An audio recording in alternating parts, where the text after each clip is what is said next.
tremendous. Oh, it's so crazy. Puzzling. Puzzling. But right now, the Alpha has the Rainmaker, has the AEW Continental Champion.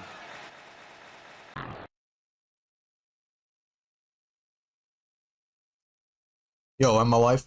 Yeah, I think I am. Alright. Alrighty.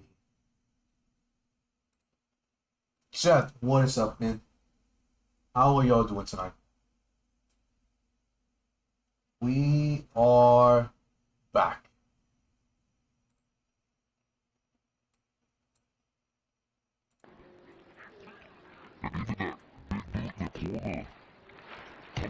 We are back with some AEW tonight. As Takeshita would be Kyle Fletcher in all of AEW. Oh, look at Takeshita going after the eyes, or excuse me, Okada of Takeshita to force the break. Yeah, that was his only recourse, because right now, at least up until that moment, Brian, Okada was getting dominated.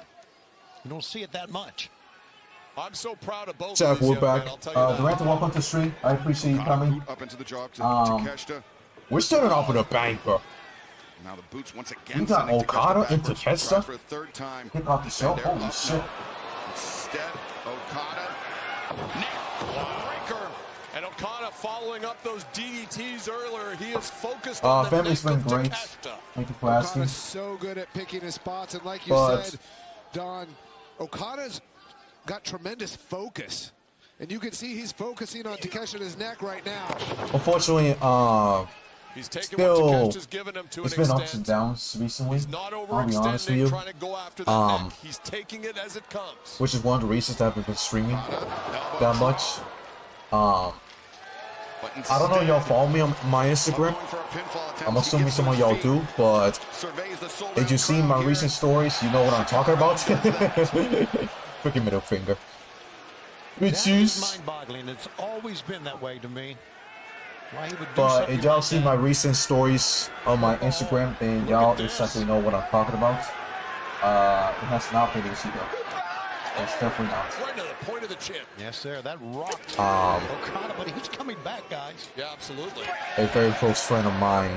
I think this is a bad Well, it's not like a very close friend, but somebody I know. I agree with you. I mean, either way, it's a very close friend that I know. But that very close friend's mother, unfortunately, lost her life, and this has not been easy, bro. And I talk about it a lot on the story, so y'all can check it for yourselves for the full information. I'm not gonna get that much into it because it's not the right time to do so. I just want to focus on the good stuff right now. But I'll get to that later in a little bit. I'll get more details in the future. But yeah, anyways, World's End. World's End. We got Takeshita and we got Okada. Looking for Tombstone. Tombstone, by the way.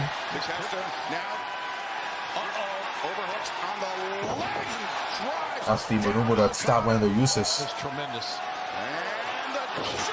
German suplex by Takeshita. A freaking match. And listen to the fans. Takeshita with Okada lined up. No, Okada. Oh, Okada, nice move. I'm trying to upgrade the freaking. Oh wait, the Rainmaker.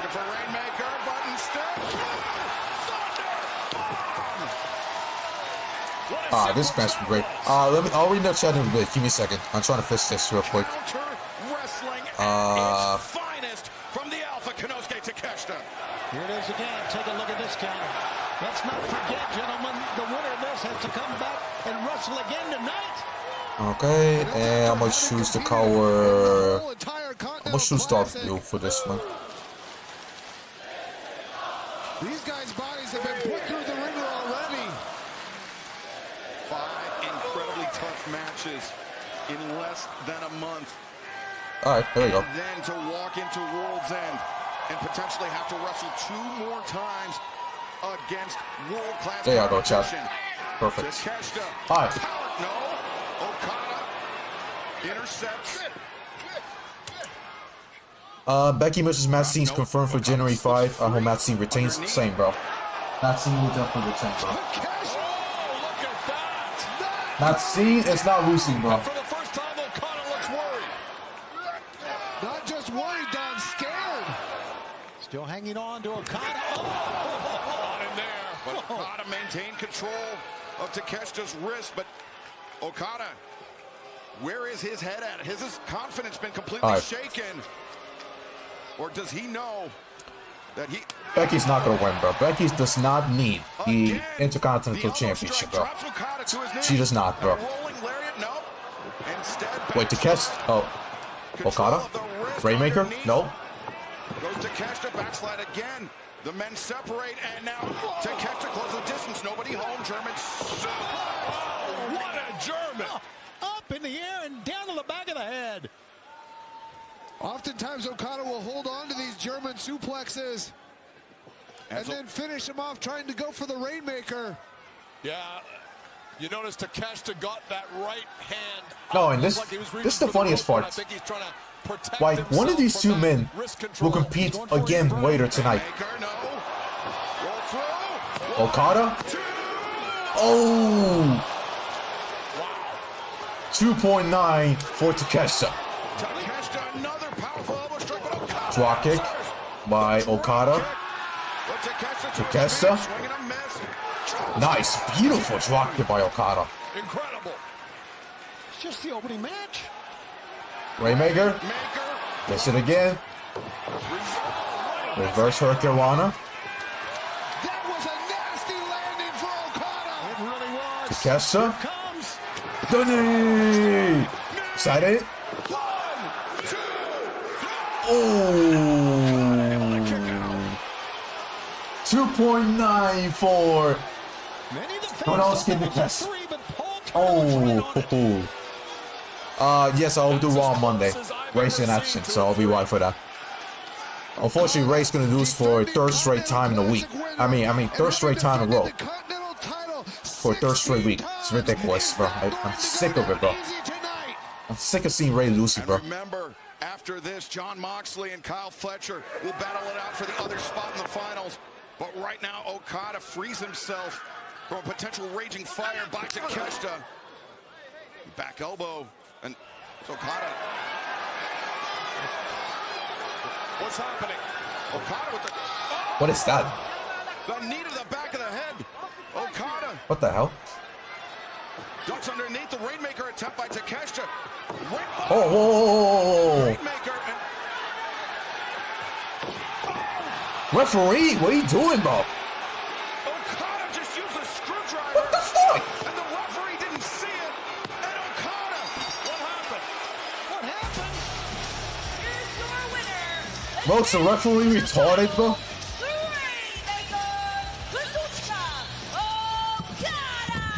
Anybody knows about a screwdriver? It's Don Callis. I cannot believe what we just witnessed. Behind the referee's back, Kazuchika Okada, the screwdriver into the head of Takeshita. He literally cheated against his own partner, bro. That is ridiculous, bro. Will be one half of the finals of the Continental Classic.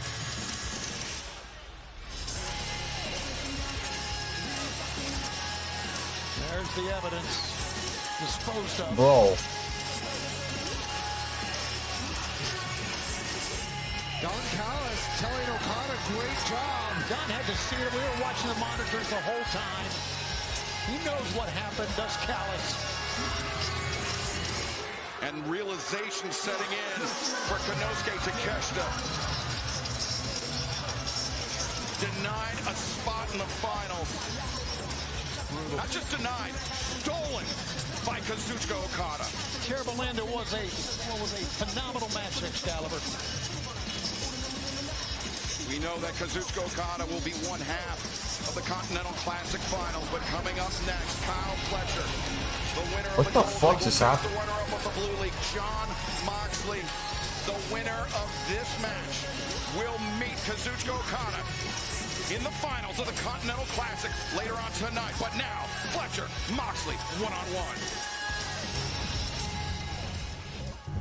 Sometimes it feels like the whole world is on my What shoulders. the fuck just happened, bro? It's the only thing that feels right. This is just how I'm built. Moxley coming off a dismal run of form, the worst we've ever seen in his AEW career. I like the Continental Classic. Everything gets laid bare. I don't understand that ending, bro. That ending was so weird. But it's so much bigger for him. When it's over, I left it all out there. All of it. Last year I was the Blue League winner, and this year I take home Gold League. Whoever's next, good luck. Kyle Fletcher is overconfident. He's going to get in trouble. I'm still the Proto-Star. Tonight changes nothing. If there's one grain of sand left in the hourglass, I can still score. I live for this. Jon Moxley moves on. Continental Classic season stops for nobody. 60 seconds. Can Kyle Fletcher do it? Just like I said. Oh I was my going lord. to. Kyle Fletcher, can you get it done when it really counts? No room for error, no mistakes. Every instinct, everything in my body. I want. Mox, this is everything to me. This year, I win the whole damn thing. Bro, hopefully Kyle Fletcher wins now, bro. Or this is already a flop, bro.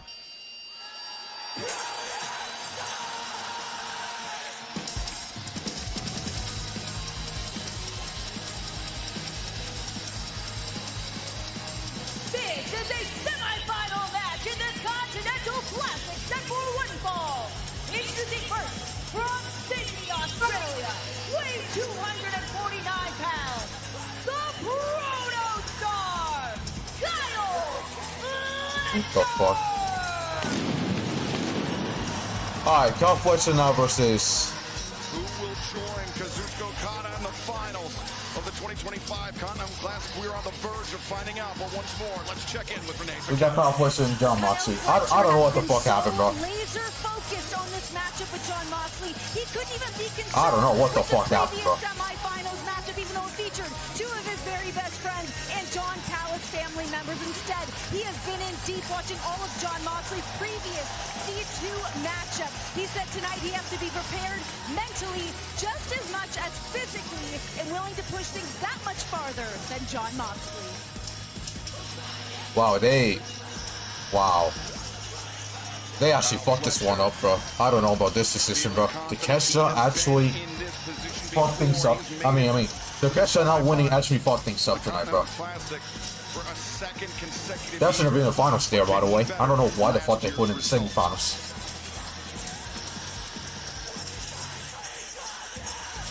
Only in the Continental Classic are you going to see matches like we have here tonight. Just amazing. The competition that AEW brings you each and every week, twice a week in the pay-per-views. Yeah, the match wasn't that crazy, I'll be honest, bro. But I understand why they had to go at it later in the night. Anyways, we got Moxley and Kyle Fletcher now, which is great. Bro, that first match took 30 minutes already at the show, bro. Like, what the fuck? And his opponent from Cincinnati, Ohio, weighing 231 pounds, Jon Moxley! Not gonna lie, we got a good crowd tonight. First iteration of the Continental Classic, Jon Moxley reached the final round, but ultimately was defeated by Eddie Kingston. Is tonight Jon Moxley's night, Brian? Most likely they're gonna have this Continental Classic finals in the co-main event of the show. That's what I'm assuming. And it should be. So they can get a break afterwards. But yeah, it didn't look like Takeshita's best performance. It didn't look like Okada's best performance. It was not a bad match though. It was solid. Just wasn't great by any means necessary. I'm assuming Jon Moxley and Fletcher will be better. That's just for me. I've been good, by the way. Thank you for asking, bro. Awaiting the arrival of the four-time former AEW World Champion.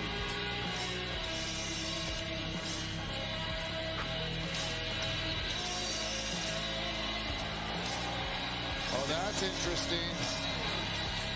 Jon Moxley has spent most of the year plus being hated, but he's getting a little bit of applause from part of the crowd here in Chicago.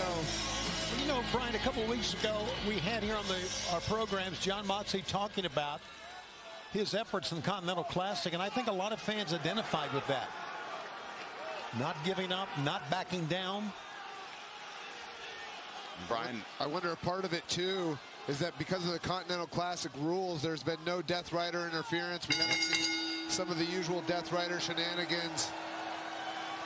This match, like our first, no time limit. It is a semifinal round match in 2025 Fletcher Classic. and Moxley. Should be great. Be a winner. There must be someone to go on to. I think it's the first time ever that these two face each other in the ring.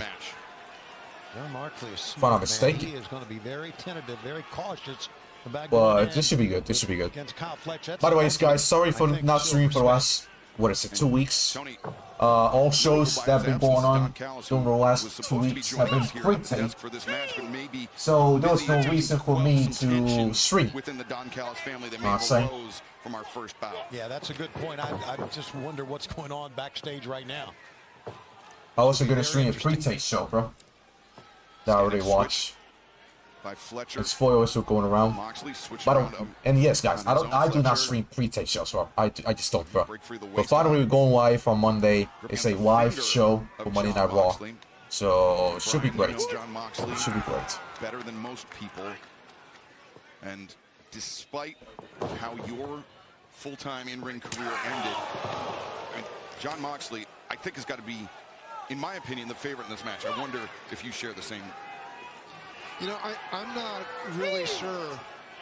You know, 1 year ago, Kyle Fletcher was in the semifinals of the Continental Classic. He lost that match against Will Ospreay. But look at how much Kyle Fletcher has progressed in 2025. And also you look at how much Moxley has fallen from the top of the mountain from being AEW World Champion to now look at the number of times he's not only lost but tapped out, given up in matches. You have two men here on opposite paths. And I honestly don't see how Jon Moxley pulls this one off. Yeah. Kyle Fletcher has been so incredible in 2025. Sports Illustrated named him the Breakout Wrestler of the Year among the 10 awards AEW garnered in the Sports Illustrated Wrestling Awards of 2025, including Promotion of the Year. Right now, it's Kyle Fletcher slowing this pace down, trying to frustrate Jon Moxley, and by my estimation, is doing a good job of it. There we see Kyle Fletcher's victories in the tournament. Fletcher underneath the bottom rope. Yeah. Turned his back to Moxley. Now Moxley in pursuit. You know what? Fletcher should have known. I mean, we all knew that this wasn't going to last. That Moxley would give chase. Yeah, you should never turn your back on Jon Moxley, even if you're his friend. We found out the hard way. In this very arena, as a matter of fact. Moxley with the line. Just drove Fletcher's face into our announce desk. I'm not sure if that was by intention or by accident. Did so right in front of Bryan Danielson, but the powers of Fletcher delivered the scoop and the slam on Moxley. That scoop slam, Excalibur, was with ease. We've talked about it numerous times. Kyle Fletcher has one of the best body slams in all of professional wrestling, the impact. And now he's really taken it to Jon Moxley. Fletcher turned his glance for a moment at the AEW Continental Championship belt, positioned here in front of our desk.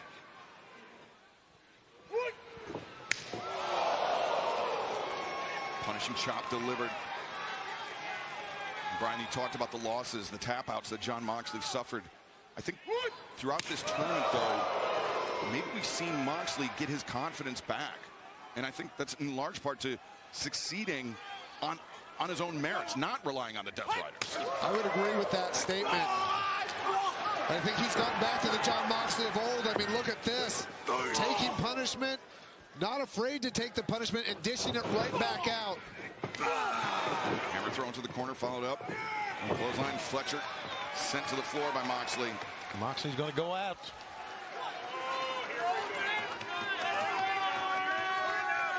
Moxley in pursuit of Fletcher. Very dangerous position for Kyle Fletcher. It was the elbow or the shoulder, I'm not sure, whatever. And the hip of Fletcher most certainly striking the barricade as Moxley. A boot into the jaw of Fletcher, and then Fletcher once again falling into the barricade. Moxley just rolled underneath the bottom rope to break the referee's count. It is still a 10 count on the floor. Moxley, he could advance to the finals via a count out. But you know Mox, he doesn't want to win by a count out. He never has. He wants to be decisive. He wants to destroy his opponent. Fletcher, elbow strike on the outside. I mean, these two guys are two of the hardest hitters in all of AEW. These elbow strikes back and forth, so much impact. If I'm Kyle Fletcher, I don't want to stay on the floor. I want to get Jon Moxley in the ring. He's trying to maneuver those steps. I think a lot of times. Wow, the leg of Moxley. Oh, this is going to change things. Oh shit. In between the steps, remember that injury that Moxley picked up that was exacerbated throughout the tournament now potentially could end not just the night, but end the tournament for Jon Moxley. Fletcher goes. Oh, and a drop kick. Moxley, the leg sandwiched in between the steps and the ring post. Yeah, Bryce Remsburg doing all he can to get him back in the ring, but he's not finished. Kyle Fletcher was taking his time early in the match. I think now is the time to press his advantage. All right. Well, let's recall a Christmas collision that he was against the clock in his final match with Jack Perry. He had to rush to get it done in that 20-minute time limit. About 19.5 minutes, he got the win, but tonight there is no time limit. Kyle Fletcher pulling off that victory just under the wire. Yes, sir. And now attacking the ankle of Jon Moxley. We saw how heavily that ankle of Moxley, Brian, how heavily it was damaged by Kyle O'Reilly. I literally just switched it now, bro. That O'Reilly ended up winning, forcing Jon Moxley to tap out, but you would have to think, to that point, Excalibur, you would have to think that Kyle Fletcher's been training with Josh Alexander. Yes. Another master of the ankle lock. That's a great call. And a fellow member of the Don Callis family is wrenching back on the leg as Moxley, see a little trickle of blood coming from the mouth of Jon Moxley. That was more on the knee than the ankle, I would think. I guess it hurt every part of the leg. Well, that reverse Indian deathlock attacks both the knee and the ankle. Okay. And Fletcher swiping at the back of Moxley's leg with the kick, and again wrenching on the ankle as Moxley in trouble here. One thing if I'm Kyle Fletcher that I'd be wary of is turning your back on Jon Moxley. Jon Moxley can cinch on that sleeper or bulldog choke from any position, so Kyle Fletcher just has to be careful. Fletcher covers the leg, or hooks the leg, but just a 2 count for Moxley. Moxley was holding that leg, you notice that, and left the face open, and Kyle connected. Fletcher perhaps thinking single leg crab. Indeed he does. As Moxley flattened out, and Fletcher a bit surprised how well Fletcher has been able to dictate the pace of this match against Jon Moxley. Moxley, I'm not sure, but may have suffered a broken tooth. That's where that blood is coming from. I'm not sure if our cameras caught a look at that, but nonetheless, he was able to power his way out with those kicks, and then answers with a cutter.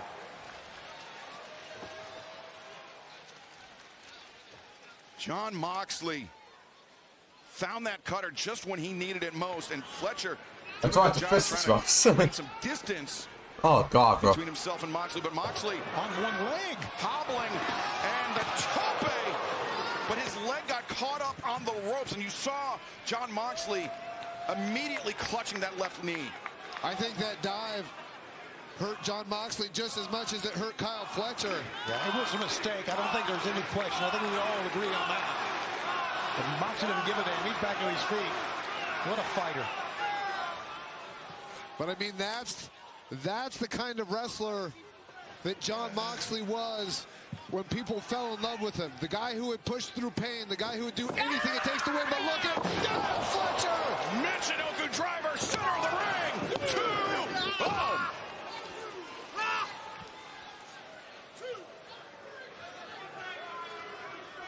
And if Moxley is somehow able to defeat Kyle Fletcher in this match, Tony, that means Jon Moxley will be going into a final round match with Kazuchika Okada on one leg, essentially. With a bad wheel, absolutely. I talked about this when we saw the first match.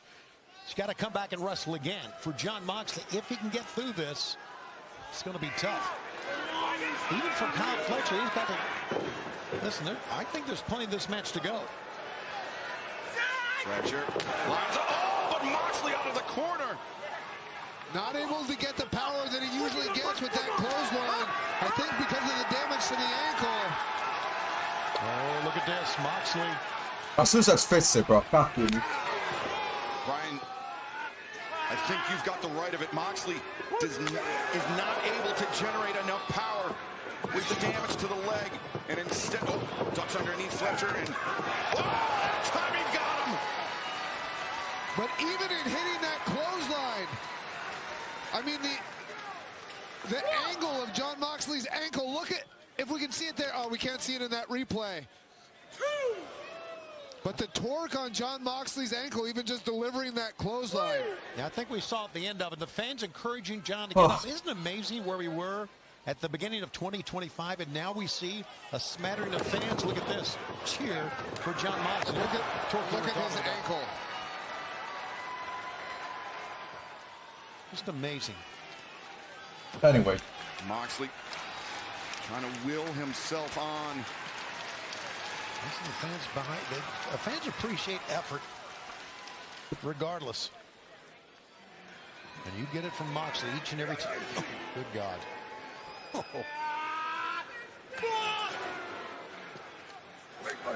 I don't think Kyle's going to win this striking contest, even Moxley with a bad wheel. Just my thought here. I kind of disagree with you, Tony. I mean, there was a time when betting against Jon Moxley in AEW would be a fool's game.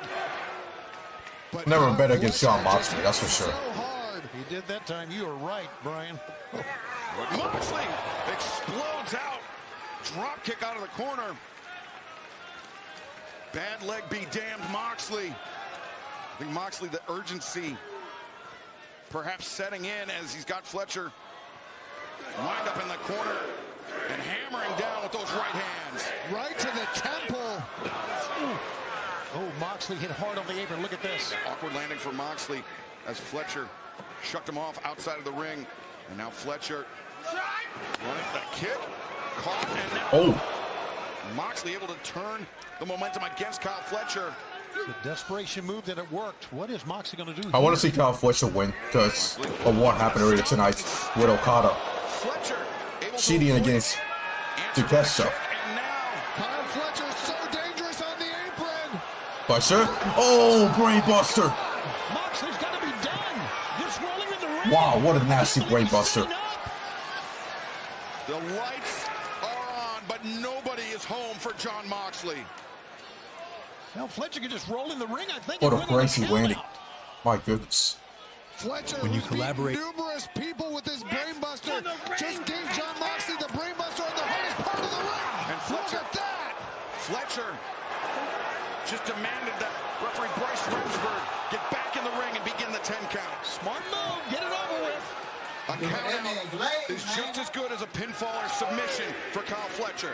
And I would have to think Kyle Fletcher feels really good if he can win this match because he beat Okada in the group stage of the Continental Classic this year. Moxley's not moving. Oh, what is Moxley? Stunned. Got 3. Now finally rolls to his stomach. Up to 8. And he's got a bad wheel. Can he get in? And Moxley beats the count, but Fletcher. Fletcher move, waiting for him. Powerbomb. 1, 2, 3. Oh. Not out of this one yet. Left arm was not covered up by Fletcher in that leg. But Fletcher Fletcher with a sharpshooter. The single leg crab. Can Kyle Fletcher get John Moxley to tap out? We've seen it more. This will be one of the best upsets in AEW history. Than we have in John Moxley's entire. This will be one of the greatest upsets in AEW history right here. If Kyle Fletcher is able to beat John Moxley, who has held the most AEW World Champions in history before.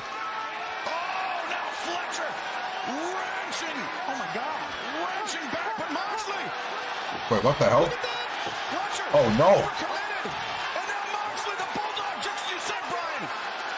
He snaps Fletcher, and Fletcher's face turning purple. Kyle Fletcher fading. Does he have an answer? Oh my lord! Kyle Fletcher's fumbling. Maybe able to get to that rope with that back leg. Oh, you see, Kyle Fletcher's trying to grab Mox's ankle, and Mox had to let go. Wait, what the hell? There's the counter. There it is, to the ankle lock. Oh, this is exactly what he wanted. Ankle lock connected. Fletcher doesn't have it on right. He is wrenching on it though. There he goes. There he has the proper grip. But John Moxley. Moxley fighting for this life, bro. Moxley, can he make it to the rope? Can he make the escape? Or will Fletcher tear apart the leg of Moxley? Oh no. He's about to break his ankle. Fletcher wrenching at Moxley, swiping desperately, madly, trying to maneuver to the ropes, but Fletcher, He's fighting for his life. An effort, John Moxley. Holy hell. You can see John Moxley didn't want to give Kyle Fletcher the satisfaction of making him get to the ropes, but he felt like he absolutely had to. He did, Brian.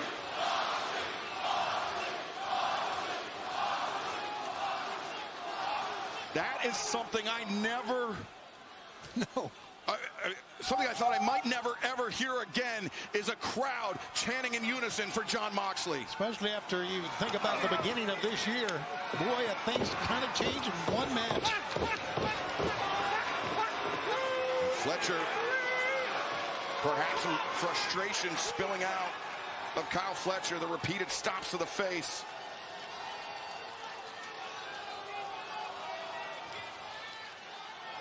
Fletcher wants more. I mean, excuse me, Moxley. Breathing heavy.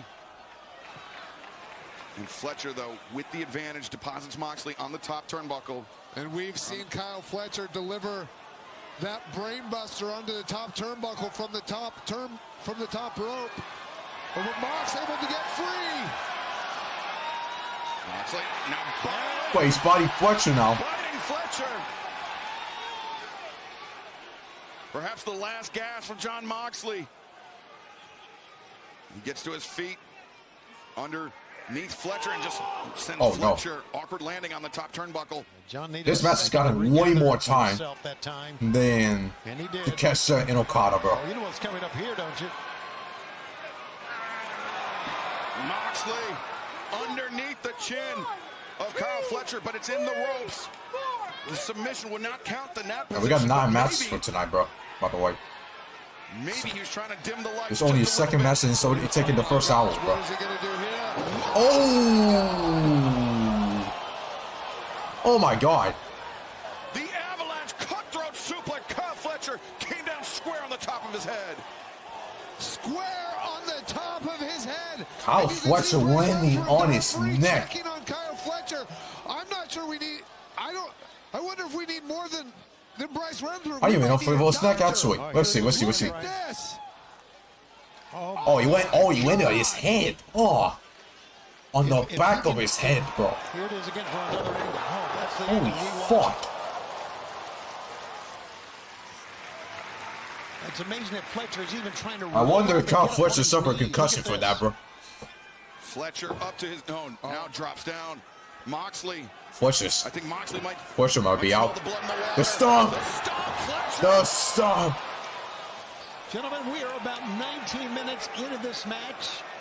The semifinals, of course, there's no time limit. Was it be a regular league match, we would be right at the time limit. But on it goes with these two warriors. I mean, on it goes. Look at this. I thought they were singing Seth Rollins' music, bro. Oh. Wait. Oh, Kick out, kick out, kick out. Super kick. Somehow to his feet, Moxley. Right. But Fletcher counters a half and half. Damn, the knee. That's game. That's game. That's game. Wait, wait. Oh, what the fuck? Oh my God, this is incredible. The crowd is on their feet. How much does it mean to these two men to get to the Continental Classic Finals? Fletcher's trying to finish it off. There it is. That is it. Moxley denies Fletcher yet again. How many people in 2025 have we seen Kyle Fletcher defeat with that brainbuster? Have we seen a better start to a pay-per-view than what we witnessed tonight?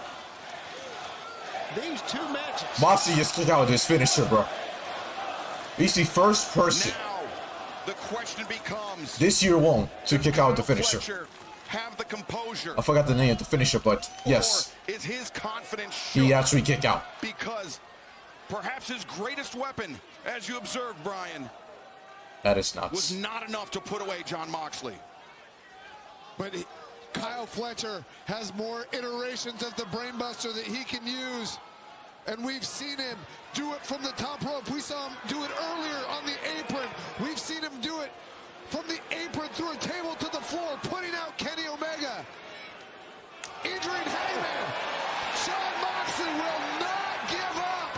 Well, flipping off Fletcher. Oh, a meaningful clothesline. But he goes down hard on that one, Brian. Kyle Fletcher didn't even need momentum for that clothesline. No. That's how out of it Jon Moxley is right now. Again, I think it's amazing Kyle Fletcher standing. Wait, why is Fletcher cheating? Oh, that's the same turnbuckle corner that Okada went to. Oh, Is he? Fletcher's looking for the screwdriver. and Kyle Fletcher looks confused. I think Okada took it with him. Oh, no. Oh, Fletcher swinging on Miss Moxley. next match after this? I'm not sure, bro. Probably a bathroom break match. Probably the four-way time match. Oh, kick out. Moxley forced to abandon ship, and Fletcher. Dirty deeds. Ship from Moxley. Cover him. And another kick out. Kyle Fletcher. His turn to escape. What is it going to take for one of these men to win this match? Death Rider. He's gonna kick out, right? 1,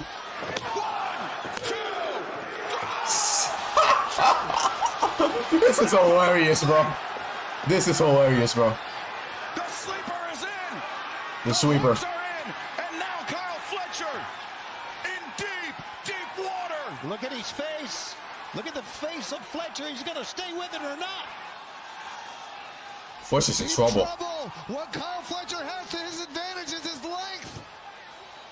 If he can maneuver his body and get to the rope, he's got a way out. But he's got Moxley on his back. And look at his face turning purple. Fletcher up to his feet. The power to carry Moxley up. And now the Dropping.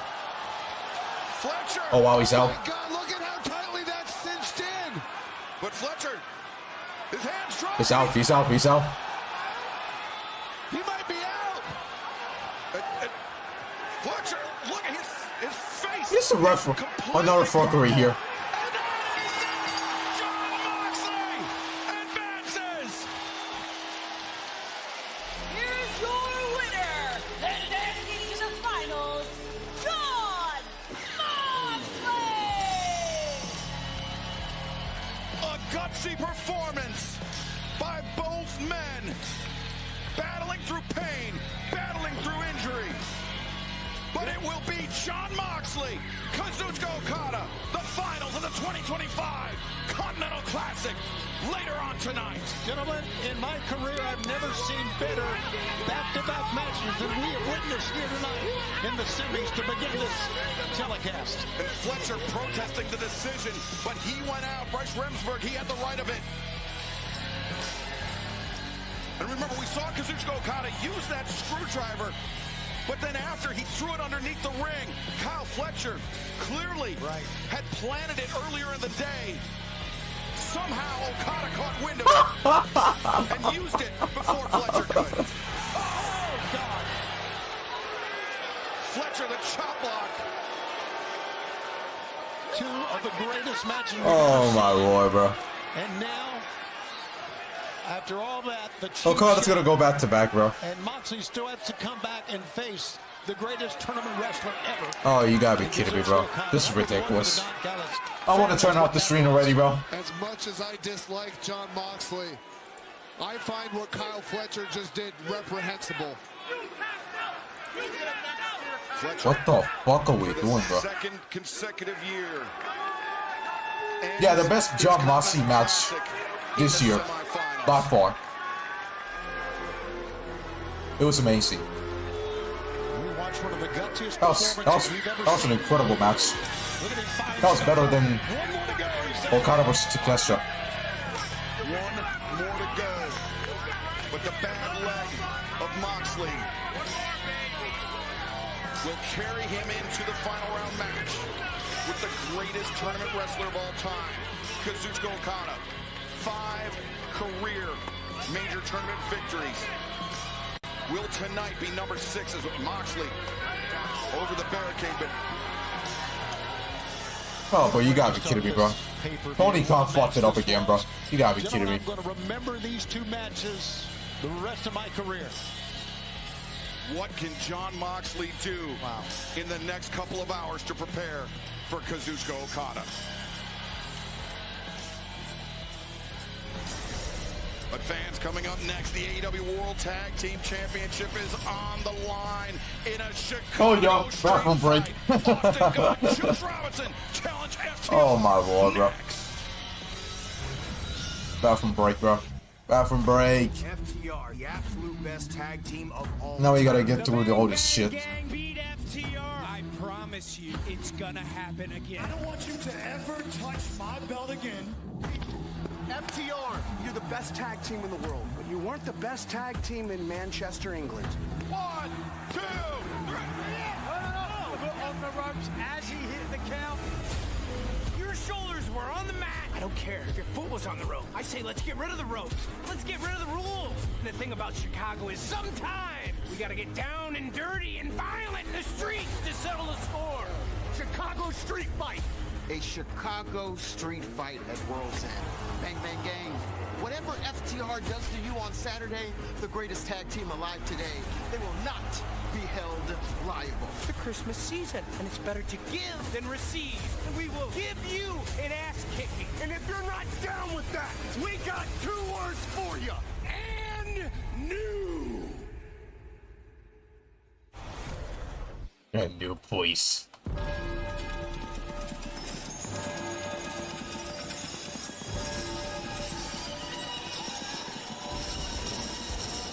No Fletcher versus Takeshita. No Fletcher versus Okada. No Moxley versus Takeshita.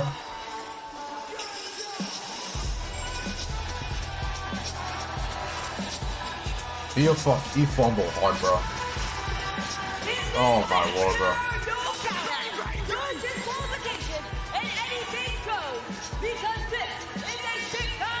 Who won, Kris? Jon Moxley. He beat Kyle Fletcher.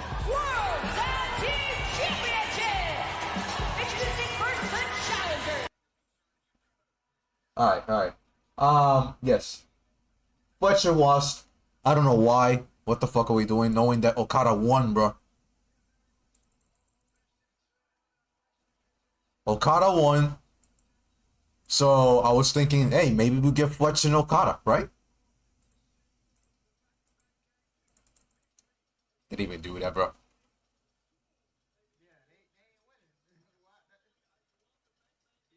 It's ridiculous, bro. I don't understand what we're doing. I wonder if Bev returns to Copeland for a cage. Most likely. I just don't care about that shit, bro. I'll be real with you. I really don't care. I don't care. I just want to watch the main event. Forget about the rest of the show. Put me to sleep.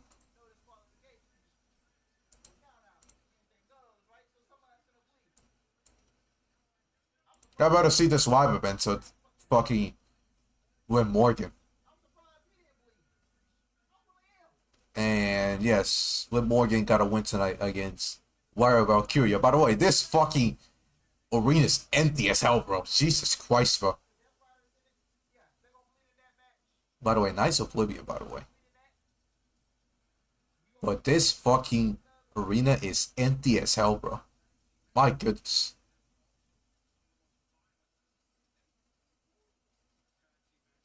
That is one empty ass arena, bro.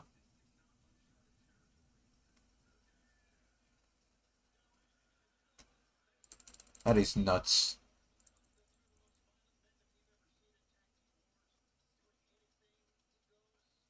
First 2 matches and they fucked them up, bro, already.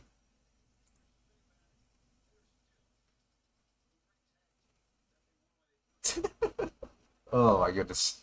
Charted territory for Dax and Cash. No, and you know what? They have become the two of the most violent men that we've ever seen in tag team wars, doing anything, egos, wearing them on their sleeve. And here's the thing about it. They are still the great tag team that they were when they first arrived. Tag Team of the Year. We mentioned the Sports Illustrated Awards earlier. Of the 10 that we have won, FTR named Tag Team of the Year, regardless of the way they've been acting.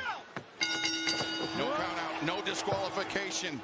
Anything goes. Chicago street fight is underway. Immediately Dax and Juice to the outside, as are Austin Gunn and Cash Wheeler. Juice not too far from his hometown of Joliet, Illinois. Certainly a bit of a hometown feel. Whoa! Good God, he was going to crush his head with that. Certainly was, but it's all legal. As Dax now sent over the barricade, courtesy of Juice Robinson, and a table has appeared, propped up against the barricade, and Austin Gunn over the barricade, other side of the ramp. Action going up the steps.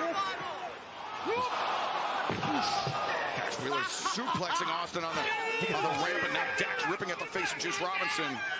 Man, I'm looking at this card like, bro, we got here arguably the best card the AEW has put on.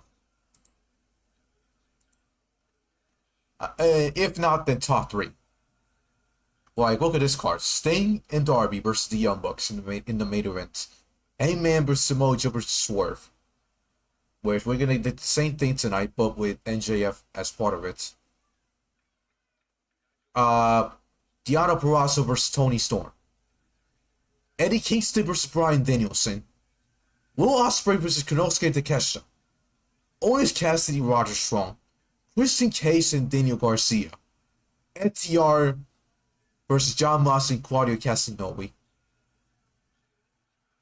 We got a very solid 0 hour with Kris Statlander, Willow Nightingale versus Julia Hart and Sky Blue. I don't care about this 12-man tag and this. By the way, Chris Jericho on the pre-show is fucking hilarious, bro. What a downfall for Chris Jericho, man. Being the face of AEW all the way to 0 hour, bro, on the fucking pre-show. Oh wait, actually, no, actually, this is part of the show. Actually, my fault. Yeah, this is actually part of the show. It's ridiculous. But yeah, honestly, guys, I just don't care about this match. I'll be honest. They can fight all they want, but I just don't care. They have no story, bro. Tumbling down the ramp. Surprised the head wasn't lacerated from the edge of that trash can. Dax Harwood, Juice Robinson, still battling. Near the chopping at the throat. The Juice Robinson. Oh, what is that? Was that? I'm not sure what it was. Some liquid beer, soda, something. Off the gun, throwing the barricade again. A chaotic tag team match. We've got our hands here with AEW tag titles on the line. Remember, the only way to win is inside the ring. Of course, I mentioned the leg of Juice Robinson. He's got to think about the damage to the ankle of Jon Moxley. We just saw what an incredible match that was. How Moxley is going to be able to compete in the final. Gutsy performance by Jon Moxley. Juice Robinson, that leg injury that he suffered. Wait a second. Stokely with his table. Juice sweeps up the leg of Dax, and now Juice Robinson catapults sends Dax into the turnbuckles, clipping the ring post as well. Yeah, Dax turned his head away, but the shoulder hit the ring post as well. A primal scream from Juice Robinson, who's got Dax Harwood on that table right in front of our announce desk. Stokely is trying to drag Dax off of the table. Wait a second. Inside, Cash Wheeler from behind Juice Robinson. Hopefully Alvarado might get suspended here, bro. Didn't realize that Cash was on his feet, and just like a Cash. What is Wheeler thinking here? Way up there. Precarious. High angle, belly to back. Suplex. Both men crashing down, but Juice Robinson going down that much harder. Yeah, Cash using his legs to not only send him down, but up and down, getting more elevation that time, and it worked. By the way, guys, Saraya is back on wrestling television as she has appeared at... Wait a minute.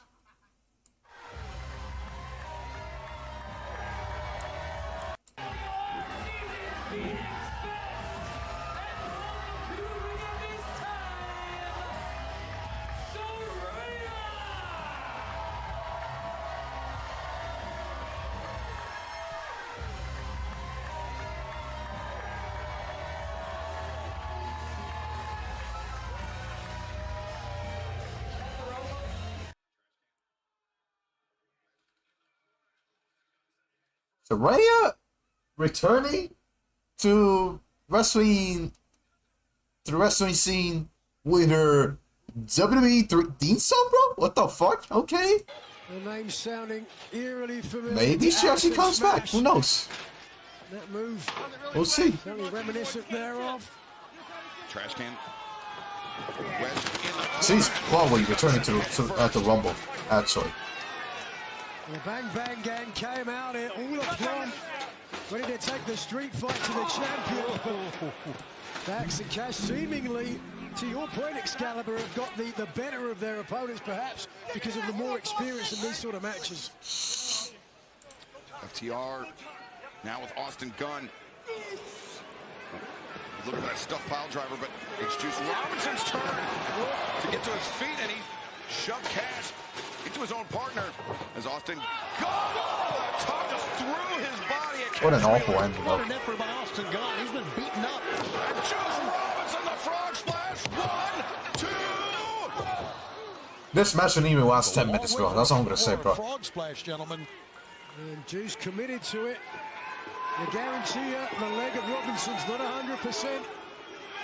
You know, that injury, he said it was just over a year ago that he suffered that leg injury. He was actually in the Continental Classic. In his first match, took him out of the running. But he is back, and he is on the verge of capturing the AEW World Tag Team Championship alongside Austin Gunn.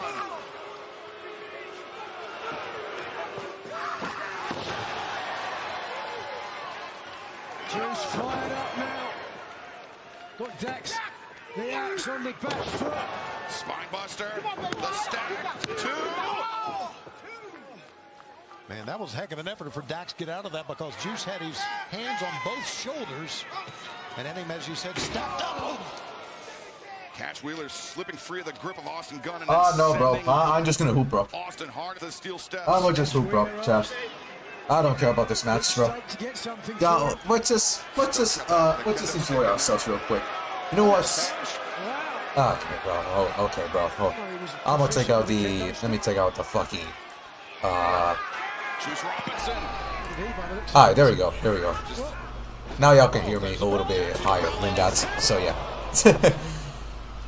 And it was the belt behind the referee's back that ended the night for the Bang Bang Gang in Manchester. But now in the Chicago street. Yeah, I want to take out the.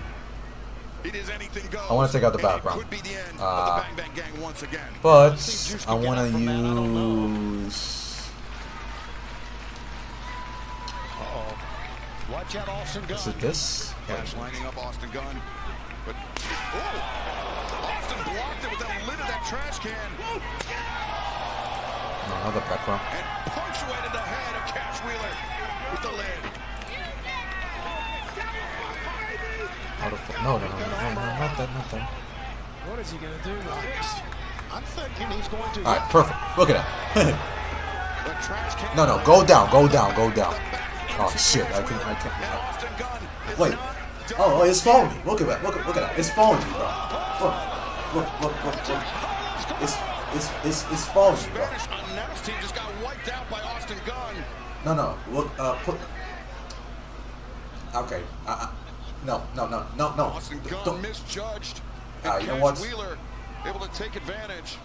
And Juice is bleeding from that shot from the belt, as you can see. This is way better content than whatever y'all watching right now on the pay-per-view, bro. This is way better content, bro. Watch this. Juice Robinson, bloody. But and there's the low shot to clip at the back of the knee. Let me see that. I'm surprised it took this long. And Stokely. Nah, bro. I'm crazy. You're crazy. Cash Wheeler continues to punish the leg. It was the clip of the back of the knee after the match was restarted. If you recall that, retain the title for FTR. Watch this. The leg of Robinson isolated, and he tries to wipe the blood from his eyes. Pretend like nobody saw that. Pretend like nobody saw that, bro. I'm not sure how Juice Robinson can stand much more of this. Me neither, because his partner's Pretend like nobody saw that, bro. Figure 4 leg lock that enabled FTR to retain the tag titles. Bang. In the first tag team title match between these I don't care about this match. Like history will repeat itself now. Surely it's only a matter of time. They just got to slap a submission. I'm water with this shit. Figure 4 leg locks we used the first time. Certainly do the job. Yeah, this will be my usual break whenever we get some garbage on television, bro. Or pay-per-views. Or PLEs, bro. Well started now, the roll-up. Juice Robinson has got 1, 2.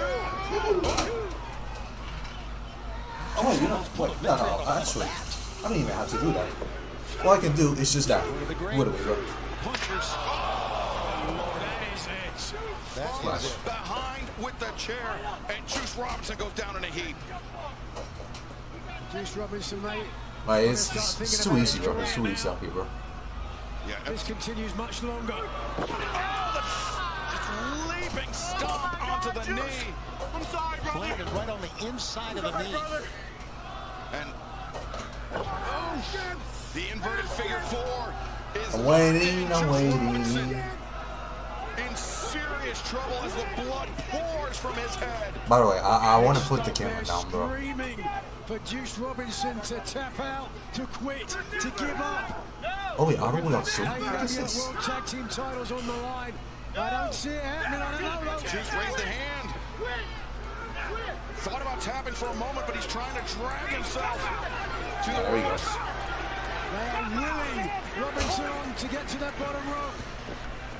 And Cash dragging Death and Juice away from the ropes. But gentlemen, even if he reaches the rope, is it going to matter? It's a street fight, right? And look at Juice, the hand was raised. He was on the verge of tapping once again. Bro, can this match end, bro? God damn, bro.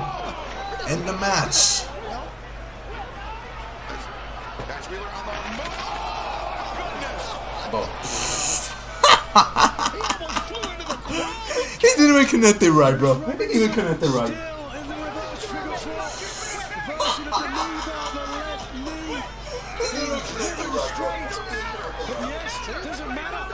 Oh my lord. This man didn't even connect it right, bro. That is embarrassing, bro. That's actually embarrassing. Bro, just end the match. Fuck. Damn. With the fire extinguisher. God. The fire extinguisher introduced by Austin Gunn. What a night! What a freaking night we're witnessing! Oh, this is great, Nigel. This is chaotic as one expected. Oh my God. Trying to put out the fire in the heart. Oh man. The tag team champions. I just want this match over. We already know who's gonna win. Give it. I just wanna move on with this match. Wait, is it over? That's legal as well, I guess. Is it over? Ah, it's stuck with. Okay, of course. He's gonna fumble the match. Look at him, bro. Okay. Just, bro, please, just please, bro.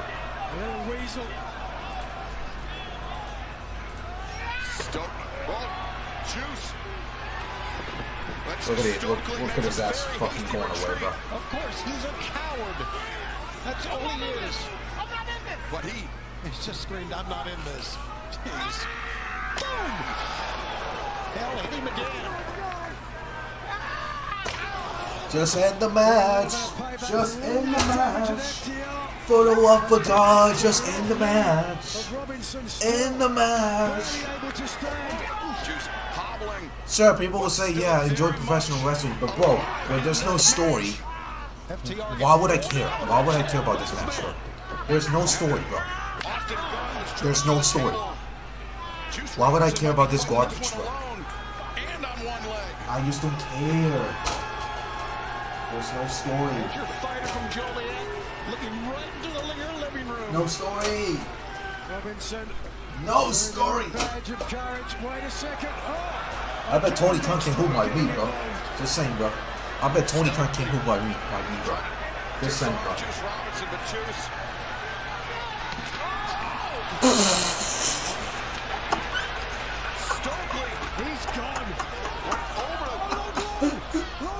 Stokely's even went on the table, bro.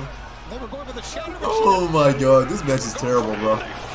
Shadow Machine, and that's game. That's game. Just end the match. End the match. What an effort of death. Oh, what an effort by Austin Gunn to even get into this thing. All four combatants here. Okay, let's just keep hooping, bro. Sure let's just keep hooping. Let's just keep hooping.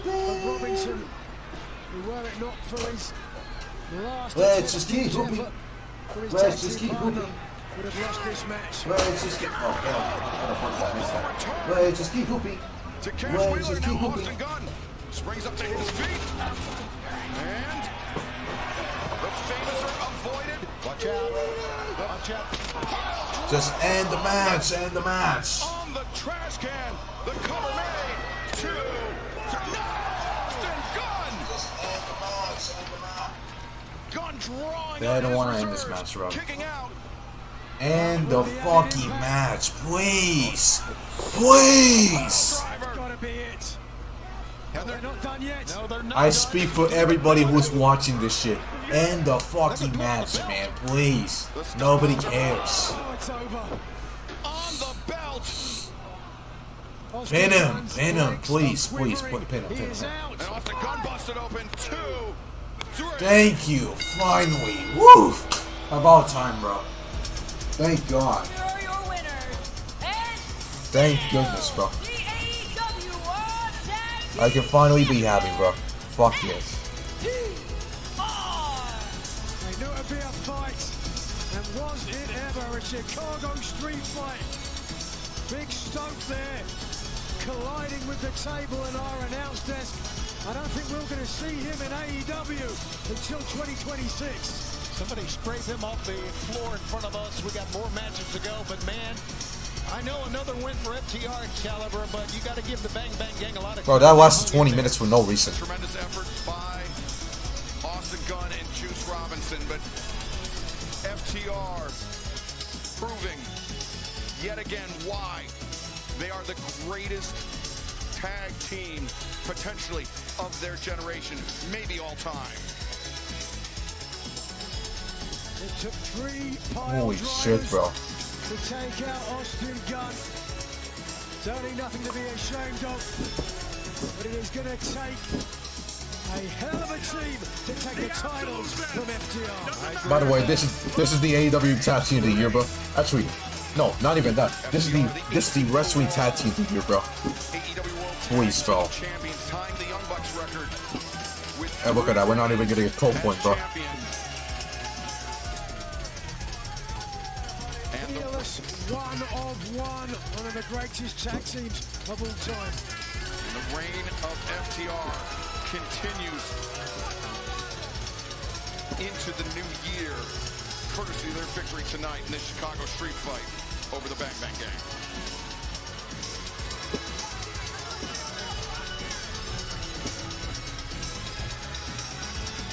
Dax and Cash, I'm sure going to celebrate later on tonight this hard-earned victory. But fans, it's time for celebration here in All Elite Wrestling as well. Tony, you've mentioned it a couple times. Sports Illustrated recognizing AEW with multiple accomplishments, multiple achievements in professional wrestling for the year of 2025. Let's take a look at what Sports Illustrated had to say about All Elite Wrestling. Bro, ain't no way Sports Illustrated is doing this. 2025 comes to a close. Sports Illustrated awarded their annual wrestling awards, with All Elite Wrestling claiming a near sweep, crowned with 10 accolades, solidifying that AEW is where the best wrestle. Taking home both female and male wrestler of the year honors, the CEO Mercedes Moné and Hangman Adam Page. He's done it!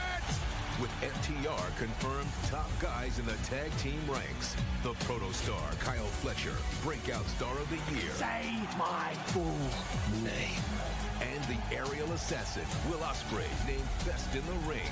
It was AEW events and stars that captivated the professional wrestling world this year. Double or Nothing, Show of the Year, a timeless honor for Toni Storm holding the mic. Did you expect somebody else? The epic battle of Hangman and Jon Moxley, Rivalry of the Year. And on the back of these recognitions, All Elite Wrestling has been awarded Promotion of the Year. With a year this extraordinary, there is no telling what 2026 will bring. There's no way AEW actually mentioned you war center, bro.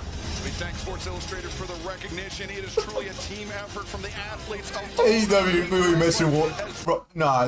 AEW actually mentioned Sports Illustrated. Oh my god. Hey, look at that, another bathroom break. Oh my goodness. Mercedes Moné in action, bro. Jesus Christ.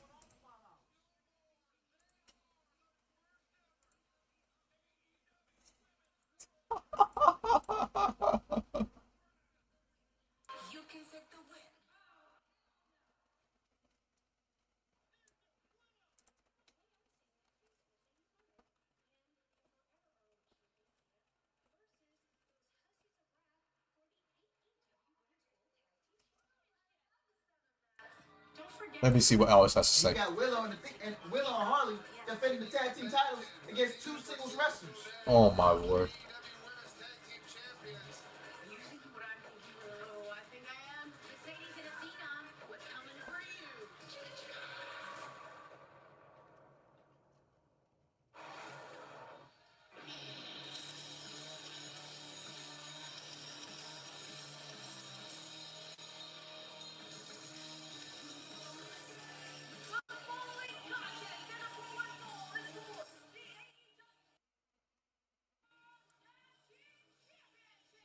Oh god, man.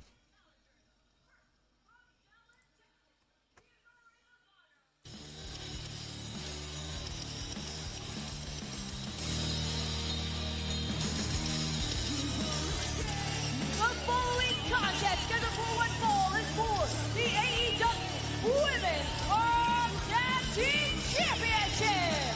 Introducing the challengers. First, from Dallas, Texas, is the Ring of Honor Women's World Champion, the Fallen Goddess, Athena. more than 1,100 days as Ring of Honor Women's World Champion and potentially one half of the second ever AEW Women's World Tag Team Champion.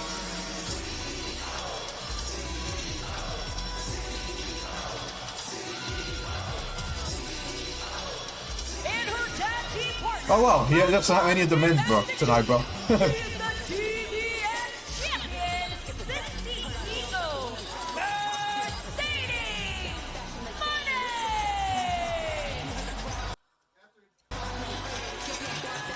Mercedes Moné. Mercedes Moné, an incredible year in professional wrestling, a record-setting year, but coming back from the UK excursion, Tony, with a little less hardware, couple less belts for the TBS champion. No pop for any of these women. Right. We saw what happened in Manchester, losing the Rev Pro Undisputed British Women's Championship. Alex Windsor takes the belt back, but that does not. I really think that she still has the confidence. And why shouldn't she? She has a plethora of belts, as we saw. There is still. no doubt about it. 10 title belts from 9 countries to go win the TBS title, currently around her waist.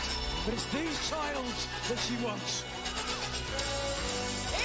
No, no pop for anybody, bro.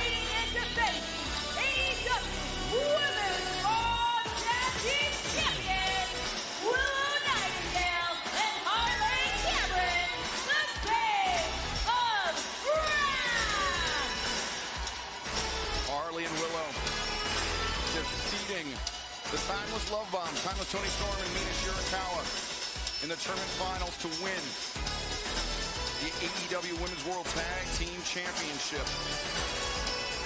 But their reign could be over before it even begins with the stiff competition facing them across the ring. They are facing off against 2 of the best champions in women's professional wrestling today.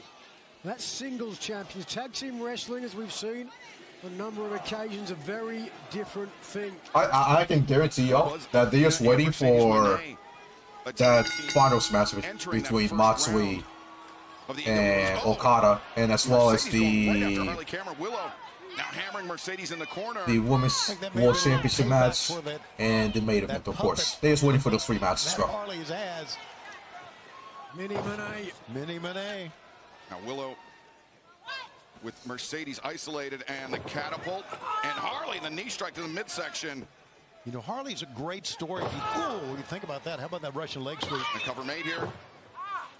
And Harley. If you think about it, I mean, Willow is former TBS champion, former CMLL World Women's Champ, Owen Hart Foundation Tournament winner 2 years ago. But Harley only 3 years in AEW, she's a champion. Athena made the tag.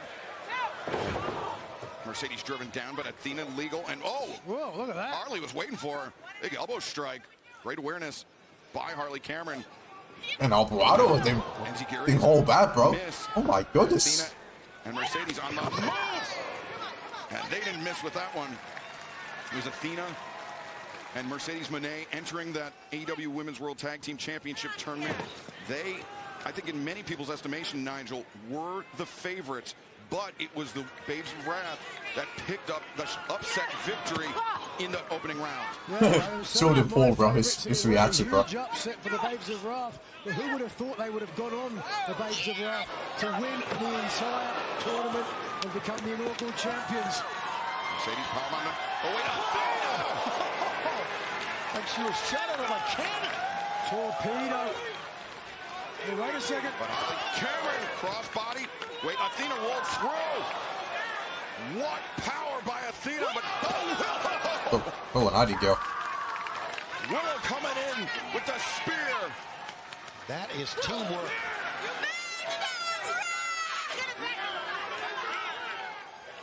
Take another look at that. Athena just blindsiding Willow with the tope. Back to live action inside the ring. 2. Athena able to kick out. Certainly, the Babes of Wrath winning the AEW World Tag Team Championships in the women's division was the upset and, dare I say, the feel-good story of 2025. But not a good precedent, the fact that their challengers here tonight got a pinfall victory over them just a couple of weeks ago. How about Athena landing on her feet that time? Yeah, quite nimbly, but Harley Cameron once again was ready for Athena. Hammer throw. Harley puts on the brakes. Roundhouse kick.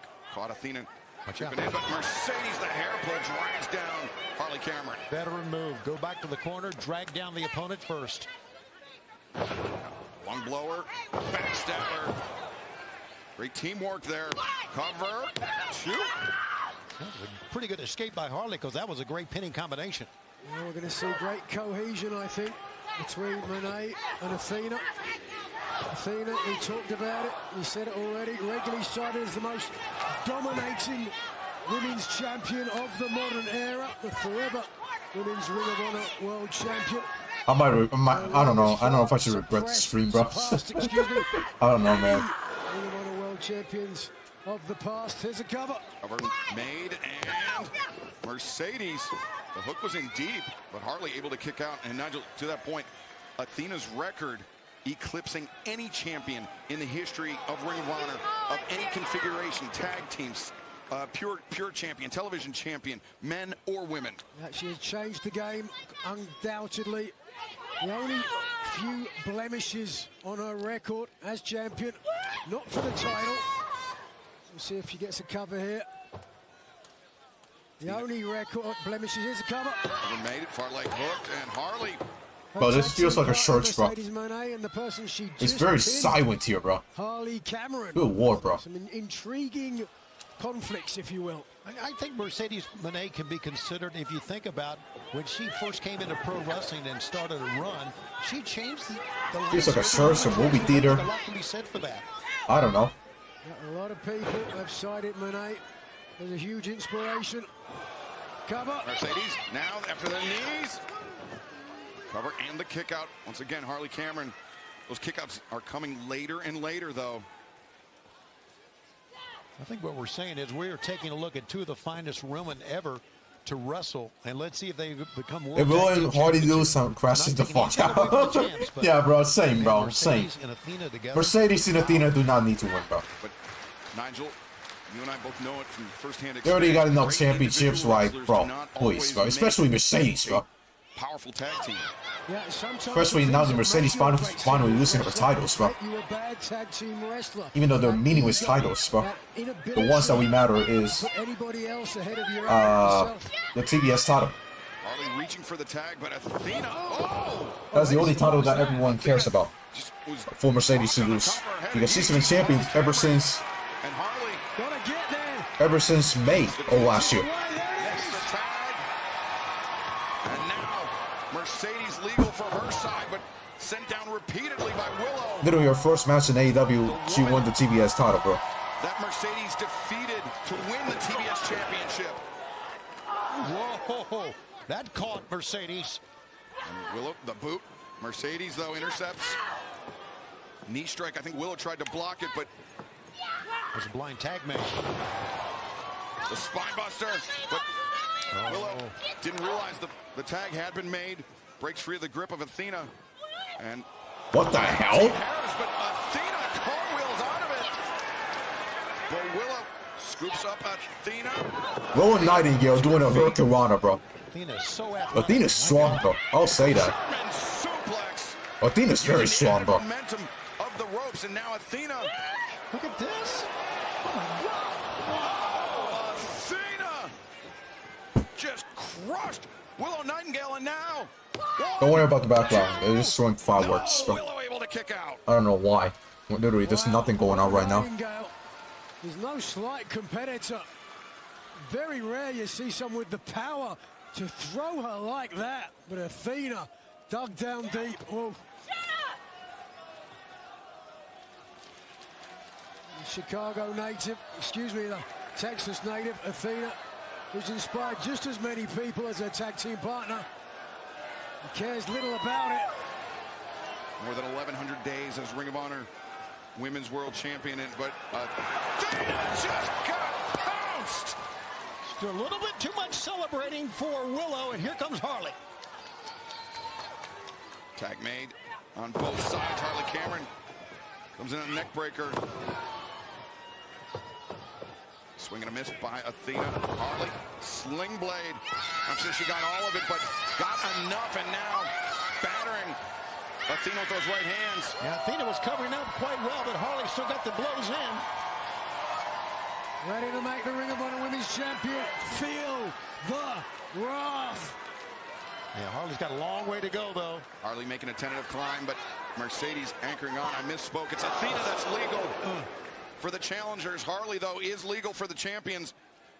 And in serious trouble here. Caught By the way, ropes. he and Maya are now part of All Elite Wrestling. They've been signed. Nightingale in shining armor. What are we, what? Powerbombing both Mercedes and Athena. And Harley gets her footing on the top, diving crossbody. Ari Cameron. As Harley on the move here into the ropes, and Harley. Wow. Okay. No way we're gonna see Harley Cameron and Mercedes and Athena at the same time, but that's impossible. Just look at this. It's not gonna happen, bro. Never. Never, bro. It was the agility. I'm sorry, bro. Partner Harley Cameron unable to get the pinfall there, but came back with some offense and now leaves her in the driver's seat. Harley sets her jaw. She does not want to have their reign, their inaugural reign as AEW Women's World Champions, end here tonight. Here it comes. The soul food into the backdrop. The cover made 1, 2. Now Mercedes there in time to break it up. I think that could have won, and Mercedes was just right there on the spot. That was the combination that beat Hayter and Maya World this past week on Collision, but Mercedes Moné had it scouted. Harley. Oh, we took out Mercedes. Pinpoint accuracy with that kick sent Mercedes down to the floor. Oh no! Comes out with a stunner. You mean Eclipse, bro? Normally she hits it from the top rope. Oh no no no no no no no no no no no! Oh god! Oh god! No! No! Don't you dare, bro! Don't you dare to tap out, bro! Forward, but she's right in the center of the ring. Maybe best to just roll to your left or right. Mercedes. Come on, Willow. Come on, man. Remember what happened at fucking Double or Nothing last year, bro? We lost to Mercedes, bro. Trying to get her hips beneath herself. But Mercedes, good job. Vaults off the bottom rope, but Willow. Oh yes. Got Mercedes up on the shoulders, and a valley driver. That hit hard. Nightingale. Oh no. Athena went to break up the pitting predicament. Athena fucked up, bro. Collided with her own partner. Going for German. Now Mercedes. Moved at the last second once Athena had committed. And things are breaking down here for the challengers as Willow Nightingale battering both Athena and Mercedes. Yeah, Mercedes and Athena are not on the same page, bro. Of Nightingale. Turned now to a banshee shriek. Got him stacked up in the corner. Willow the splash in the corner. I think I was taking it to both Mercedes and Athena, bro. Mercedes once again. 2 for 1 there for Willow Nightingale. That's the Ring of Honor Women's and the TBS champion. Are down and finally back to their feet. Oh, but Athena caught Willow as she was making the climb. And wow, great teamwork. Wow, great okay. Teamwork. They had to have workshopped this. Nice superplex by Mercedes with the help of Athena. Superplex, powerbomb combination, and now Mercedes nice. down on top of Willow from wait, is that it? Athena, the cover, and Harley there to break Harley it up. Cameron saving things up. Creative, innovative offense from Athena and Mercedes Moné. As I said, they've been working together, and it has paid dividends now late in the match. Back to live action. Harley Cameron, Willow Nightingale, the same idea. Both women looking for a crossbody there and colliding midair, crashing down. All 4 competitors, champions and challengers, almost spent. What a matchup. Highly affable Harley Cameron, whose ascension in 2025 has been a delight to see. Harley very quickly becoming. Here's Harley Cameron, who's not the legal woman, by the way. Kind of ironic as a ventriloquist. She's letting the wrestling do the talking for her. Oh, nice. Just got planted by Harley. And Harley on the move, but nice crossroads. Moneymaker. Oh, Moné maker. Harley down, but Willow up to her feet, put to the midsection for Willow. Willow with the power. No. Couldn't complete the Dr. Bomb. Loses the grip. Oh. Willow. Instead. Willow, the roll. Wait. Oh, see Pim Mercedes.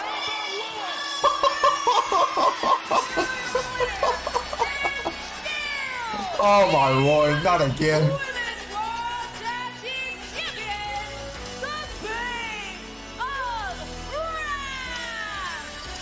Mercedes is pinned again, bro. Oh my goodness.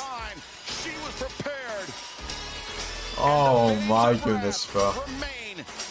The AEW Women's World Tag Team Champions.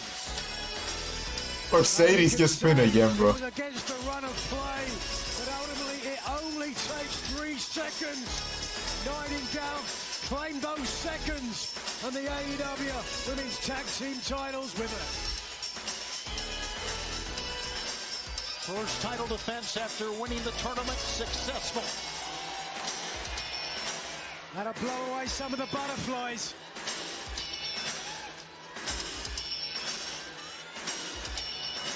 Oh no, she's not happy. Athena and Mercedes Moné. Athena, I don't blame you, bro. Mercedes fucked up, bro. Champions that don't like losing. They don't have much experience of it. Be a long night for Athena and Mercedes Moné. This is hilarious, bro. Harley Cameron, Willow Nightingale. I'm sure are gonna paint the town red after this victory against tremendous competition. But coming up next, Gabe Kidd, the mercenary from New Japan Pro Wrestling of the Death Riders. The animosity between I mean, it's Darby out, so we'll see what he does, sure. But this is not a pay-per-view match. I'm just being real, bro. There's no story here, like... Darby's not even been on television, bro. Gabe Kidd. You started an obstacle and knock it down. This built the story off of... There's building story off of non-TV segments, bro. I hate the body bag. Bigger things to worry about. You're some kind of indestructible man. I can see the ice cracking from beneath him. Darby Allin isn't indestructible. He's laying up in the ICU, unable to move. I'm gonna be the one that shatters that ice and drags you down. That prompts the question. How is Darby Allin gonna answer my challenge if he's unable to move in a hospital bed? He's not in the ICU! It's your world's end.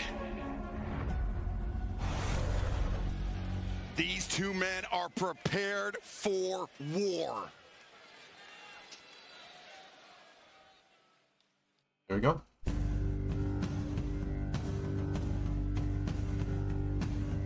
Oh wait, somebody's getting special launches? Oh, it's Darby. Oh, this is funny.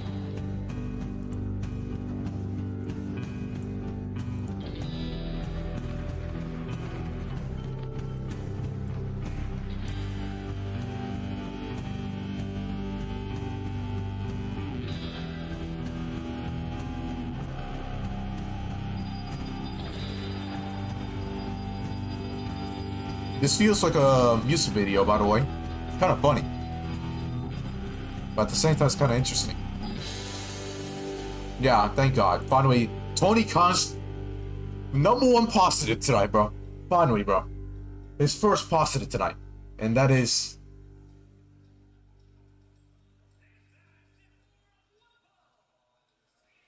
Oh, that's interesting.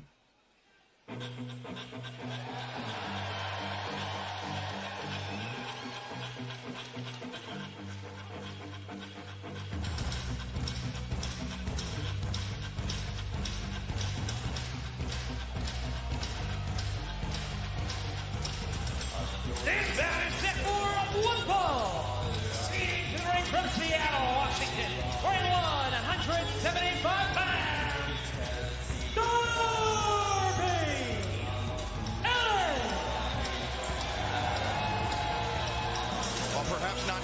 strictly a day one guy, Darby Allin. I'll say day 1.5, but somebody that is inextricably linked to the very fiber of all elite wrestling. And as such, it was Darby Allin that led the charge against the Death Riders, coming into a bitter conflict with one of the other strongest-willed personalities in pro wrestling today. We saw there, fellas, some of the evidence thereof. His first sponsor tonight was this Will Nightingale and Holly Cameron getting the win here. Kid retaliated using a cattle prod to disable Darby Allin, allowing Pac to throw him through a flaming table.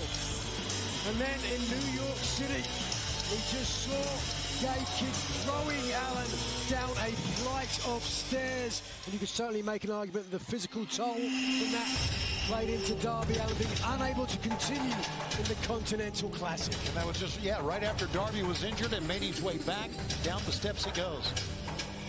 Oh, brother, this is not for the faint of heart, folks, and I can tell you that.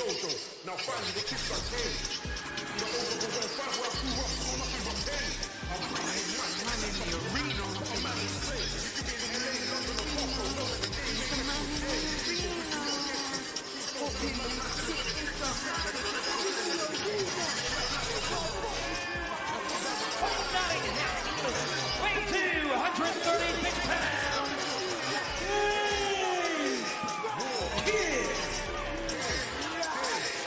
Gabe Kidd, the mercenary for John Moxley and the Death Riders. A man who has played a pivotal role in the outcome of many matches for the Death Riders, but a man who seems to have an unhealthy obsession with Darby Allin. Unhealthy is right. He is relentless, confrontational, feral. Gabe Kidd is a madman. He's unstoppable.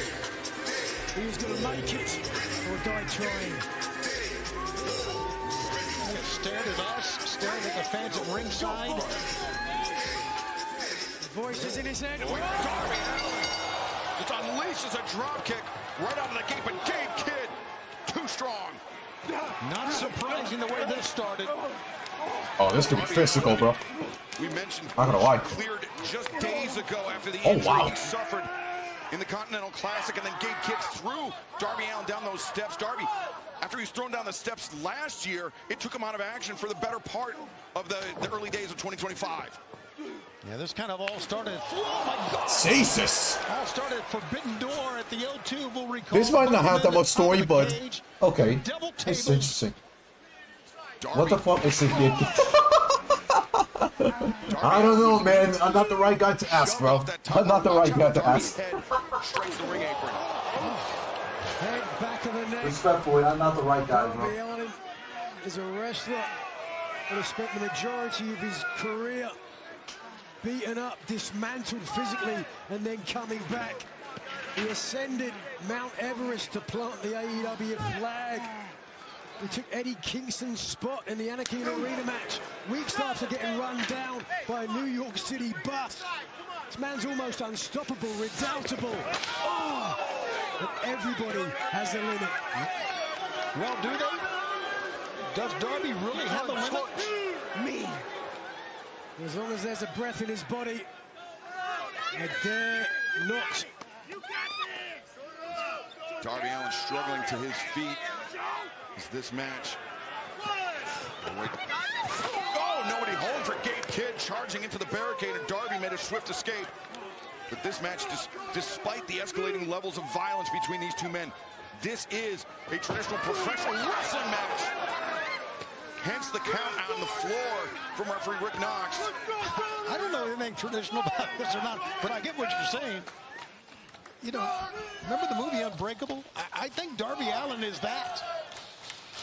Look at this. He's Darby clutching his head, I'm sure, after that spill he took against the barricade, against the ring apron, but bouncing Gabe Kidd's head off the barricade. I have all the respect for Darby Allin in the world, Tony, but he's not a superhero. He's not immortal. Darby under the bottom rope to break the count, reset the count. Goes to the floor with Gabe Kidd. Oh my goodness! What the hell? Kidd just threw Darby. Is everyone okay back there? I think everybody but Darby's okay. Darby over the timekeeper's table. I see the replay. Watch this. Damn!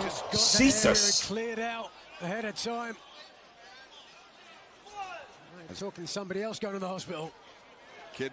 But watch out! Darby under the steel steps. Oh, not on the steps, bro. And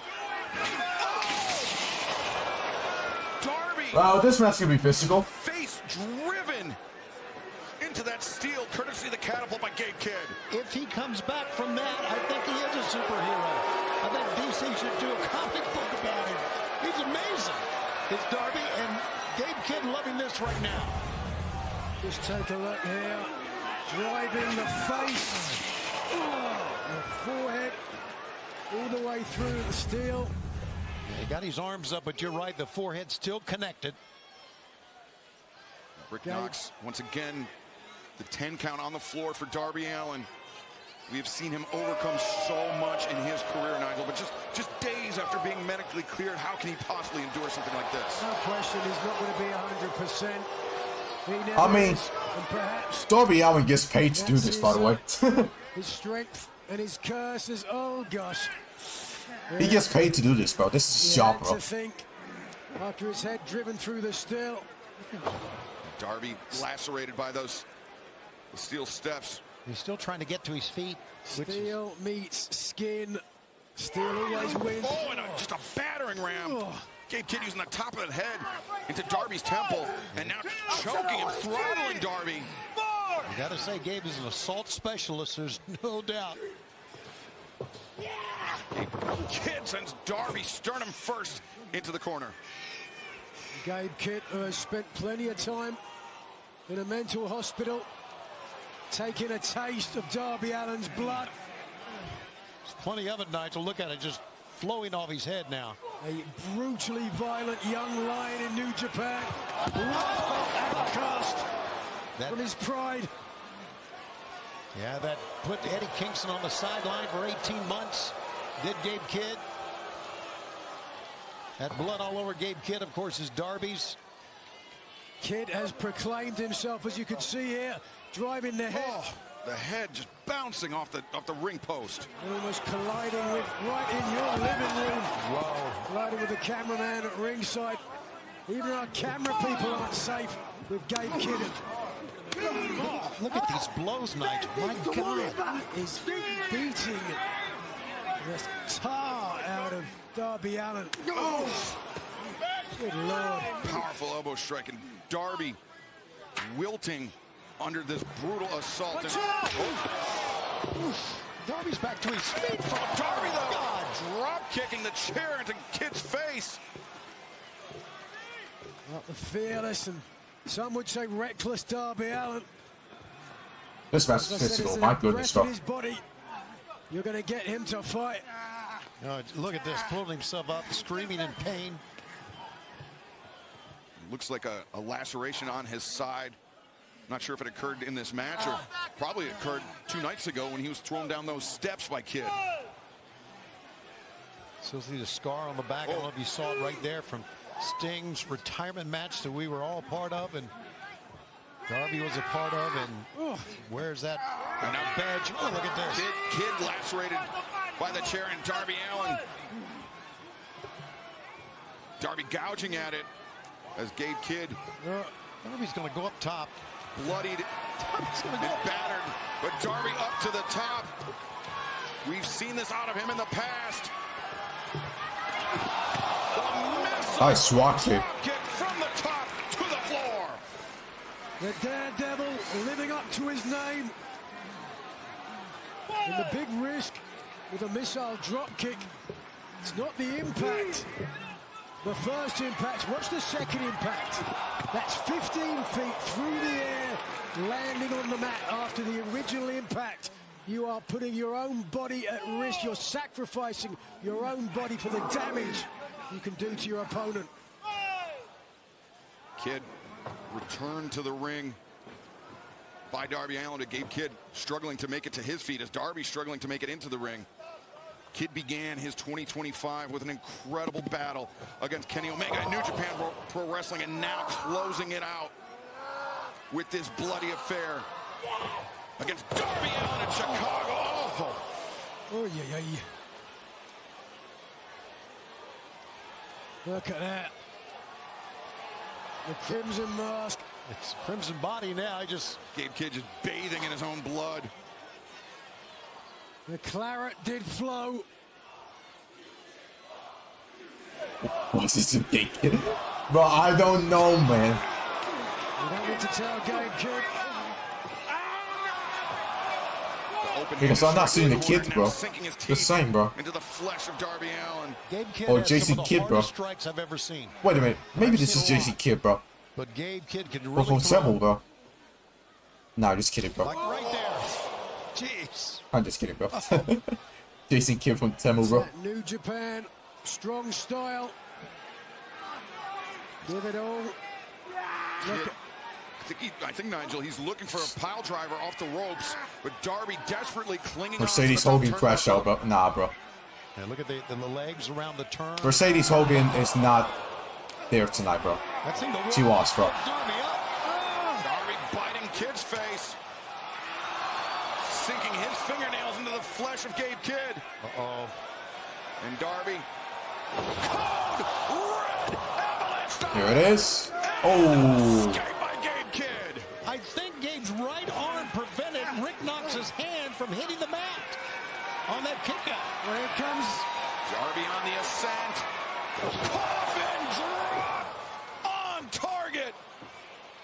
But damage to the lower back, potentially from the missile drop kick to the outside, prevented she lost, bro. from getting the pinfall. Darby hit his finishing move, bro. It has allowed Gabe Kidd the time to escape for some respite on the outside as the official begins the count up to 2. Wouldn't be a match without fucking blood, man. Wouldn't be a match without fucking blood. Boom. Blood. Blood. Damn, bro.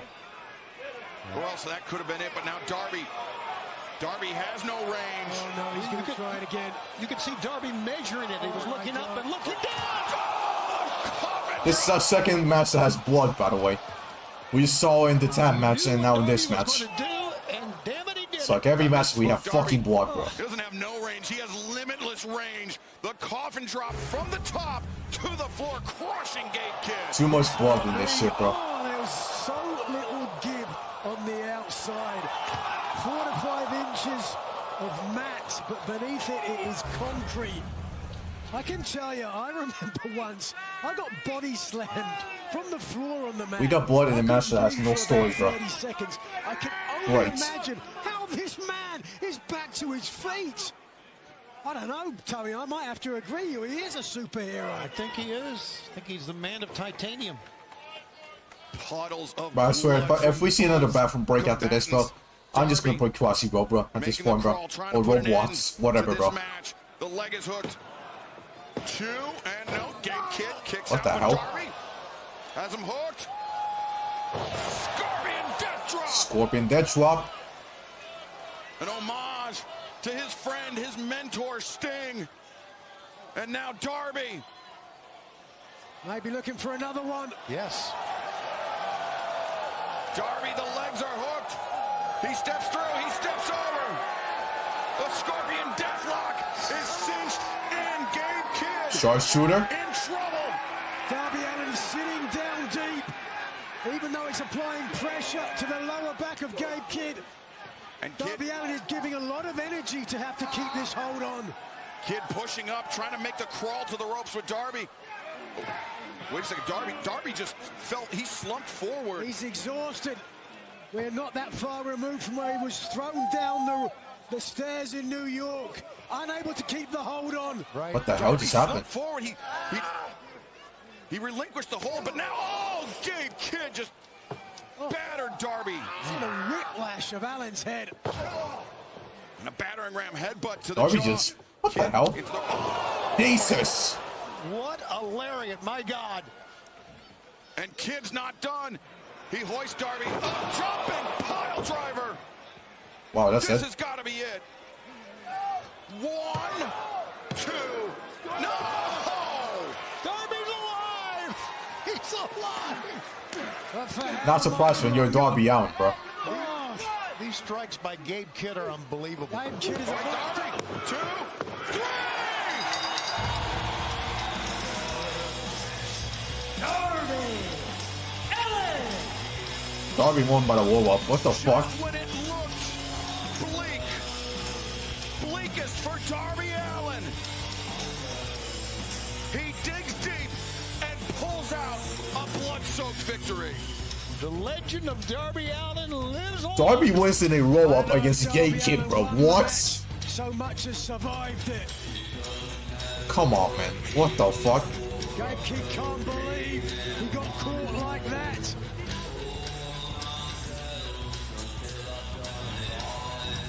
He's not satiated with the loss, certainly. I'm really tired of seeing roll-ups, bro, already, bro. Boy, this is ridiculous. It's like every match I see a roll-up loss, a roll-up, bro. I thought Darby Allin was spent, yet somehow he has reserves upon reserves. Well, we saw it in the women's tag team match as well. How even against the run of play, it only takes 3 seconds to get the pinfall and to secure a victory. And certainly Darby Allin was lying in wait for Gabe Kidd. 3 seconds is all it takes. Darby Allin denying this madman Gabe Kidd his satisfaction here tonight. What a night of action it has been, and we have plenty more to come. We certainly do. We want to thank you fans from around the world joining us on pay-per-view tonight, especially those joining us on HBO Max. We definitely appreciate it. Closing out the year 2025 on pay-per-view for the final time here tonight. But coming up on March 15th, 2026, AEW returns to the Crypto.com arena in Los Angeles for Revolution. We can't wait. You can join us there, AEWTIX.com or on pay-per-view. But World's End rolls on. Literally every match literally ends in a roll-up. Oh god, no! Bro, another bathroom break. Oh my god, bro. Versus Timeless Toni Storm, Roderick Strong, and the Conglomeration. Next. Toni Storm, do I need to remind you that you needed to roll me in a pile of glass to cost me my AEW Tag Team Championship? Marina Shafir, you mediocre Moldovan mongrel. Cute. Do you know how I spent my Christmas? Cinching into mother's milk once again. Barely bloody conscious. Face down and slumped over my dear wife. What's the problem? Is it that I held your lover tighter than you ever could? The only time Mina ever gave herself to another woman was in my arms. Despite what you think, the Conglomeration are your friends. Roderick Strong! He knocked him out! Your day will come. It's the TNT champion! Shafir having to be restrained. Timeless Toni Storm pinned in the ring. Shaking a hand aboard Briscoe.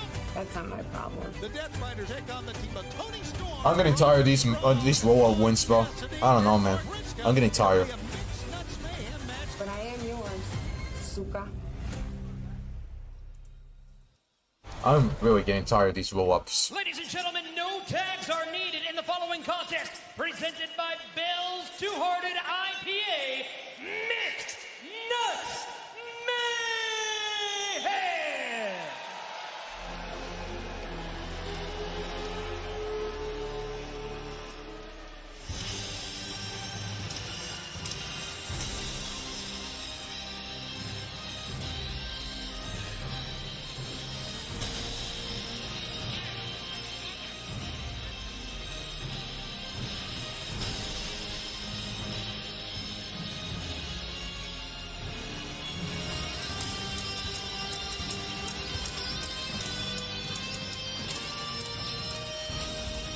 Introducing first, Marina Shafir, the CMLL World Heavyweight Champion Claudio Castagnoli, Julio Yuta, Daniel Garcia, the Death Riders.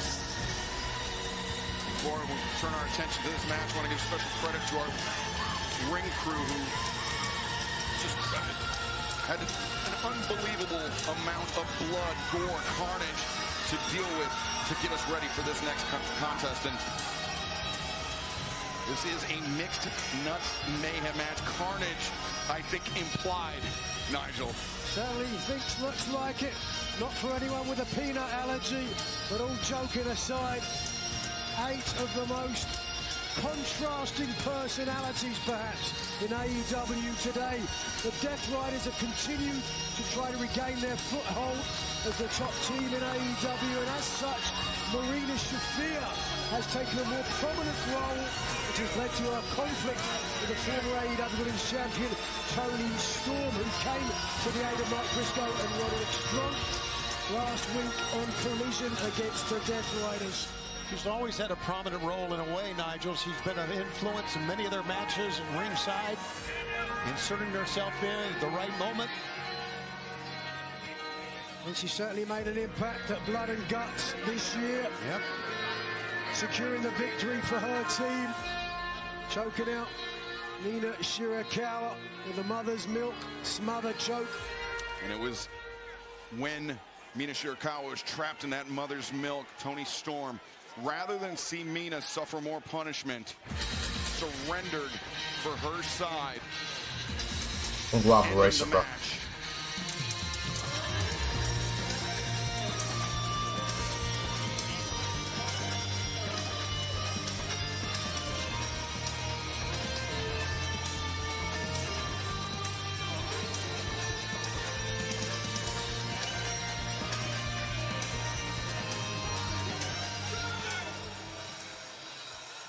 Reach for the sky, boy.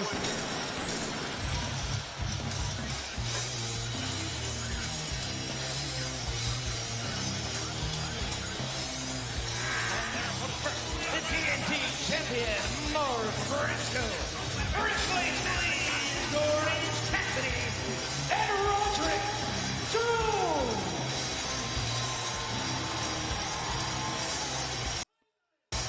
Roderick Strong, the conglomeration of Literally every match ends in a DQ, bro. I mean a roll-up, bro. My fault. O'Reilly, a very impassioned appeal to Roderick Strong, letting him know that the conglomeration are your friends. They will have your back.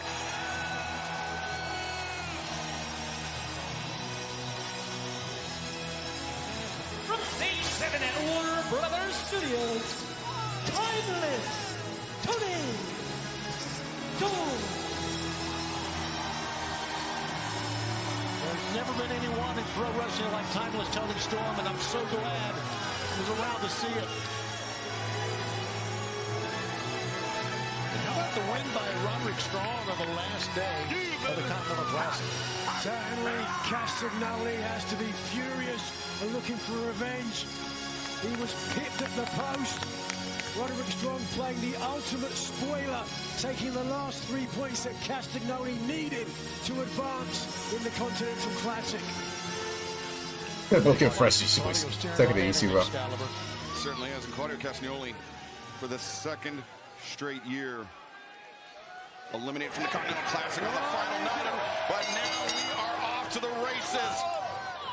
This is a tornado tag match. No tags are needed, but the pinfall or submission must take place inside the ring. As Timeless Toni Storm, Marina Shafir occupying center stage. Drop kick by Toni Storm. And now, right hands being delivered by the Timeless one. Yeah, they have paired off everywhere. Well, before we got started, I saw Daniel Garcia trying to calm Marina. Toni is like peach today, bro. Ah, son of a bitch. Toni got the biggest pop of the night, bro. It's funny. Briscoe, the TNT champion, inside the ring, the waist lock. The back elbow breaks the grip. But Briscoe on the assault, the elbow strike. Wait, by the way, guys, I forgot. There's no tax, bro. Remember what happened a year ago, no matter what else. Right, they're just hanging around. This is literally a Anarchy in the Arena, bro. Part 2, bro. Absolutely. The fans do not forget it. Neither smart Briscoe. Look at this. Literally Anarchy in the Arena, bro.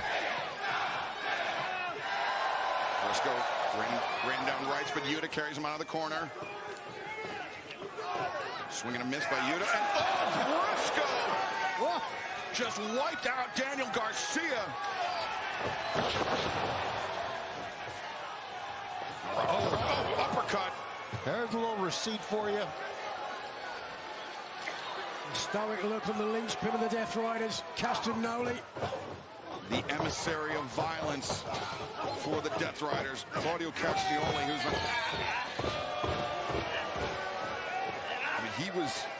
he was poised to take a spot in the semifinals of the Continental Classic until Roderick Strong got that pep talk from Kyle O'Reilly and defeated Claudio the final night of group stage action and ending Castagnoli's Continental Classic. And I even think, even though he ended with 3 points from disappointment, I think that may have been a defining win for Roddy.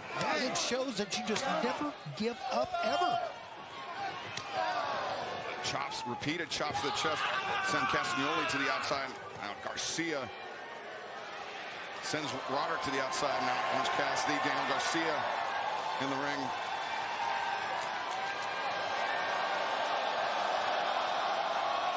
Up.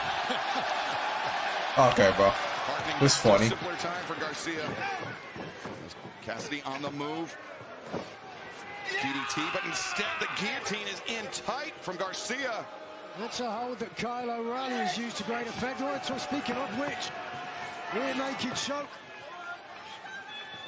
Garcia, stun dog millionaire. Bro, Garcia's not with the Death Riders, so I can't even take him more serious, bro. He was way less serious with the Death Riders, bro. I'll be honest, bro. Lining up, maybe for an orange punch, or maybe not. Lined up.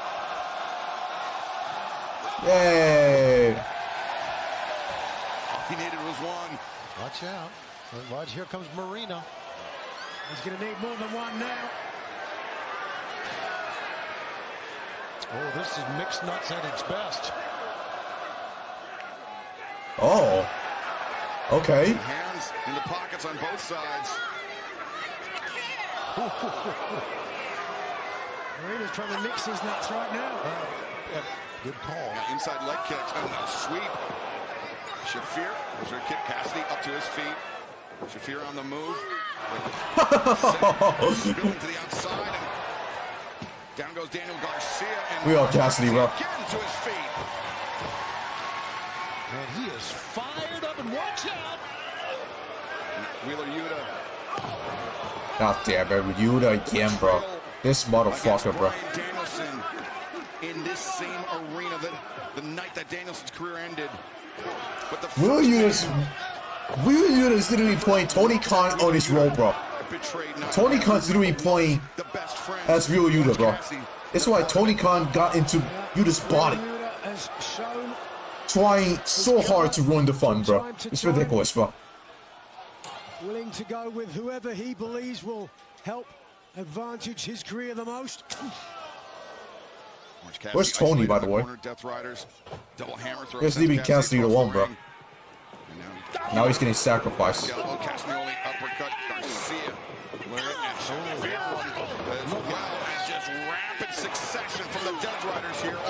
Why is Cassidy getting sacrificed, bro? This is impressive, guys. Impressive. Look at this. Roderick Strong went right in there after him, didn't he? Poor Roderick, bro. Please, bro. Had to go in 0-6 in the Continental Classic. Well, I mean, he beat Claudio, but still, bro. He went 1-5, bro. Or 1-4, I should say. My fault. Chop to the chest. Castagnoli holding Roderick Strong open for Shafir, delivering those chops. Uh-oh. Shafir comes in, rolls line again and again. Wait a minute. I just realized. Just one after another. Ronnie's hanging in there. Wait. Until now. 3 feet in the face of Wait. Marina Shafir's taken out. Wait a second, Mark. Briscoe wants some of this. Briscoe ducks underneath Castagnoli, and now trying to fight off the Death Riders. Look at that. He pulled his punch at the last moment, and that allowed the Death Riders to regain the advantage. Gentleman's curse. And Briscoe wide open now. And I think it's safe to say the Death Riders are dominating this match. No doubt. Certainly the style helps them. Just mocking Briscoe now. Briscoe struggling up to his feet. When you think back to the original Continental Classic, it was really Mark Briscoe's coming out party as a singles wrestler. He needed a win. Now it's Mark Briscoe. Great. First 3 points, and since then, Briscoe's ascent in the singles division has just been marvelous. Oh, husband. And this now is 3 members of their opponents in a row. Right. And Cassidy was trying to crawl back in the ring, but a swift boot to the side of the head from Castagnoli sends Orange down to the mat. The Death Riders have used their numbers advantage to perfection. Shafir, the kick across the spine. Mark Briscoe, but Wait, Toni saving Mark Briscoe.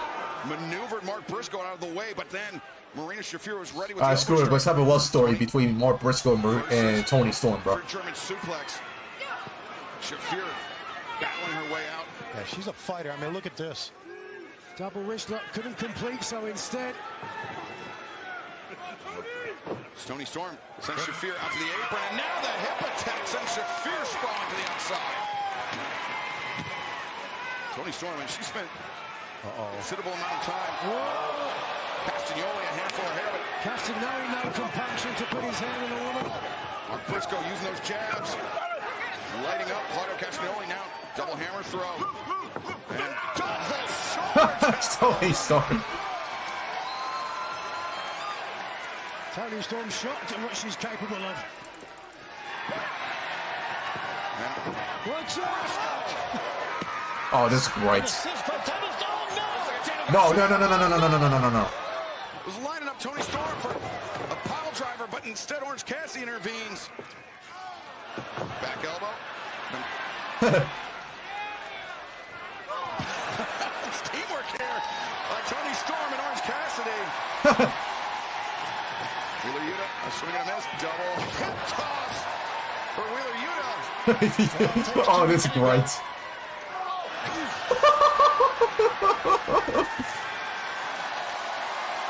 It's been a wonderful night.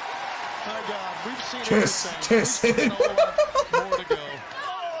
Shafir, middle kick to Orange Oh, Cassidy. I'm just kidding, bro. That sound you may have heard was Mark Briscoe's head bouncing off our announce desk. They as friends, bro. Fuck. Been a chaotic mix. Oh, that was great, bro. I love it. German suplex. In time was Toni Storm. Shafir. First done. No. Oh my lord, bro. Equanio couldn't have told me with that, bro. That would have been hilarious, bro. Orange Cassidy. That would have been GG's for. That would have been GG's for Toni Storm. Briscoe. Whee! 1, 2, no! Both Yuta and Garcia, the low men on the totem pole, the Death Riders, earning their spot, and more so. Bro, Roderick Strong's useless, bro. Jesus Christ, bro. First getting his ass kicked by fucking Marina Shafir. Now can't even handle them, bro, at all.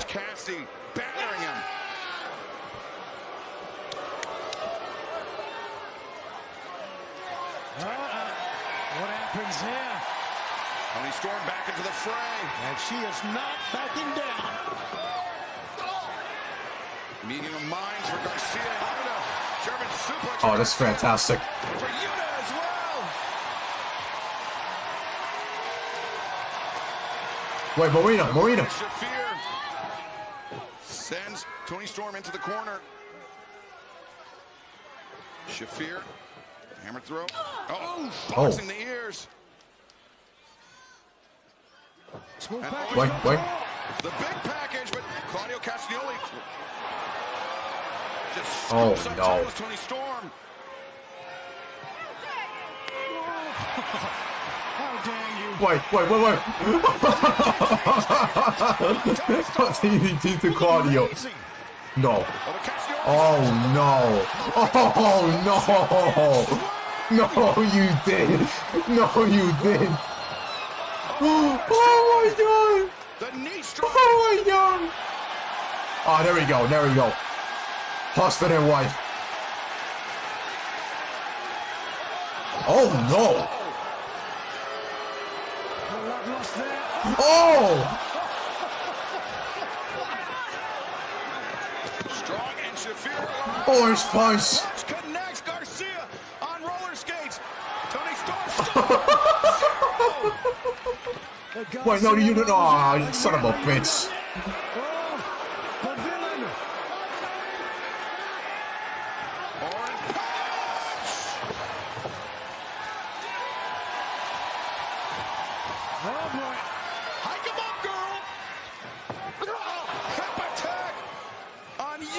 Oh, I'm assuming he enjoyed that, bro.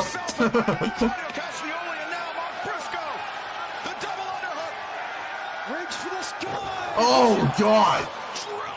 Dang. Thank God, man. Fucking you there, bro. That was enjoyable.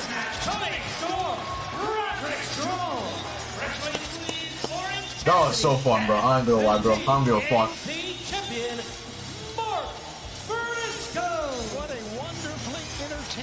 That was so entertaining, bro. Absolutely. That was so entertaining, bro. Roderick Strong, Orange Cassidy, Mark Briscoe, and timeless Toni Storm pick up the victory and are joined by the AEW Women's World Tag Team Champions, the Babes of Wrath. Celebrations all around. The Death Riders started off strong and had to run of things for a while, but ultimately this mixed tag team encounter will go to the conglomeration. Roderick Strong and timeless Toni Storm.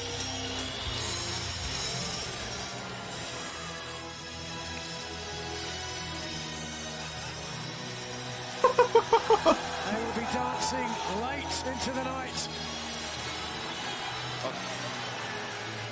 Oh. Wait, Mina? Celebration not just limited to the Babes of Wrath, Mina Shirakawa, Luther.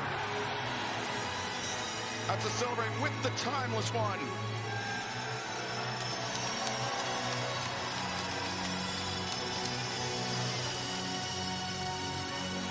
Are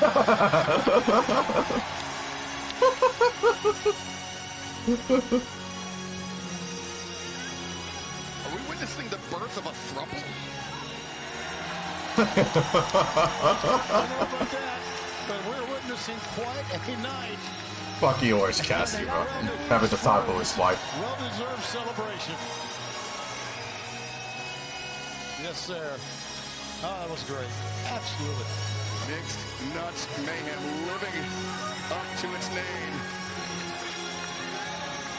But right now, let's head to the back where our colleague Lexi Nair is standing by. Take it away, Lex. I'm waiting outside Mercedes Moné's locker room, trying to get a word in with her. Oh, Mercedes, excuse me. Okay.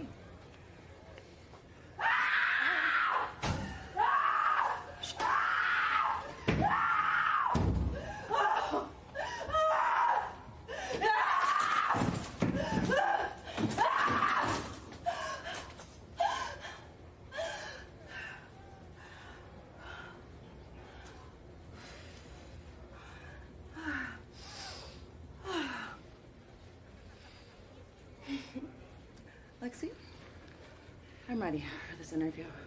Mercedes, another tough loss tonight. The end of 2025 has not exactly been good to you, which is why 2025 hasn't been good to me. Did I hear that correctly? Ultimo Moné, a global icon, PWI's #1 wrestler of the year, Sports Illustrated #1 wrestler of the year, and the greatest TBS champion of all time. 2025 hasn't been good to me, Lexi? Huh? Well, you were pinned by Willow Nightingale earlier tonight, which is why I want. Lexi, I don't want to hear about Willow Nightingale. Do you understand me? You know what? This week on Dynamite, Willow, at New Year's Smash, I'm going to beat your fucking ass. Thank you, Lexi.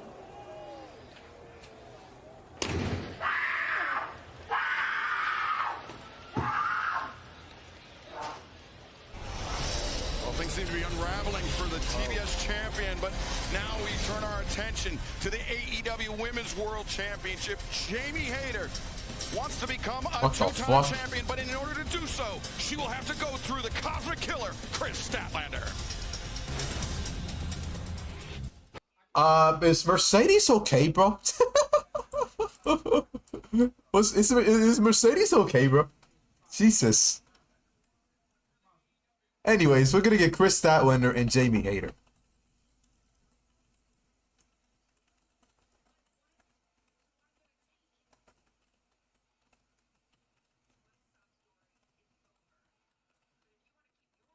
Or championship.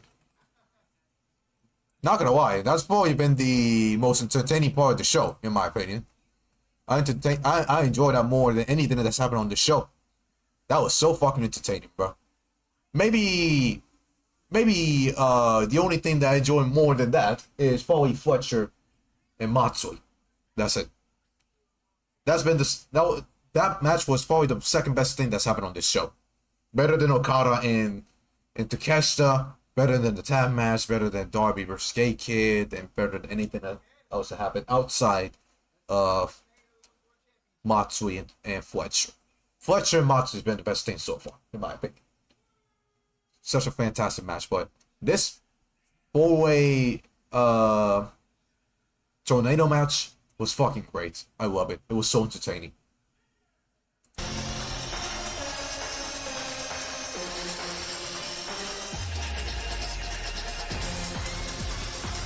This basketball ball is for the AEW Women's World Championship. From Southampton, England, Jamie Hayter. Jamie Hayter feels like she was unjustly robbed of the AEW Women's World Championship during her first reign. Now, a chance to right the wrongs of the past, at least in Jamie Hayter's mind. And I want to thank Nigel McGuinness for his contribution to our broadcast tonight. We'll be joined here on out by the American Dragon, Bryan Danielson. And Bryan, this is as close to a toss-up, I think, as we've had all night. I agree. I mean, these two women. And her opponent from Long Island, New York, she is the AEW Women's World Champion, Kris Statlander. As I was saying, these two women Respectfully, have many things in common. The way they wrestle, their strength, their determination.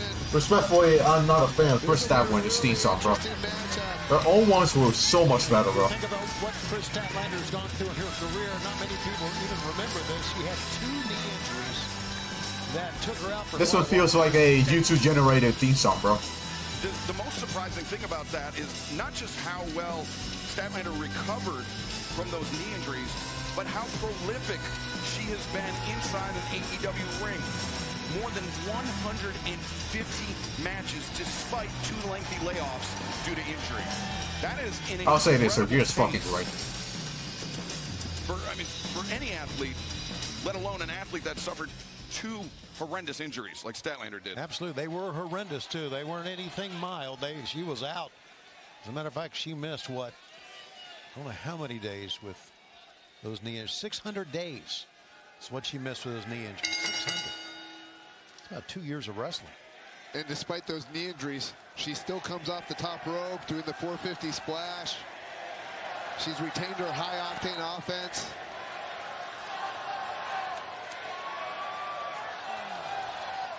I think one of the many things that Hayter's got going for her is her confidence. She's never lost to Statlander in a singles matchup, 2-0. She's on a 6-match winning streak. And you would have to think that Jamie Hayter's fired up. This is her first one-on-one shot for the AEW Women's World Championship since she lost the title. It was Full Gear 2022. Jamie Hayter defeated Toni Storm. She wasn't timeless then, but Jamie Hayter won the title. The fun. We needed fun, bro. And that was fun as fuck. Hayter sending Statlander out to the apron, but it was Toni Storm who then defeaed Jamie Hayter at Double or Nothing. And yes, finally, no roll-ups, man. Quite a bit of assistance. We actually got a clean win, bro. Hayter sent to the outside by Statlander. These two women matching strength for strength. Frustration showing on the face of Jamie Hayter. These two women earlier this year, Tony, were part of the first ever women's blood and guts match, and they fought on the same side in that battle. Yeah, it was Jamie Hayter that called for it. She's the one. What match is this? I think this is the. First time. Let me check. Let me check. Made that challenge. Side headlock on the scissor of the leg. Head scissor. Now the sweep of the leg. Statlander avoids the sweep. Hayter avoids the kick, and now the roll-up. 1, 2. Brian, I love this. Trying to go for the fast win, right? Get it over. Oh, Haterade. Very nearly. 1, 2. We got this match, this match. Tony. I think it's good to go for the quick wins early on. But I think in a battle of if you're going to go technical wrestling, I think Jamie Hayter actually has the advantage in that regard. Yeah, I agree with that. Swing and a miss by Statlander. Trip attempt. Hayter avoids into the rough shoulder tackle. And Statlander just ran through her challenger. Both had momentum hitting the rope, but it was Stat that got the advantage. Yeah, this is the 7th match of the night so far. Here. Both women to their feet. Already, by the way. And Statlander, I think, slightly better of that exchange. Do it again. Women down. Both women. So we got two more matches into this. We got Moxley and Okada, and we also have the main events. Was not to be underestimated. So we're still looking at another hour and a half at least. But now they're getting back into it. Maybe 2 hours, depending on how these matches go. I'll probably say an hour and a half though. Great move. I'm just hoping that this doesn't go as long as possible. Yeah, I think Jamie Hayter has the. I think Jamie Hayter has the scientific wrestling advantage, but I think Kris Statlander has the more athletic advantage when it comes to the ability to avoid moves. Sure. The quickness, flexibility. Look at this. Oh! Speaking of quickness. Oh, Statlander intercepted the dropkick attempt. And oh, face first. Face first into the steel steps. Had her hands up, but still did not prevent her head and her face, maybe her nose, from hitting those steel steps. Yeah, and the edge of the steps as well. Champion of the world. Back inside the ring, Kris. Come on.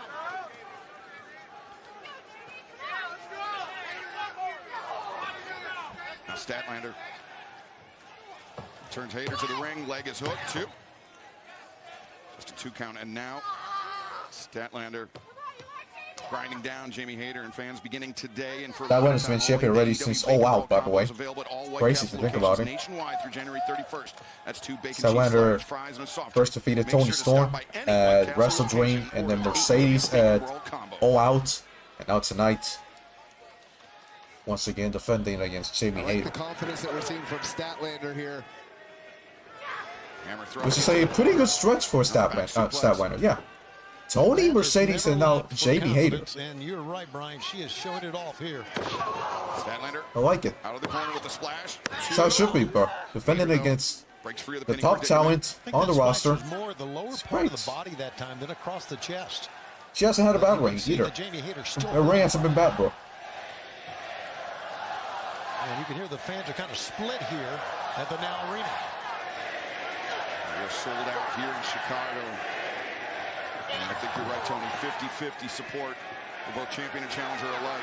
I don't know Jamie Hayter's the right woman to beat Statlander. Took a moment to acknowledge the It'll most likely be Mercedes either way. taking advantage of that opening.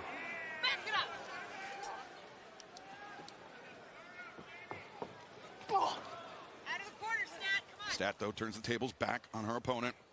Look at that, referee Aubrey Eppers working double duty tonight. Second match officiating. Maybe another splash. Yeah, maybe so, but boy, she waits a Oh long no, she time missed. to get up there. Into the well once too often, but that found its mark. Hayter strikes with the kick.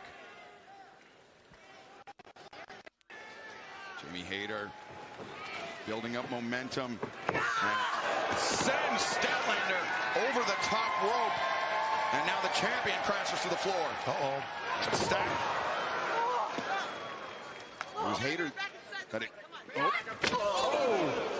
Right into our announce desk. Statlander sending Jamie Hayter, and it was a lower back injury that took Hayter out of action, that ended her reign as AEW Women's World Champion. And now Jamie's all entangled on the Spanish announce table. Jamie's about to break the table, bro. Oh my goodness. Hayter. Well, this one took a nasty turn, Excalibur. Standing on the... Whoa! Kick off the announce desk. Well, thankfully, Jamie's okay. What the fuck? Expected to go this far. Well, you want Bailey on AEW sub point? You'll do something like this. I don't know. Probably not. I think she should stay in WWE. I'll be honest. Jamie Hayter, but it paid off. One person that would be interesting in AEW would probably be Stephanie Vaquero. Like, you know, I know she was in the company last year, but she was only there for 2 matches, and then she went to NXT. She was not even signed to AEW at that point. She was just like an invitation. It affects her legs as well. But you saw or like a 2-match deal, something like that. I'm not sure. Right there, that was a beautiful, whatever that was. perfectly placed drop kick from the second turnbuckle. Now cover made, far leg is hooked, and so I could imagine a actual run for Stephanie Vaquero in some trouble in here AEW. as Jamie Hayter The other person will probably be in the build-up will to probably this be match, Oscar. I'm gonna lie. has been imploring Jamie Hayter to get back her. Hell, can you imagine Miyako Boyer in AEW as well, or Rhea Ripley? High boot delivered, near leg is hooked, and I wonder Rhea will be do you think Hayter on top to that mindset in that women's division in AEW. I don't know. I doubt it. The Sisters of Sin.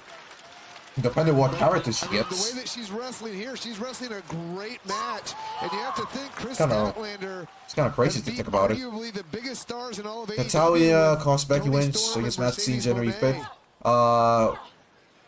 Not Natalia, bro. AJ Lee, of course. AJ's gonna cost her again, bro.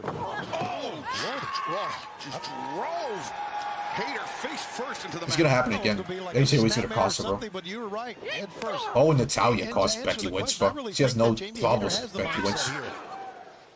This doesn't make sense, I'll be honest. Now the inside drives Hayter down. Statlander, the leg cradle. Nah, bro. Yeah, bro. This Chicago crowd. Oh my God, this Chicago crowd is fucking bored as fuck. So it was easy, really, to shoot the left shoulder and the arm straight up in the air. After the first 2 matches, the crowd went silent, bro. Getting pressure on both shoulders when you're pinning somebody. Stat was thinking maybe. But they woke up for that fatal 4-way tag match, fatal 4-way tornado match. 3 consecutive elbow strikes. And now they're back to sweeping. Into the jaw. Because the entertainment is gone. And Toni Storm is that entertainment, by the way. Never doubt Toni Storm, bro. Every Toni Storm match, you'll be entertained, bro. Or Orange Cassidy, even Orange Cassidy too, bro. It was just perfect. Compare what's happening now to what happened at the beginning of this match. Changed drastically. Oh, Hayter. Hoist up. Or just saying. And neck breaker. Hayter on the move. Sliding lariat. Did someone tell me what they said? Statlander breaks free. Oh, Green Bay sucks, bro. No frustration setting in for Jamie Hayter. To keep her mind about her, though. Stat looked like she was trying to roll out of the ring, but stopped right on the apron. There she goes. Wait, what happened to Green Bay? Talking about championship mindsets. Oh, you Green Bay. See a difference right here. Kris Statlander is NFL. No. They're reacting to NFL while the freaking pay-per-view is going. Statlander, the only woman to have held both the TBS Championship and the AEW Women's World Championship in the history of All Elite Wrestling. But Jamie Hayter intent on joining the ranks of multi-time champions as But Hayter hammering her opponent with those strikes. Very much the NFL during the match. Dude. Oh! I mean, they had to go through so many different. Bro, they went through Mitch Trubisky, Tyson. What's his name? Hey, no way. I don't know the guy's name. No. Justin Fields. My mistake, but still. Bro, doing Statlander versus Jamie, that's wild. We're gonna have some unexpected offense, some firepower here. Well, it looks like they got the right guy. This challenge by Jamie Hayter, Brian. I'm happy for them. And they 100%. 1, 2, no! Again, Kris Statlander not putting any weight on Jamie Hayter's shoulders. That was a package. Bro, they're watching NFL during the. Kris Statlander bringing out some unexpected offense, some firepower. They're watching NFL during the match, bro. This is speaks embarrassing, to the bro. gravity of this challenge by Jamie This is Hayter, incredible. 100% agreed. And you can tell how much it means to both of these women. I don't know.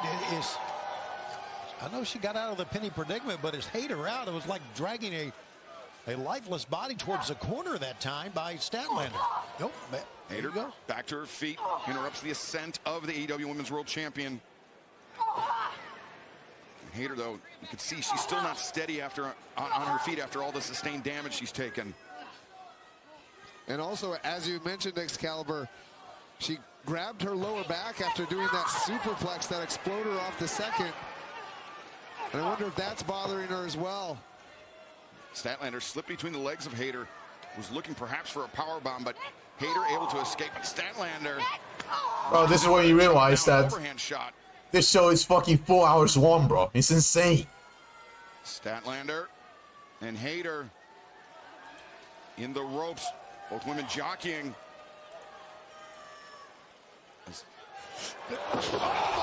Oh, wow, shit. Kris Statlander. By the way, they reacted, bro. Planting Hayter out of the corner. All right, Aubrey's got to check here because Hayter is hurt. Hayter clutching the top of her head. And you see the tape. Here it is again. Take another look at this. And Statlander, I believe, clutching her shoulder as well. Aubrey Edwards checking on both competitors. Statlander slow to capitalize. I'm surprised Stat's not going for the cover here. Yeah, me too. Because Hayter's hurt.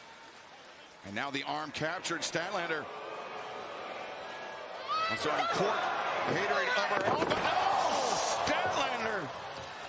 Talk about being dumped on your head. A running knee. Also Shining Wizard there. 2. And ooh. Jamie Hayter, what resilience. After that move out of the corner by Statlander. I was wondering why I didn't see the tape on Jamie Hayter's neck before, and it's because her hair is covering it. But we saw after that. Here it comes. If she can get it. Hayter, no. Statlander drops to her feet, falls underneath, thrust kick. But Hayter went for the boot. No. Came around the second time. Statlander and Zigiri. Stat swing and Jamie Hayter, the backbreaker. Hayter maintains control. No, Statlander. The vertical suplex. And this is literally back and forth. No one can get much of an advantage in this thing. How about evenly matched?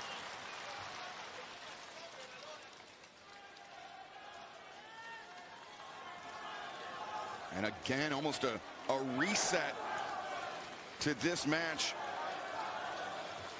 The pain, the fatigue, all setting in, all becoming very, very real for both athletes. Yeah, and understandably so.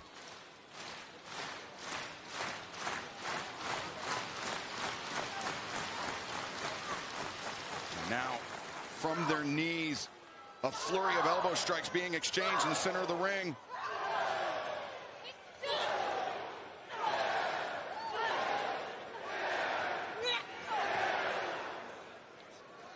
Oh, wait a second, Hayter. Could she be? No, Statlander was ready for it. Paintbrushed her. Oh my God. Statlander baited her in. Lands the lariat. And now Statlander. Almost a Haterade of her own. Right. Statlander, wait a second, Hayter. Reverses. That's a Saturday Night Fever from Jamie Hayter.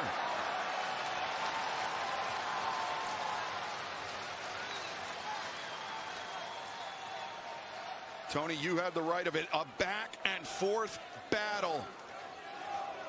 We called it at the outset, Brian, as close to a toss-up. At this point, I would be loath to pick a favorite in this match.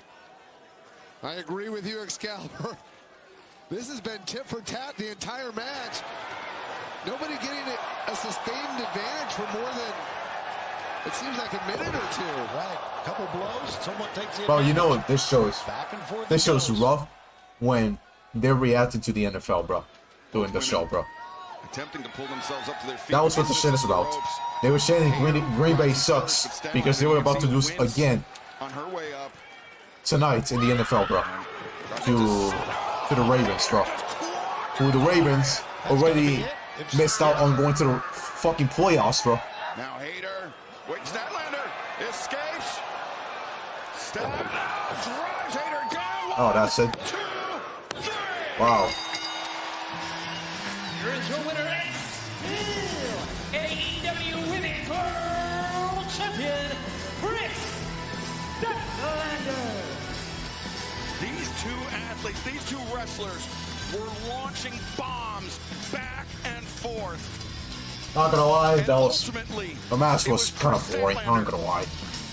That survived. She retains I her just didn't care. AEW Women's World Championship, but I believe it was just barely. Survives the right word, Excalibur. I think there's no doubt. Earned that one. Jamie's going to have her shot again. I don't think there's any question about that. She deserves it. The resilience, the quality of Jamie Hayter on full display in this match. But Kris Statlander is still your AEW Women's World Champion.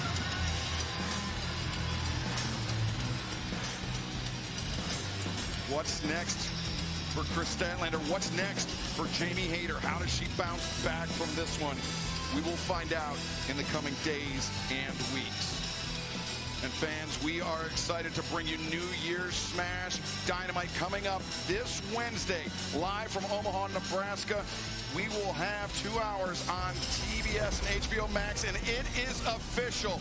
After pinning Ricochet earlier tonight, Jungle Jack Perry has earned a shot at the AEW National Championship.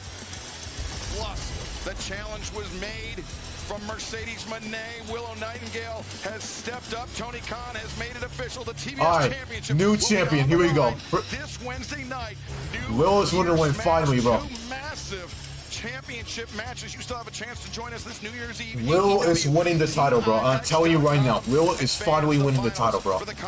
She's getting revenge on Mercedes, bro. John Moxley, Kazuchika Okada, both men winning their semifinal bouts, and both men battling to become AEW Continental Champion.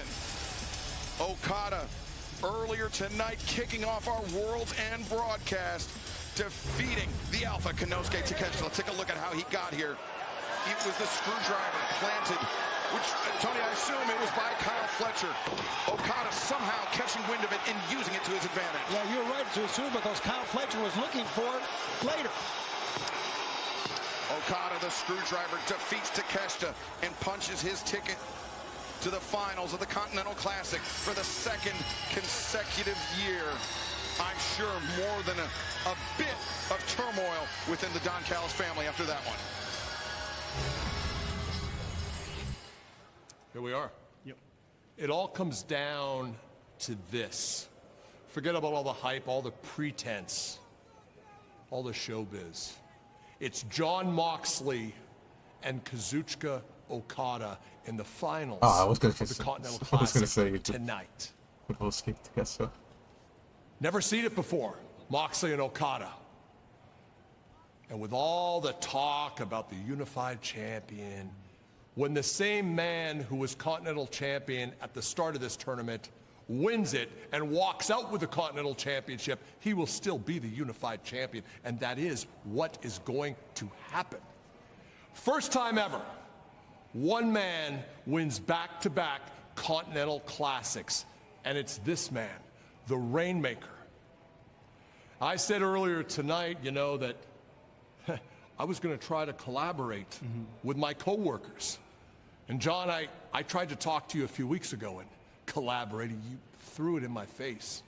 You intimidated me. Well, congratulations, because now you get New Year's resolution number 2, which is me exacting vengeance on people who have wronged me, John. You threw it back in my face. I can think of nothing better than for Okada to leave you laying and stand over top of you with a Continental Classic. And John, when I look at you, when we look at you holding that belt over top of you, I will remember, because I play the long game. 3.5 years, I have had to look at what you did to me. And tonight, Okada is going to do it to you. The Rainmaker will be, once again, the winner of the Continental Classic. Jon Moxley, you've accomplished so much, but you have never beaten me, and you never will. Because I am the greatest tournament wrestler of all time. Bitch. No shortage of confidence from the Don Callis family camp. But it was this moment we talked about Tony, that when Kyle Fletcher, he was looking for that screwdriver, but Okada had already used it. He tossed it under the ring after he was done with it. And then Fletcher, in panic mode, found himself in the grip of Jon Moxley. Fletcher went to sleep. Jon Moxley punched his ticket to the finals of the 2025 Continental Classic. And now, let's hear from Mox.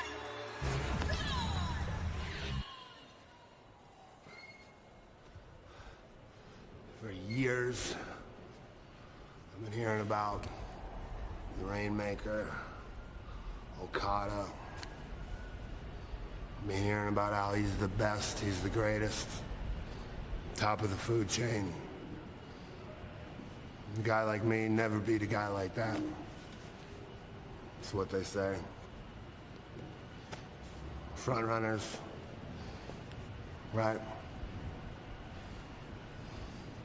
This Continental Classic is a beautiful thing, man.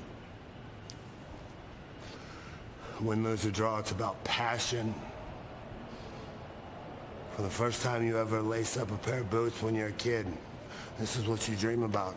The chance to step into a ring every time in the Continental Classic and show the world what you do, what you've given your life to. Lay it all on the line. This Continental Classic, it's a hill worth dying on. So, Okada, son, you're gonna have to kill me.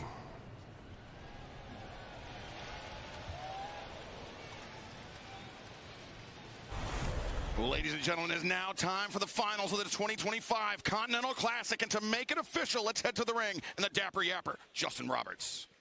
Ladies and gentlemen, this is the final match in the Continental Classic. And it is for the AEW Continental Championship.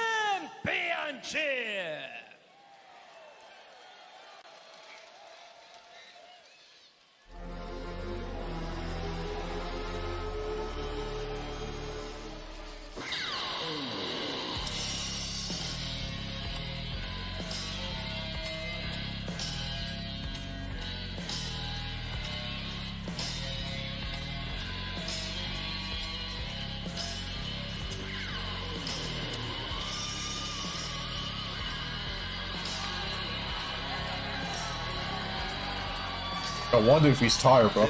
Just saying. This final round match as high stakes as it gets, and that's now. Let's check in with Renee Paquette.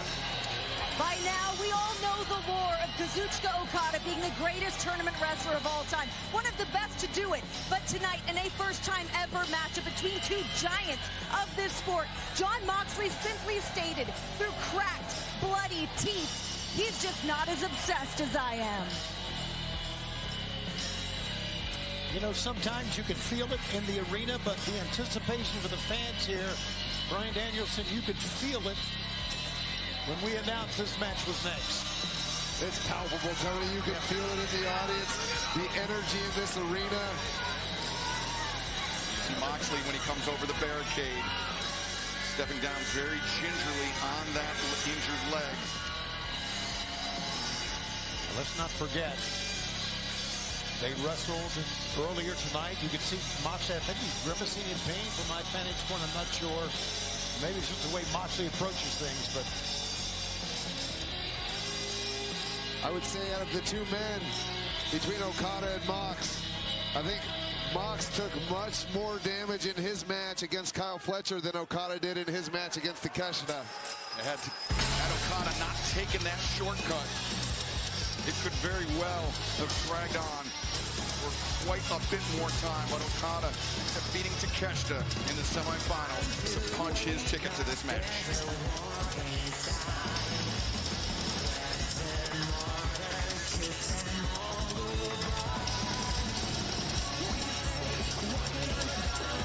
and you know, just another word on Takeshita. I noticed when Don Callis was talking, he and Okada, Takeshita was not mentioned at all.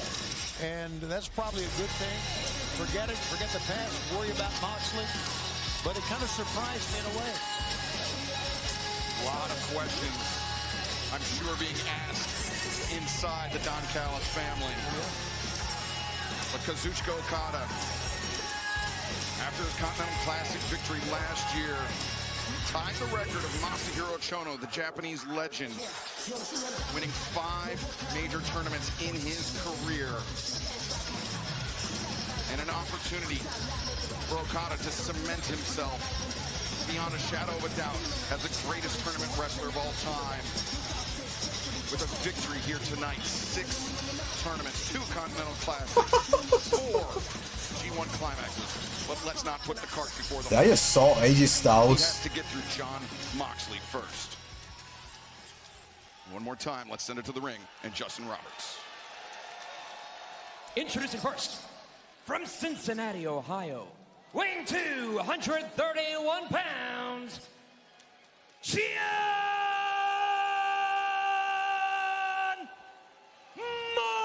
Moxley.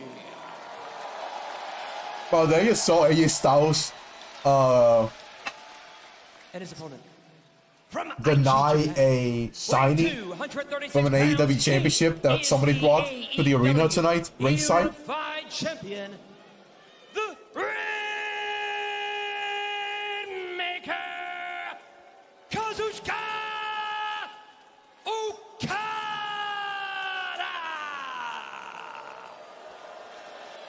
Okada. Stephon Smith drawing the assignment for this contest. He will be the 3rd man in the ring. And whoever wins this one will claim that prize, the AEW Continental Championship. Yeah, first time it's been brought in the ring. It's been here at our broadcast desk the entire tournament. It goes back to its position. Brian, Okada and Moxley, both men have been in the finals of the Continental Classic before. The Ain't key no way difference they is just that sit there again, bro. Okada has won the tournament. They You've been in fucking the did ring it. with both of these Oh my men. god, they're now down 17, bro. Moxley's assessment of things. Oh that he my wants it more lord. than Okada.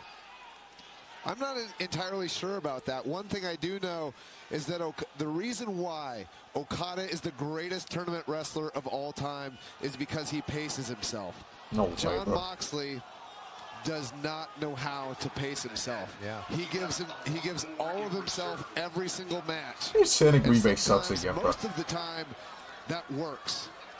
In a tournament format like this, I'm not so sure. Yeah. Brian, we talked Bitch. in our opening contest about how you pace yourself in a tournament like this. Kazuchika Okada, by virtue of using that screwdriver, by stabbing Konosuke Takeshita in the head, he left a lot more in reserve than Jon Moxley did. Moxley had to, I mean, as you said, leave it all in the ring. He had to, and also Moxley has something to prove. You know, we've talked about the last half of 2025 for Jon Moxley, how it hasn't gone exactly probably the way he planned. Losing to Darby Allin in the I Quit match, tapping out to Kyle O'Reilly twice. And yet here he is, finding himself in the finals of the Continental Classic. Matched up with Kazuchika Okada for the first time ever, one-on-one. First time ever, by the way. That's kind of crazy. Tentative Even though start. this is not the match that I wanted, The losses to especially Kyle on O'Reilly, this that stage. is where the But leg issues it is for what it Jon is, bro. Moxley We got it began. here. And that has plagued I'd him rather all see throughout the tournament. Moxley Saw Kyle versus Fletcher take advantage of Takeshita it in the tonight. finals, or I'm sure maybe that fact not lost on Kazuchika Okada that Moxley's coming or into maybe this Okada match with versus an injury. Takeshita. I mean, excuse me. Yeah, Okada versus Takeshita in the finals, or Okada versus Fletcher in the finals, or Fletcher versus Takeshita. You talked about that, so you know how important Any of it that, is. bro. We were But talking no. about pacing yourself. You got the to worst world one. title, or probably next, right up with the world title. Becoming Continental Champion is so important. Yeah, sorry, before you get the answer, Brian, notice that Okada did sweep out the leg of Jon Moxley, and Moxley rolled underneath the bottom rope to put some distance between himself and Okada. Yeah, I was just about to mention that, Excalibur. But yeah, to your point, this has become such an important tournament for everybody backstage in AEW. And the Continental Classic is fast becoming the most grueling and most prestigious tournament in all of professional wrestling.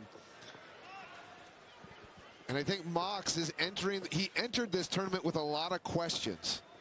With a lot of the setbacks, the recent setbacks of Mox. Will they be viewed as a momentary setback of a historically dominant wrestler, or will they be viewed as the beginning of the end for AEW's most decorated wrestler ever? And I feel like we're going to find the answer to those doing questions slow motion, bro. in this match right now. Brian, to that point, Jon Moxley is the only man to have held the AEW World Championship 4 times, as Okada once again picks the ankle, and now looking to punish the leg of Jon Moxley to exploit the injury, but Moxley goes to the eyes. Yeah, you've seen why Okada is the greatest tournament wrestler of all time. He can exploit your injuries. He knows where to go. Moxley did all he could to get out of it and did a good job. But don't think that Okada won't go back to that. And Moxley knows it. And to your point, Tony, you know, Okada's a dangerous man himself. He's injured Kenny Omega. He injured Swerve. And those are 2 heavy hitters. Mox coming into this match. Look at that ankle pick. Yep. Again, going back to the leg. Okada hammering down the elbow drops, and now wrenching the toe of Jon Moxley's boot. Trying to put torque on that knee. Really trying to punish the ligaments of Jon Moxley, but Okada, drop kick. Wow. And whoa, Moxley got strung up. Yes, he did. His boot got caught underneath the top rope, and his entire body weight was pulling down on that injured leg. You know, this tournament has been phenomenal. It's probably the best tournament that I've ever seen in wrestling of all these years. And I think what makes it that way is the stars that have been in it, Like Okada and John Moxley, you mentioned four-time former world champ. Okada. DDT on the floor. And let's take another look. Watch the left leg of Moxley after the drop kick. Yeah, there you go. Underneath the rope. That could easily tear a ligament in the ankle. And if you tear a ligament in your ankle, I mean, it's going to be hard for John Moxley to walk. If you can't put any weight on your Alright, leg, guys, I'm gonna get something really for this. diminishes the striking This match ability is of way John swole. Moxley as well. Holy shit, bro. Referee I'm really Smith just giving out the here 10 count on the floor. trying to Remember, fight this for is a my match. life, bro, with this shit, bro. No time limit. It was a 10 count on I'm the just out here outside. trying to fight for my life, Is bro. banned from Jesus ringside. Christ. In the meantime, watch this step to the jump shot, bro. Like, And right now, it seems like Kazuchika Okada is in the driver's seat. He is in the driver's seat. let me just show you how it's done, bro. Like, Performance, been a gutsy look at tournament this. by John Moxley. And he's going to have to reach Too down easy even out here, further bro. here. Look at this, because Okada just relentless. Almost like he's stalking him here, Brian. Yeah, he is. Insane. Oh, and just a kick to the top of the knee. And Moxley retreats to the relative safety of the Why don't ring. you just do this for as much as possible, then watching whatever's happening Moxley was the ankle lock this show, bro. from Kyle O'Reilly that began it, but just because it says ankle lock in the name doesn't mean it doesn't affect the entire leg of Not Moxley. the shot that I was looking for. That's a great point, Excalibur. You know, the ankle lock, also in catch wrestling known as a toe hold, depends on Jesus how you Christ, apply it. Can also impact the knee, Yeah, back all shot. the way Give me a up to second. the hip. John Moxley, those elbow strikes, usually so reliable, but he can't base, he can't generate as much power as he normally does, and Okada was able to shrug those off. Yeah, there's another thing, too. Moxley, who's had problems with that ankle for a long time, has been able to, look at this, has been able to rebound because he's had a rest a couple of days between matches. He wrestled, what, an hour and a half ago? This is different for him. I'm sure that hour and a half was filled with plenty of ice on that knee, but that can only go so far. That can only deal with that swelling that I'm sure Moxley is enduring. Moxley, the headbutt. Finally, Okada relinquishes the hold. That was the only way I think Mox could figure out how to get out of that hold. That was a variation of a figure-4 leg lock. Okada has a lot of lucha-style submission holds that especially affect the ankle and the leg. Kazuchika Okada began his professional wrestling career. Oh, DDT again, this time in the ring. Okada actually began his career in Mexico, which is why he has such a heavy influence. Cover made. Heavy influence of Lucha Libre, and that's what I think makes Okada so dangerous, Brian, is he's got so many different tools to draw on that you might not be prepared for. So many different tools and so many different strategies. I mean, we've seen even in this match, he did the DDT on the floor. We just saw him do the DDT in the ring, and he's also attacking the leg. And look here, he's going after the head again. And John Moxley had absolutely no defense for that. He couldn't cover up. He could see it coming, nothing he could do. This has been the best Continental Classic by far, but right now, this is as close to a lopsided match we've had in any of the 3 years of the tournament, Tony. Yeah, it really is. And you know what? This Continental Classic, what makes the year end for AEW so great. You know, around the holiday times that we're going to have the greatest tournament ever. Bomb. Ricochet's gonna retain against Jeff Perry, bro. They're not gonna have Ricochet lose that quick, bro. Please. The one that I see lose here is Mercedes. I think Mercedes is losing that title. Also, actually, what you saw Okada do there is change up the pace. He's been wrestling a very methodical match, which I think is smart because John Moxley can surprise you with a lot of different things. We've seen him use the cutter out of nowhere. We've seen him get submissions out of nowhere. And Okada's wrestling a very methodical pace, and then all of a sudden he picks up the pace right there. Whoa, whoa, whoa, whoa, what the hell? What? Who is this Kevin guy, bro?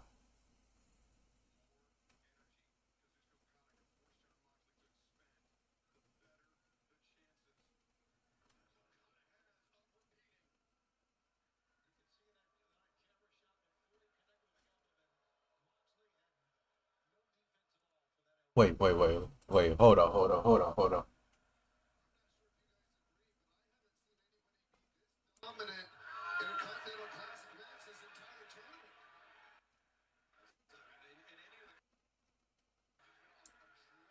Who is this Kevin guy, bro?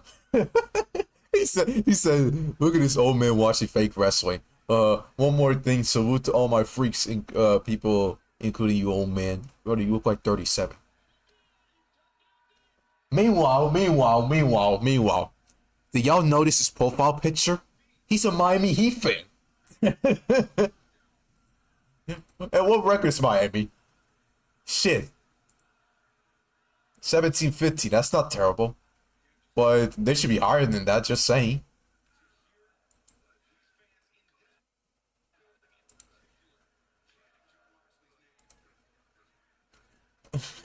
Moxley couldn't stay on his feet after dropping Okada down.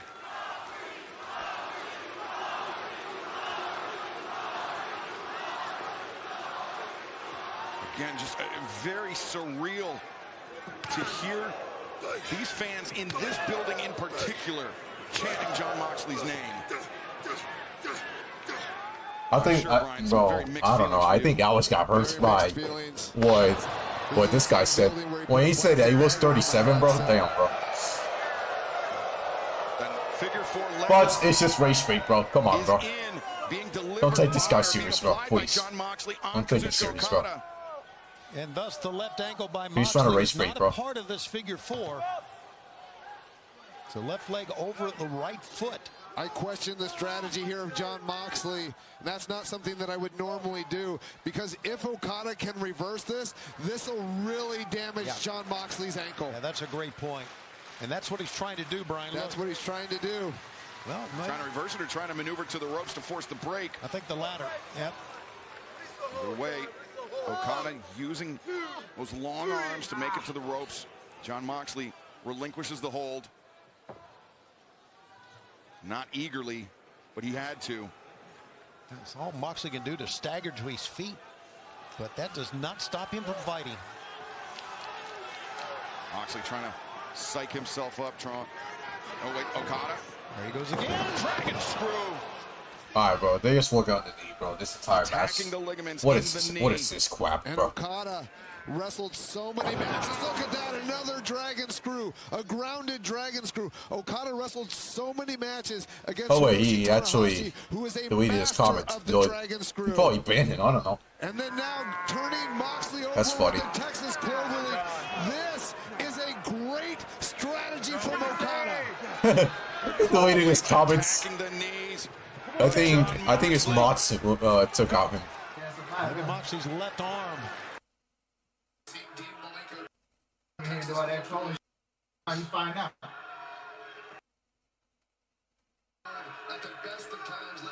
Motherfucker coming here talking about some damn freak off. Nah, nigga, go be with you. Fucking Diddy in them, bro. It's a very painful hold at the best of times, let alone when you Motherfucker coming here talking about some damn freak off. Nah, nigga, go be with you. Fucking Diddy in them. Have we seen Dean Malenko tap out? You wanna come here and do all to make that army crawl for the ropes? Oh, yeah, you got your ass up out of them. That's what you get. How many people have we seen Dean Malenko tap out? You wanna come here and do all that trolling shit, you fuck around, you find out.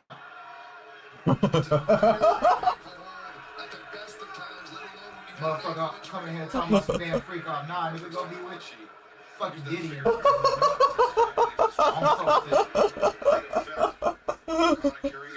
Hey, man, you gotta... Wait. This Mots said we kick him out? That's crazy. Let me check his... Oh, he's checking his profile. Oh my god, he's actually gonna check his profile. Bro, Alex fighting. Who's 17, 15. And what's their, where they at? Oh, they're in the play-in. Miami, he will always be leader. Have that damn thing since LeBron James is down. Bro, Alex beefing with this fake ass fan is more entertaining than this match, bro. And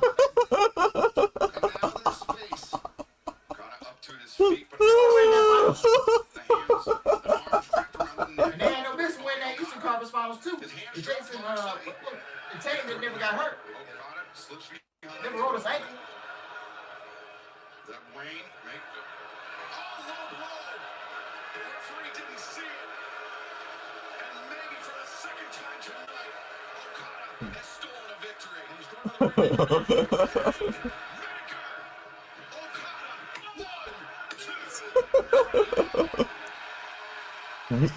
That was people in this money attending this match. Already threw him in the trash where he belongs. Five-star classic. This is real to me.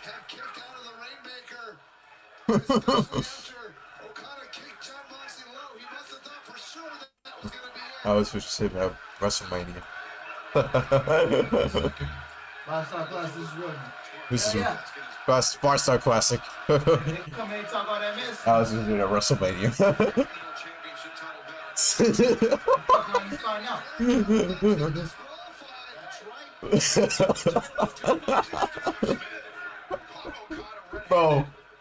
Bro, if he faces that random fan at WrestleMania, bro, I swear, bro, nah, that'll be GG's. Moxley smiling, broken tooth and all. He knows. You wanna act like it's like wrestling's fake? Well, fuck around and find out when you actually meet him, bro. It's just the same, bro.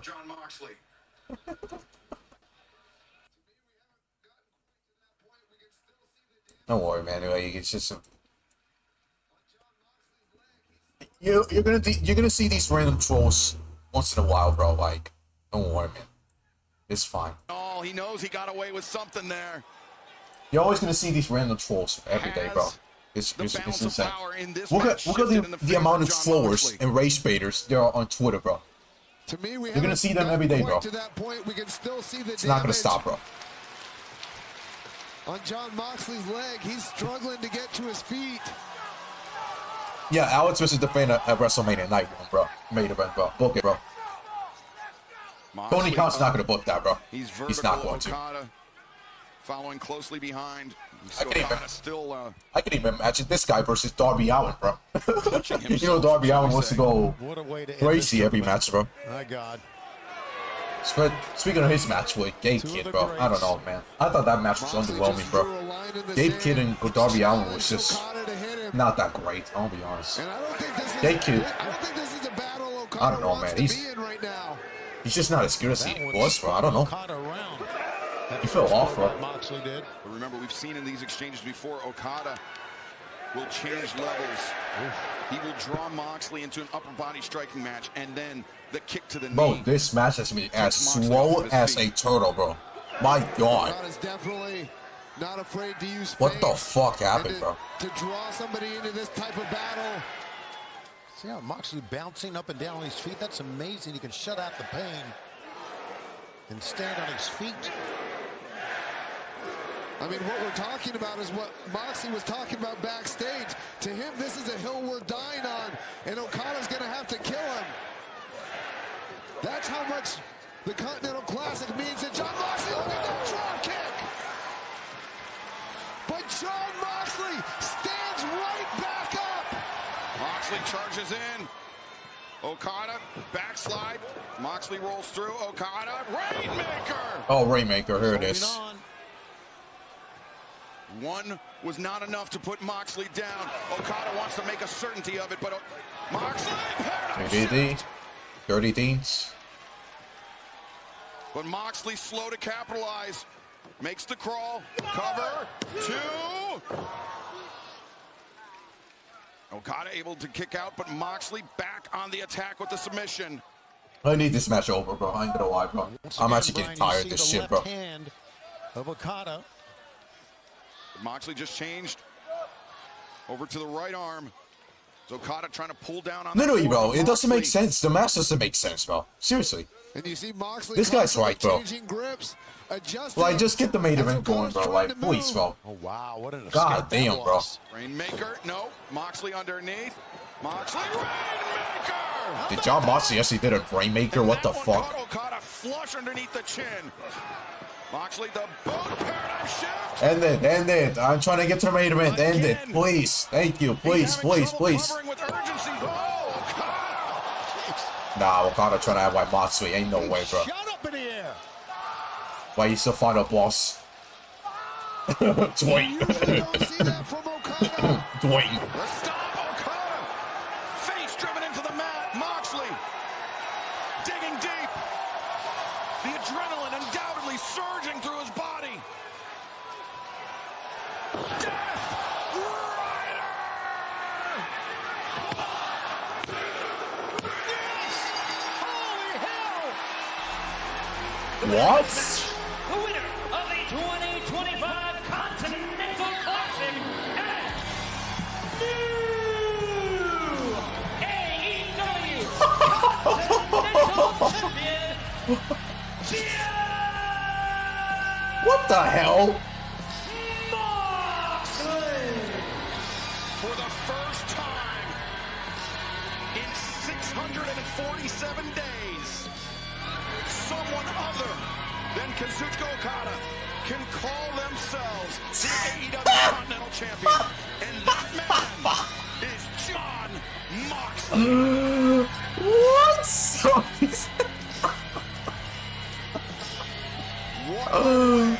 Are you kidding me? And right now, Tony Schiavone. Brother, you could have done this with Fletcher.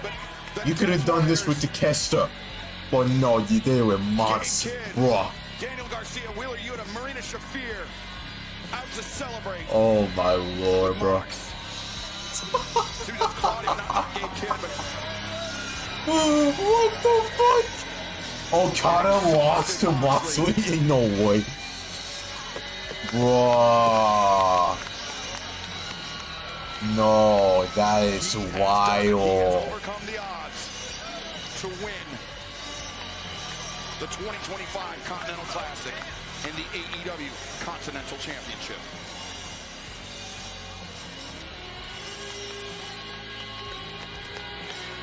I'll play Continental Classic.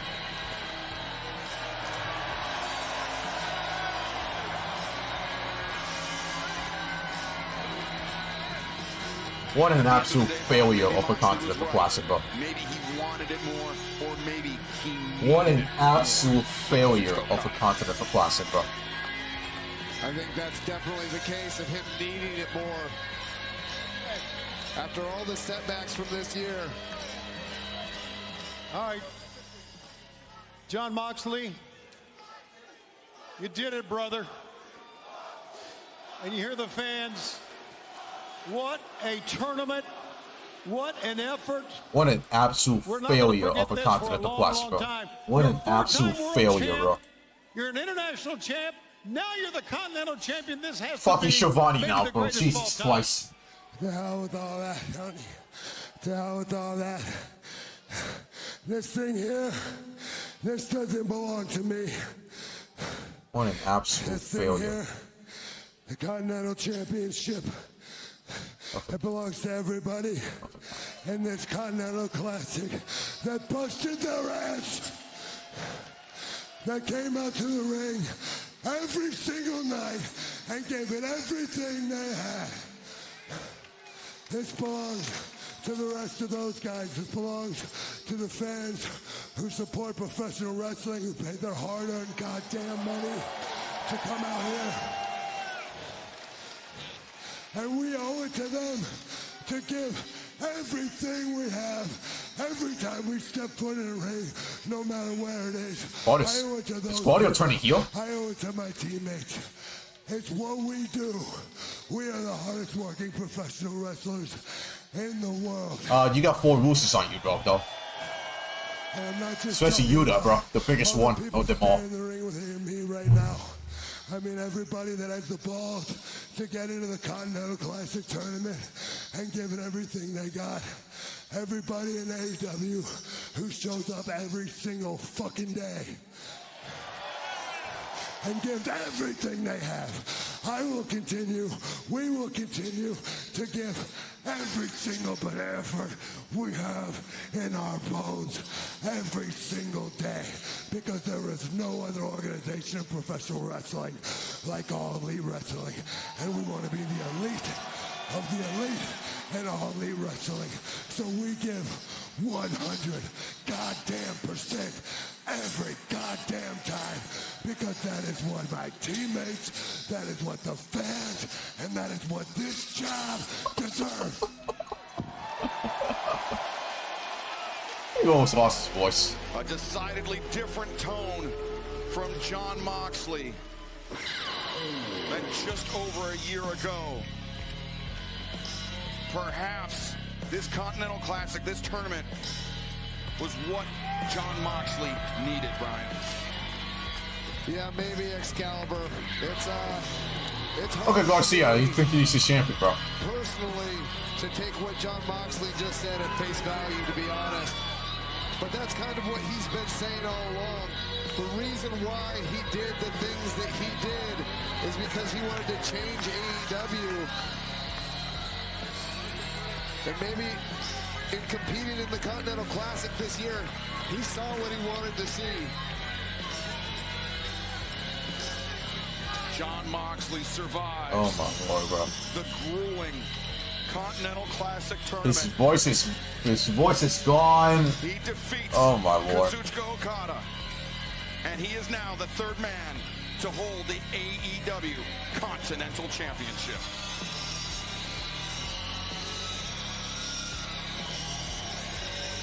But fans, we still have one more match. It is for the richest prize in our sport, the AEW World Championship. Save us, MJF, bro. From this Swerve show, bro. MJF will challenge Samoa Joe for the title next.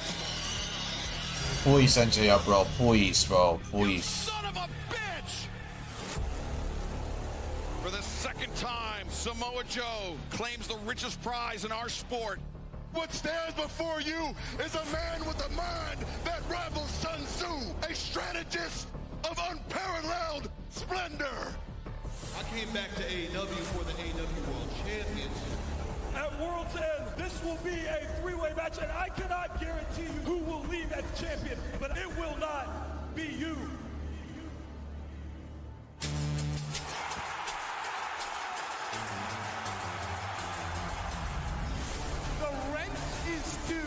And the devils come to collect. MJF, I will always be above you. You all claim to have this unending hate for me. It seems maybe what an absolute failure for Continental Classic, bro. I'll be honest with you. All your hopes and dreams taking this from me come to an end at World's End. In one night, I'm about to handle all my business. You cannot kill a god with bullets. Because my name What? Bro, Moxley does not need the fucking Continental Classic. He's already a made person, bro. He's a four-time world champion. Four-time AEW world champion.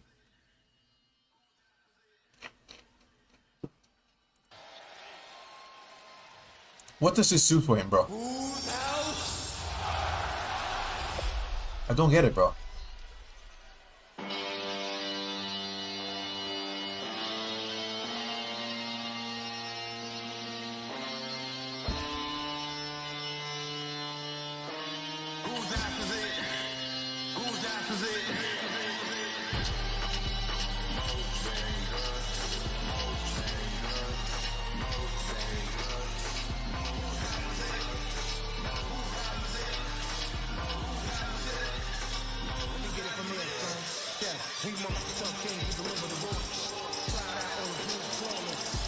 Bro, this crowd is ridiculous for Jon Moxley after everything he's done, bro.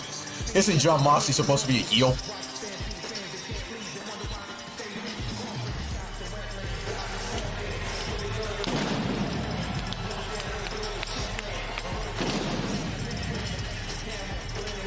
The self-styled most dangerous man in professional wrestling. That's what I'm saying, bro. Like, can he claim the AEW World Championship for a second time tonight?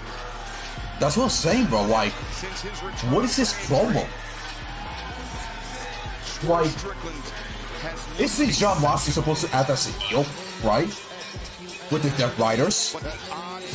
He's really supposed to turn to act like a heel with the Death Riders. He literally has the Death Riders on his side. And he's acting like a fucking babyface. I don't understand.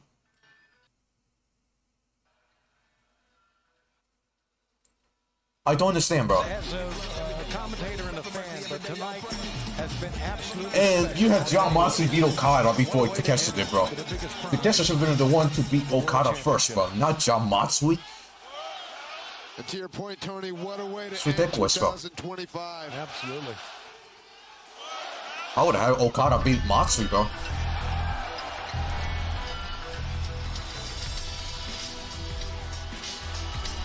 Brian, I know you've been involved in matches like this. It's really hard to come up with a strategy, right? When you've got 3 other men you got to compete with. You've got to keep your head on a swivel, because not only can you not get pinned, you can't let anybody else get pinned either. Right? Hangman Adam Page, Swerve Strickland.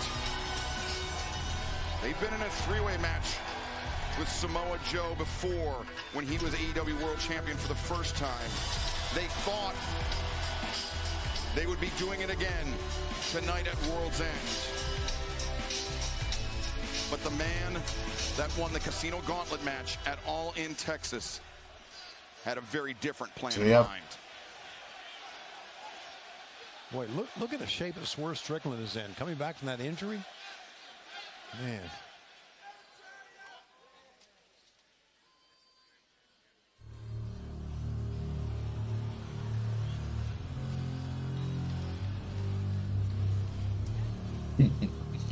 Dun, dun, dun, dun, dun, dun, dun, dun, dun, dun.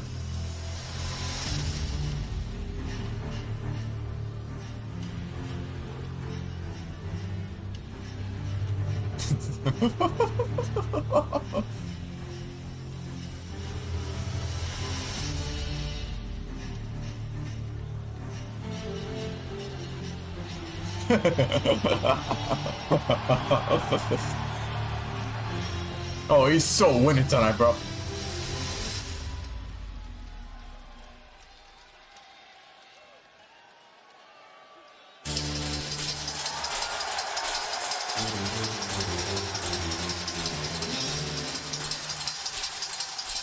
Dun, dun, dun, dun, dun, dun, dun.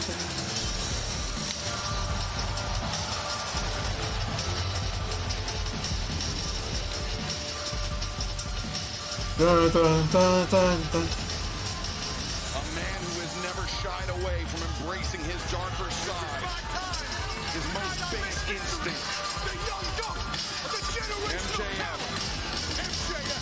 A former AEW World Champion in his own right, set the high water mark. Meanwhile, the fans are sitting down, bro. They're not even up, bro. 409 This is ridiculous. days spent as AEW World Champion. The most of anyone. Yeah. In the history of all elite wrestling. God, MJF, please, bro, save this fucking company, bro. Of claiming that title for a second time. You know, no one is denying his ability, his title reign, what he can do in the ring. But as soon as that music hits, I'm thinking, here comes Ego Boy. And we're seeing it on full display. But there's a reason why he has that ego. I mean, if he can pull out this match tonight, he has the opportunity to be one of a few select men to be a 2-time world champion before they turn 30 years old. Wow. It would be quite an accomplishment. Really would.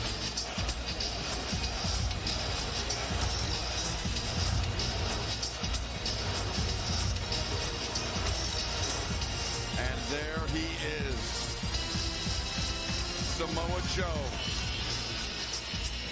The 15th overall AEW World Champion. Defeated Hangman Adam Page at Full Gear last month. Inside the steel cage.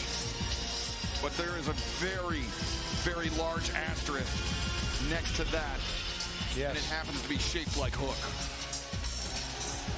To your point, Excalibur, some would argue that Samoa Joe had to compromise his principles to reach that high point to become world champion again. All right. The Hook thing still shocks me to this day, but here we go. Well, to make it official, one final time tonight, let's head to the ring and the Dapper Yapper, Justin Roberts.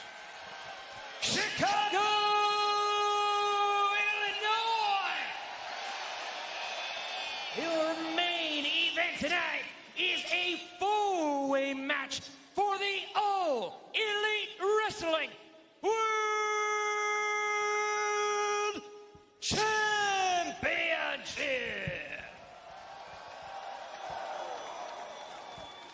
Introducing the challengers first, accompanied by Prince Nana from Tacoma, Washington, weighing 240 pounds, Swerve Strickland.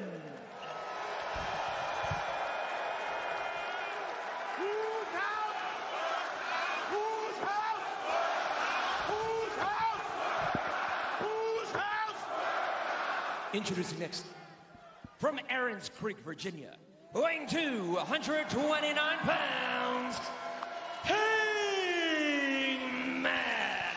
Adam Payne.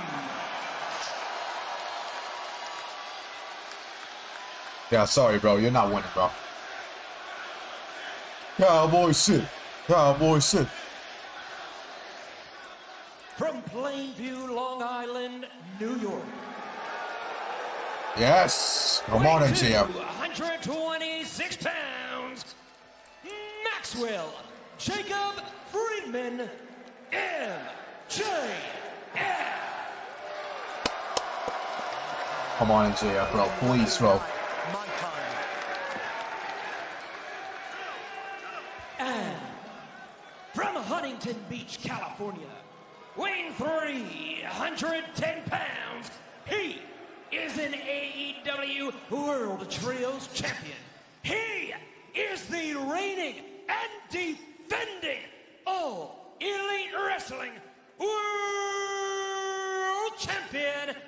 He is Samoa Joe.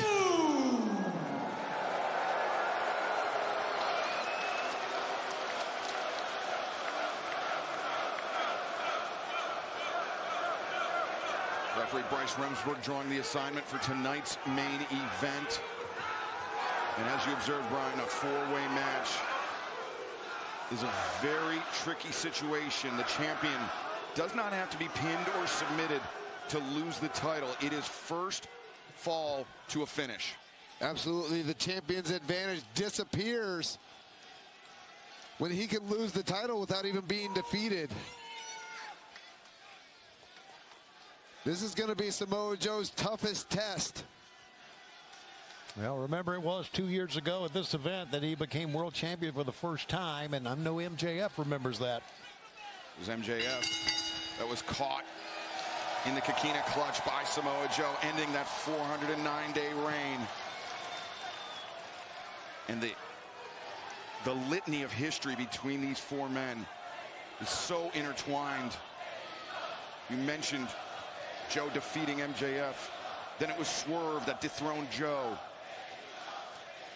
And after that, Swerve and Hangman embroiled in the bloody rivalry that will undoubtedly be something that comes on to define their careers. And amidst all that, MJF and Hangman, MJF and Swerve as Samoa Joe landed hard. I swear to God, MJF does not win, bro. I don't know what we're doing, bro. MJF in the grips of Hangman Adam Page. MJF wins, maybe I'll probably watch AEW again. You know, weekly television, bro. Well, I'm not gonna stream like weekly at AEW, probably like more often than usual, bro. Because we're not getting another AEW pay-per-view all the way until March. So this is gonna be a very challenging 2 months for AEW because they don't have an AEW pay-per-view until March, bro. March we're talking about, bro. When they go to, I think it's LA, if I'm not mistaken. Joe and Zigiri drops Hangman down in the corner. And that's the advantage that Joe has in this match. This is a match filled with heavy hitters, and he's the heaviest hitter of them all. MJF taking off the apron. And Joe comes in the boot. But yes, this show is actually going to be shorter than usual. Samoa Joe, We're Hangman, currently at 3 hours and 41 minutes of this show. The show started at 9 and it's currently 12:41. So if this show started an hour earlier, it would have been solid. Actually, it would have been like a Raw show. But now MJF, side headlock. So not gonna lie, that's something I'm actually cool with AEW. At least compared to the other pay-per-views. Bro, go to bed. Hey man, I'm trying, man, but this is the last match of the night, bro. I'm trying, man. This is the last match of the night, bro. At least it's the main event, bro. This is the last match of the night, bro. So, yeah. On the move, MJF. This show has been just hard to watch, bro. I ain't gonna lie. For the majority of the show, I only enjoy two things so far. The second match was Moxley versus Fletcher, and the four-way tornado match between Orange Cassidy, Toni Storm, Roger Strong, and Mark Briscoe against the Death Riders. That was fun. That was so entertaining. The rest of the show, man, not it, bro. I'll be honest. You know his conditioning is exceptional, but he is coming back after nearly a 3-month layoff from the ring. Swerve Strickland. And people call him Watch, bro. Must be the win. Could be a factor for MJF. One of the things, though, in these four-way matches that you can do is if you... Samoa Joe! Battering ram. If you see... Wait, you're watching my fucking live stream through Discord? Shit, bro. God damn it. MJF is not above that. I think we're I'm gonna join the Discord after this, bro. Don't worry. He wants to push the action full force the whole match, and it does! I need something going, bro. Like, this has not been it, bro. This company's so lucky that I haven't been able to break my fucking my fucking setup, bro. And Hangman took a nasty spill. You're so lucky, bro. You see Bryce Remsburg checking in. Now, Anyways, bro, this is the last fucking match of the night, bro. Kind of in a four-way match. Just hoping this match ends quick, bro, so I can fucking end the stream, bro. Shot at the title. Watch some right-handed Samoa Joe's head now, MJF. By the way, AEW, don't fuck this up with MJF, bro. Just saying, bro. Do not even fuck this up, bro. I swear, y'all fuck this up, I'm gonna crash out, bro. So that you can break up a pin if you need to. MJF. But I don't expect that from Swerve, and I don't expect that from Hangman. MJF is looking for the heat seeker. Swerve shrugged him off.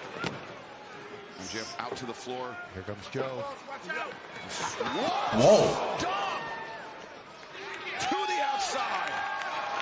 Now here's what happens. Joe's in the ring. I stopped by Swerve on Samoa Joe. I mean, excuse me, MJF. Ducks underneath the lariat attempt and.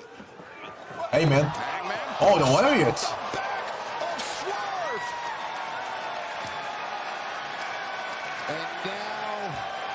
And now we're getting Swerve and Hangman. And listen to the fans, one of the greatest, if not the greatest rivalry in AEW. Or, yeah. That's the one time I'll agree with Shivani, finally, bro. About time I could actually agree with Shivani, bro. The greatest rivalry in AEW history. Right here.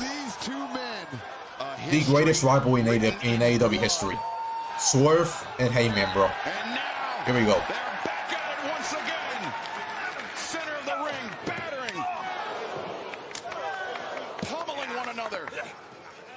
But Hangman behind Swerve. Swerve. Oh, wait a second. Deadeye. No, Swerve avoids. Swerve moves underneath. And Hangman vaults out, finds his feet. Waist lock. I don't think this is not Hangman's style of a matchup right here. Back elbow caught Swerve on the way in. Now Hangman. Hoists up Swerve. Hey, man. Swerve. Oh, no, Swerve. Tilts the balance in his Crusoe? favor. Nope. Hangman slips free. Swerve. Damn. Tough landing here. They know each other so well. Swerve's learned to do the deadeye. A house call. House call interrupted by the lariat. Now Hangman. Ball shot lariat. 1, 2. No, Joe there to break it up. The case where you were talking about, Brian, got to keep your focus in the ring when you're taking a break, and Joe did on the outside. Joe could have. Bro, the referee literally did that, bro. His championship reign with that one breakup. How many men has Hangman Adam Page beaten with the buckshot lariat? Is Joe trying for a muscle buster there? Maybe, maybe not. We'll never know because Hangman Adam Page intervened. Now looking for the slam off the ropes in the corner, but Samoa Joe. Joe underneath. And MJF walked right into it. A 3-for-1 for Samoa Joe. Makes the cover. 2. Hangman able to kick out Joe. Now covers Swerve. 1, 2. That was funny. Smart strategy by Samoa Joe. Absolutely. Flips MJF over. Now cover made. 2. MJF kicks out. That's pretty good cover by Joe as well. Referee going for the cover that he likes, bro. Fundamentals are excellent. Samoa Joe denied on 3 separate occasions there. If I were Joe, I would try to get 2 of these men out of the ring and then put on the coquina clutch on the other person. Well, he's got 2 out, Brian. Let's see what he does. Swerve Strickland, the man that ended Samoa Joe's first reign as AEW World Champion, could now. Oh wait, so it's find himself Samoa Joe? Muscle Buster. Muscle Buster? Swerve. Whoa. To his feet and leaps up, catching MJF. And maybe that's why Joe kicked out Hangman and MJF. Maybe he wanted to right what he perceives to be a wrong. Beautiful up kick by Swerve Strickland, and now the waistlock can Swerve. Good, he can. German suplex. Again, Swerve is in phenomenal shape. What a powerhouse he is. Oh, my God. Swerve catches the boot of Hangman, loops underneath. And now the backbreaker. Swerve. Wow. Down, Hangman, the power slam. 2. No. And Hangman Adam Page is not a small man. That just shows how much power Swerve has added to his You know what's funny? Swerve Strickland wrestling with the Shane, bro. Kind of hilarious, bro. Swerve has put on. Are you surprised that Swerve wrestling with the Shane, bro. signs of being diminished either? You don't see that much people fight with the Shane, bro. But yet Swerve's managed to do it. Probably the other person I see is, I think it's Ricochet, if I'm not mistaken. He was until Samoa Joe just trucked him in the corner now. MJF. Still to the outside. Hangman, boot to the midsection. Oh, shit. Double underhook. Oh! Angel's wings from Hangman Adam Page. I thought Swerve was going down on the crown of his head. Yeah. Right now, Hangman's going to go for that buckshot. No, he's not. No. Well, down goes MJF. On the floor. Another Warriors? Nope. Swerve ducks underneath. Popped up. Power. Bomb. 1, 2. Swerve able Another to kick out.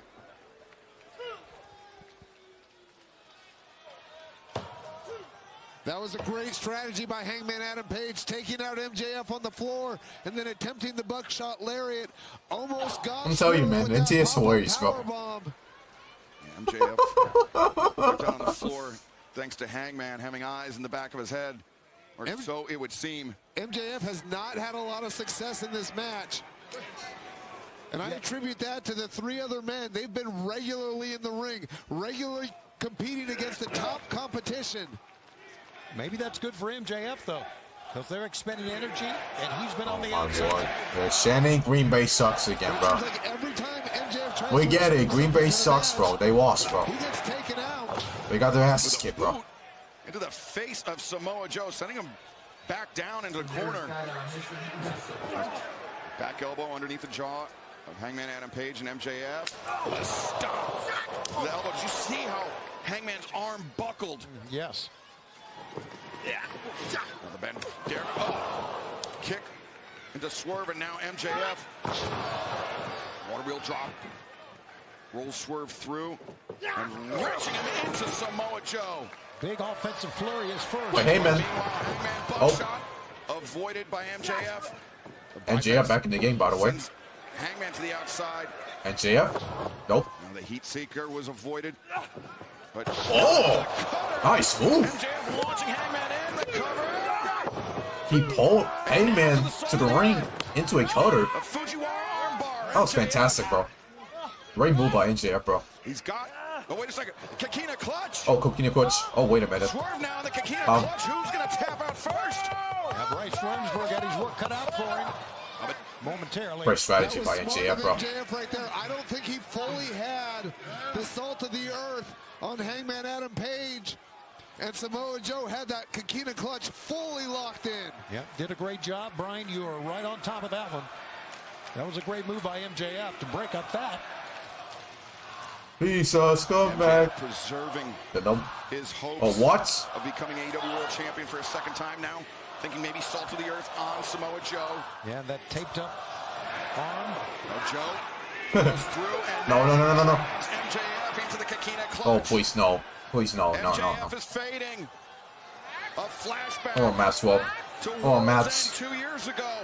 Perhaps running through the mind of Maxwell Jacob Friedman. Not a second what happened 2 years ago, bro. Please, bro. Please, no. Remember what happened, bro. It is in tight, and MJF. This is the same way you lost, bro. Are you kidding me? Or it's going to end. The arm is up and... Thank God. MJF, he was fully committed to that Kakina clutch. We'll never know if MJF's arm was going to drop for a third time because Swerve intervened. Swerve saved it. What excellent timing by Swerve Strickland.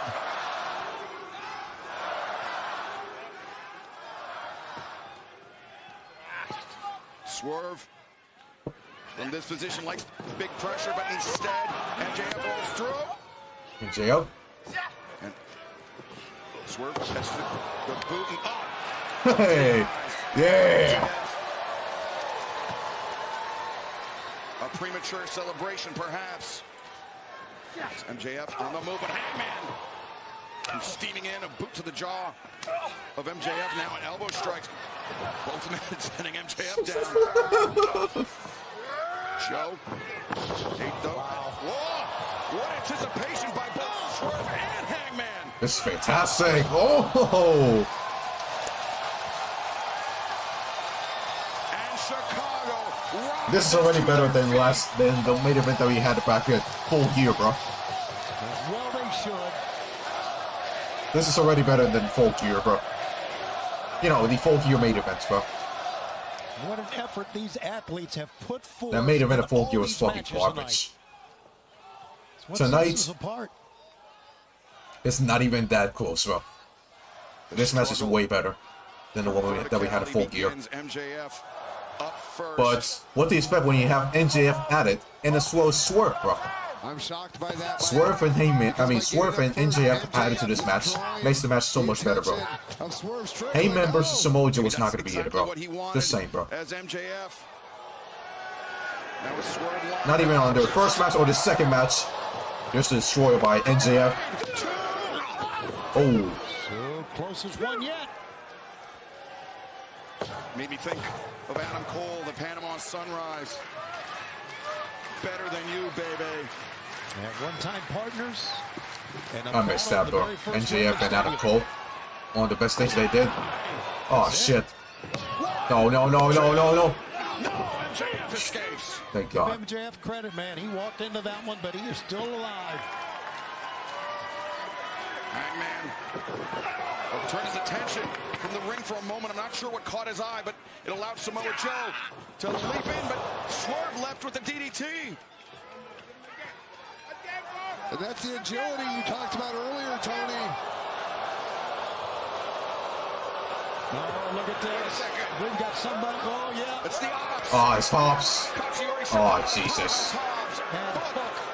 And it's a four-way match, so Brian, there's no disqualifications. The Ops taking it to MJF and Swerve. This is despicable. And as well as Hangman. Are you serious? Buster.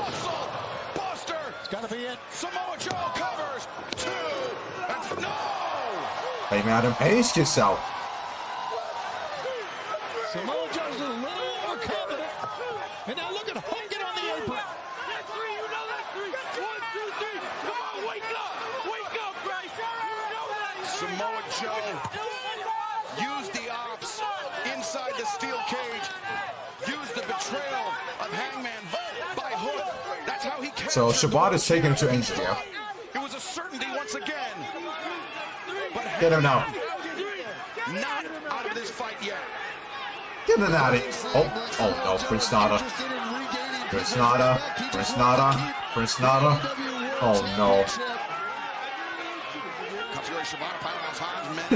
Shibata's just there. The Swerve stomp, but now Kikina clutch, cinched in. Jawbreaker. Jawbreaker. The elbow strike drops Joe. And Hangman Adam Page, he's not. Oh, he's looking at the guy that cost him the title, bro. The AEW World Championship for a second time. Oh, you fucked up, bro. Wait a minute. Oh no, not again. Kikina clutch again. This was how Joe won the three-way match between himself, Not again. Hangman, and Swerve. Swerve, get up, bro. But look at this. Hook intervened again and may. Oh, maybe not. Maybe send Joe to a successful title defense. But Swerve on the top of Swerve. Oh, God. Joe. This might be Swerve's chance. He's got Samoa Joe alone in the ring. Look at all these referees trying to get in and out of here, bro. Now Swerve. Swerve to the top and Samoa Joe. Sweeps out the leg. And Joe could be thinking avalanche muscle buster. Or maybe superplex, I'm not sure, but either way.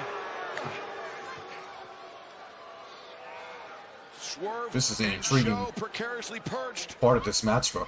in the ropes. Swerve Everyone's on their feet. finds his feet on the apron and now hammers at the knee of Samoa Joe. Chop down that big tree. Swerve. Does he have the strength for this? Yes, he does. Strickland. Looking for it again. Swerve Strickland. To the top. Swerve. Wait, MJF. Oh no! Swerve Strickland sent sprawling from the top rope, head first into the side of the announce desk. Hey, Madam Page. Hey, Madam Page. Shot, lariat. 2. Oh, Joe didn't go down. And Hangman. Again, a third. No, Wait, what? Wait, whoa, whoa. the low blow. And now MJF. Oh! Oh my God! 1, 2. Yes! Yes! He did it! He did it! He did it! Yes! Yes! The company! Yes, the company! Company! Yes! Yes! Fuck yes! Yes! Yes! Yes! And now 16th AEW World Champion. MJF has done it. Fuck yes. But he played it masterfully. He did. I mean, you saw him creep up on Swerve Strickland, pushing him off the top rope into the table, then hit on the floor. While Hangman Adam Fuck yes, bro. Thank God. He just saved the company. Remember, it took 3 buckshot lariats for Hangman Adam Page to put Joe down. When they Thank you, God, bro. Fuck yes, bro.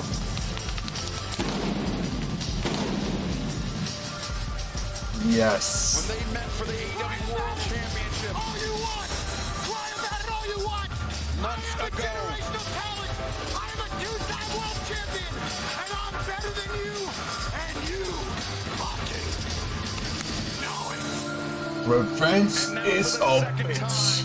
Payback is a bitch. 30 years old, MJF can call himself world champion again. A feat that not very many men have accomplished. Incredible accomplishment. Yes, it is. The last title reign was over 400 days. Let's see how long. Thank you, God, bro. Fucking yes, bro. But as I remember that world title reign, we saw how unbearable MJF. What a fucking match, by the way. Great match, too. It's coming straight off. I can't believe we're going to go through that again. Here we are. Tony Khan has exercised the option in MJF's contract. We will hear from the newly crowned AEW World Champion this Wednesday night at Dynamite New Year's Smash live from Omaha. MJF has done it again. 2025 closes out with a bang. Will MJF, the face of the company. Fucking yes, bro. The fucking face of this company, man. That is your match for all win, bro. MJF and Will Ospreay, bro. And that will do it. World's End in the books.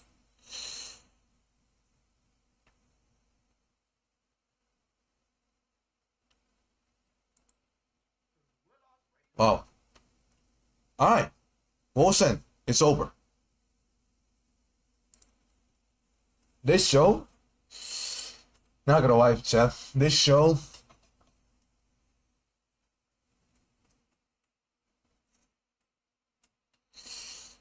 was not it. I'll be honest. This show was not it. We had 3 matches, right? We had 3 matches. How many of those did I enjoy? How many of those did I enjoy? Only 3 of those. 3. Jon Moxley versus Fletcher. The Fatal 4-Way Tornado match. Tornado Tag match. And last but not least, this main event. Which finally we have a main event that is actually entertaining and watchable. This main event was actually pretty good. The most predictable match on the card? What do you mean the most predictable match on the card?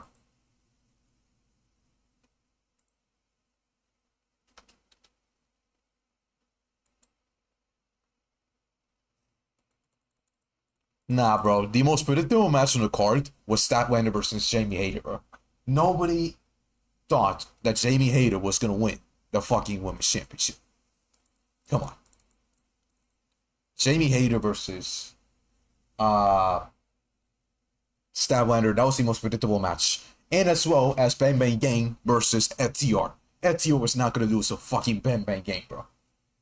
MJF, it was 50-50. Either they go with Samoa Joe retaining or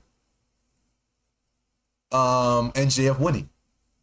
Because Samoa Joe only lasted 1 month with the AEW World Championship. His reign lasted a month since Full Gear. Samoa Joe is going to go down as the shortest AEW World Champion in history. Or maybe I'm wrong. Maybe it's actually CM Punk. And Jesus Christ, now I gotta fucking fix this. Bro.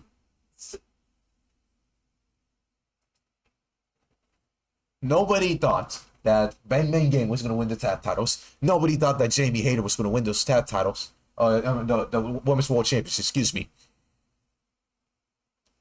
But you're saying that MJF was more predictable? You're crazy, bro. You're crazy. You're crazy. It was either Samoa Joe or MJF. It was 50-50. It was not predictable at all. Because they could have gone with Samoa Joe easily. Samoa Joe's probably gonna be retiring soon. I can wait to see it, bro. I don't know, man. He just got pinned by MJF, bro. To lose the championship, by the way. His own championship. Which, revenge is a fucking bitch. Payback is a fucking bitch. 2 years in the making. 2 years ago, it was Samoa Joe defeating MJF for the AEW World Championship. And 2 years later, MJF gets revenge on Samoa Joe and wins the championship. And even with the Death Riders bullshit, he's still gone through that. And he won the title tonight. You gotta love it, man. But man, I cannot wait. I cannot wait because you know where this is going, right? And you just wrote in the chat, Will Ospreay. When Will Ospreay is cleared to compete, we're gonna get that matchup between MJF and Will Ospreay. Whether it's at All In or maybe Double or Nothing or Revolution, I'm not sure. I mean, if I'm TK, I'll probably book that for All In. I mean, that's the biggest match that you can make right now. MJF and Will Ospreay. That is the biggest match that you can make for All In. The rematch between Will Ospreay and MJF at All In. That is the biggest match that you can make right now. And I wouldn't be mad if that's the case. But I'm so glad that MJF is world champion because he is the absolute face of this company. He is the one man who brings the ratings. He is the one man who brings attention. And he's the one man who brings actual good television to AEW. So the right man won, and the right man's going to lead the company one more time before he heads to potentially WWE. Because that's something that MJF wants to do. I can guarantee that. This will be his final run as AEW World Champion. This will be his final run in the company. So you want to make this one count before he heads to WWE. Because, you know, MJF wants to main event the WrestleMania, right? So I don't know when his contract ends. I think it ends probably before 2027 or maybe in 2027. So when that year end, I mean, when that time happens, you know, MJF's going to WWE and try to main event the WrestleMania. Hell, maybe even main event WrestleMania with CM Punk. That might be a case. But right now, it's focusing about having another great reign as AEW World Champ. The first one could have been a lot better, but it was actually solid. I'll give him that. It was actually solid. He had some great matches with. He had a Fatal 4 match that was a absolute classic that he had a Revolution, I think it was. He had an incredible match with Bryan Danielson. Oh wait, the match with Bryan Danielson was actually Revolution, but he had a Fatal 4 match that was actually great as well. His match with Adam Cole and a bunch of others that were fantastic as well. So we'll see what NJF can do this time with the World Championship. I can tell he's going to do what a champion and what a leader does. Well, I don't know if she's consider him as a leader, but what a real star does. Because he is a real star. That is a star right there, NJF. And I'm glad Tony Khan put the belt on him tonight. So fucking glad. So, we'll see what happens starting Wednesday. We'll see who comes out first. I'm assuming it's going to be either Hangman or Swerve. Most likely Hangman, because Hangman got screwed at the end. He had Samoa Joe beaten, and it was MJF who cost him. So, maybe MJF and Hangman is going to happen sooner rather than later. And maybe then we get Swerve. And then we get the... Actually, no, my fault. New Year's match. Actually, MJF has to defend that title. And New Year's Smash. It's going to be MJF versus Bandito for the AEW World Championship at New Year's Smash. So the first episode of Dynamite of 2026. The first episode 2026 will feature that main event AEW World Championship match between MJF and Bandito, which should be a classic. Guaranteed. Should be a fantastic match between those two. Because Bandito beat Ricochet to win the diamond ring. And that guarantees himself a shot at the AEW World Championship and New Year's Smash. So it's going to be great.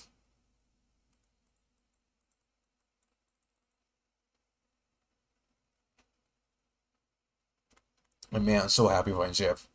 But this show overall, just not it. That's just my opinion. This show is not it. A 3-match card, a 3-match show is just not it, bro. 3-match show. The only good match, there was only 3 matches on the show, like I mentioned, that I enjoyed.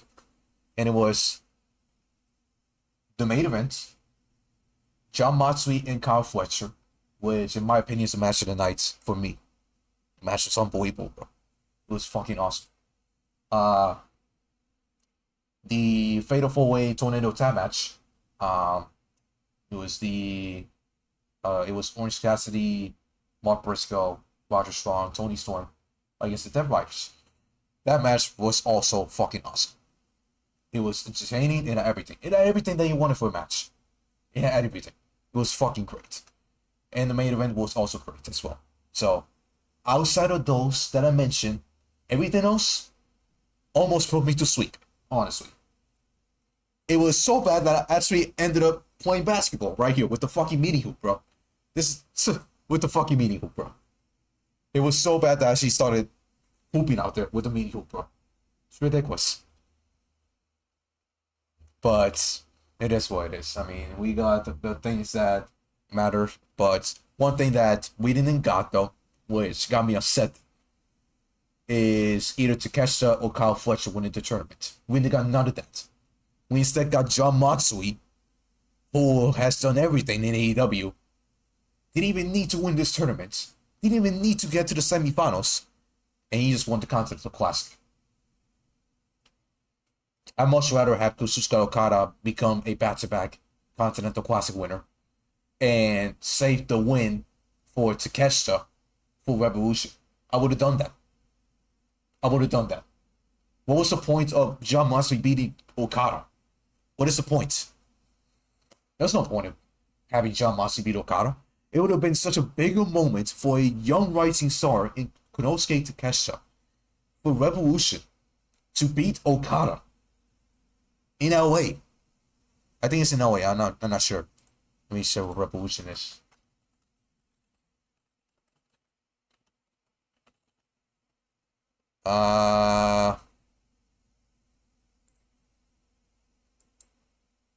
Yeah, it's in Los Angeles. Yes, it's at the crypto.com. Yep. Revolution is in LA, bro. And they're probably still gonna do it. Most likely, they're probably still gonna do MJF. Takeshita versus Okada there, but it's gonna be with less hype because of the fact that Jon Moxley just beat Okada, which makes Okada less powerful because he lost clean tonight. What does Jon Moxley need this win for? I don't get it. What does Jon Moxley need this win for? I want to know. I much rather would have had Okada beat Jon Moxley if this was the case that they were going for. If this was what they were going for with Jon Moxley and Okada in the finals, I much rather have Okada beat Jon Moxley. So the bigger moment, which is Revolution, Takeshita beats Okada, and the crowd would have exploded when that ending happened. But no, we didn't even go through that. That same thing that I said might happen as well, though, but with way less hype because Okada's already beaten. Okada's already a loser. Because he lost tonight to Jon Moxley, bro. Okada should have beaten Jon Moxley tonight if this is the finals that they were planning for all this time. It's ridiculous. It's ridiculous. I don't get it, bro. I don't get it. That was one of the worst decisions Tony Khan has pulled probably in his career, honestly. Probably in the 6 years of AEW. This is probably one of the worst decisions ever, bro. Honestly. What does Jon Moxley need the Continental Classic for? The Continental Classic win. What does Jon Moxley need it for? He doesn't need the Continental Classic.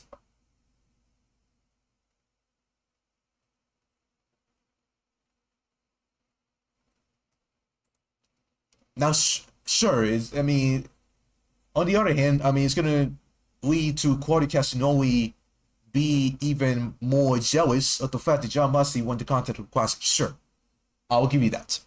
Which will lead to a big match at Revolution, most likely, between Jon Moxley and Claudio Castagnoli for the Continental Championship. But what about the bigger picture? What about the bigger picture? The bigger picture was Okada versus Takeshita at Revolution. And we didn't even go even further to that, bro. Even though the match will happen, but it's like I can't even care that much as I wanted to, because he is already beaten by Jon Moxley. Okada's already beaten by Jon Moxley.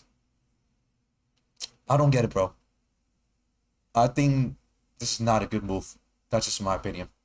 Probably one of the worst decisions Tony Khan's ever done. I'll be honest, bro. And yeah, I mean, everything else that I didn't mention, I just didn't care, bro. I'll be honest. The crowd was quiet. I almost fell asleep doing most of these matches. Bang Bang Bang, Bang Bang Game, whatever the fuck they're called. Bang Bang Game, bro. Versus FTR was a snoo fest, even though it was a street fight, but I just didn't care because there was no story and it was so predictable. The tag match. The tag match was actually not bad, actually. I will say another one, yeah, sure. That match, Will Nightingale. I mean, even though the Fatal 4, I mean, the tag match. At the same time, it's like we had a roll up again, right? A fucking roll up again. We had a roll up again, like, bro. How many roll ups do you have in this pay per view, bro? Seriously, bro. How many roll ups did we have in this pay per view, bro? It's ridiculous, bro. Like, they don't want to lose Queen. I don't get it. What are pay per views made for? Roll ups only, bro? Oh my goodness, bro. But yes, I mean, I kind of enjoyed a little bit Nightingale and Holly Cameron versus Mercedes and Athena. Sure, Mercedes got pinned, and that was actually pretty nice. But yeah, outside of those 4 matches that I mentioned, I didn't care. I'm really honest, bro. I really didn't care. Mercedes needs a fucking Snickers. Jesus fucking Christ. Wait. Are you trying to body shame fucking Mercedes, or are you trying to? I'm just kidding. I don't know. Anyway, Mercedes is having a match with Will Nightingale at New Year's match for the TBS Championship. If Will Nightingale does not win, bro, I swear to God, bro, what are we doing here then? When was the last time Mercedes defended her TBS title? It is either now or never. Just saying. It is either now or never. Remember who she dropped the TBS title to? It was Nightingale. Nightingale was the champion. She lost the title to Mercedes. Mercedes beat Nightingale back at Double or Nothing. So now we're heading to this direction where Will Nightingale can get revenge. Just like MJF did tonight. MJF lost to Samoa Joe for the AEW World Championship. And now tonight, he pinned the one person that actually beat him for that title. And that was Samoa Joe. MJF did that. So now at New Year's match, we need the same for Will Nightingale. Nightingale needs to be Mercedes. And with an actual pin. Not fucking roll up, bro.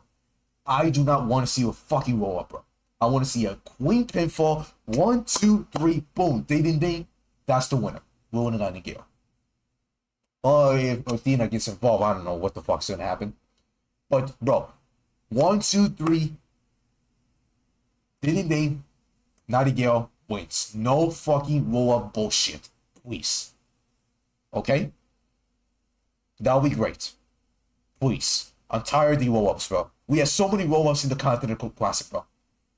How many roll-ups do you had in the Continental Classic, like? Jesus Christ, like. like 25 roll-ups, bro, in this Continental Classic, bro? It's insane, bro. 25 out of the 30 plus matches that we had, bro, in this Continental Classic, bro. Shit, bro.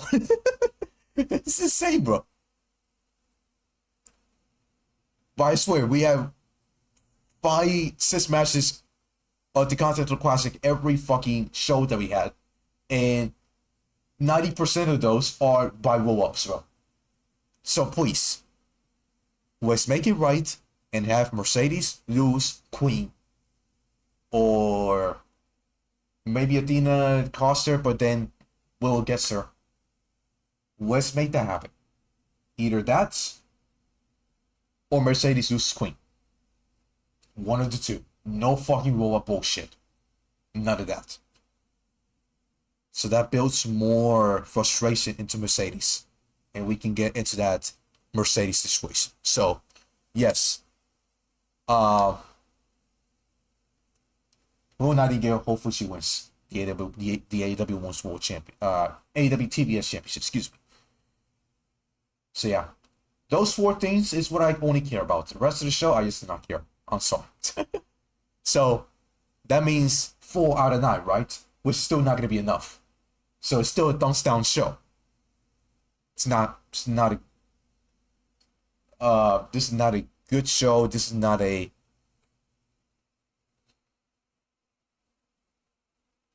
This is not a good show. This is not a great show. This is not a incredible show. No. Excellent show. None of that. Not even close to that. I'll probably pick Wrestle Dream than this, but I don't know. Wrestle Dream, or maybe All Out Revolution, probably. I don't know. But anyway. Anyways. That's gonna do it. I'll rate this show. I don't know, man. Like, I mean, if I'm saying 4 out of 9, this is probably gonna be like 5 out of 10 or 4 out of 10. I'm not sure. Probably around that. I'm not sure. But yeah, not a good show overall. I'll be honest. The show was not good. I'm just being real. The show was not good. But the most important thing on the night happened, and that was MJF winning the championship. So I'll give Tony Khan that. But he did fail a big one, which was having Okada win, or maybe Okada versus Fletcher in the finals. None of that happened. None of that. And Takeshita lost. We could have had a bigger matchup for Revolution between Okada and Takeshita, but now that Okada lost to Jon Moxley's, like, the match is now lost a lot of its hype because Okada's already loser. He's already loser. Already. So, anyways, guys, that's gonna do it for me. I'm gonna be back on Monday for the final stream of the year. That'll be the final stream of the year for me, and we're gonna finish it off with a bang because Raw is looking like a pretty solid show. Great series in action. We got a triple threat women's world championship match.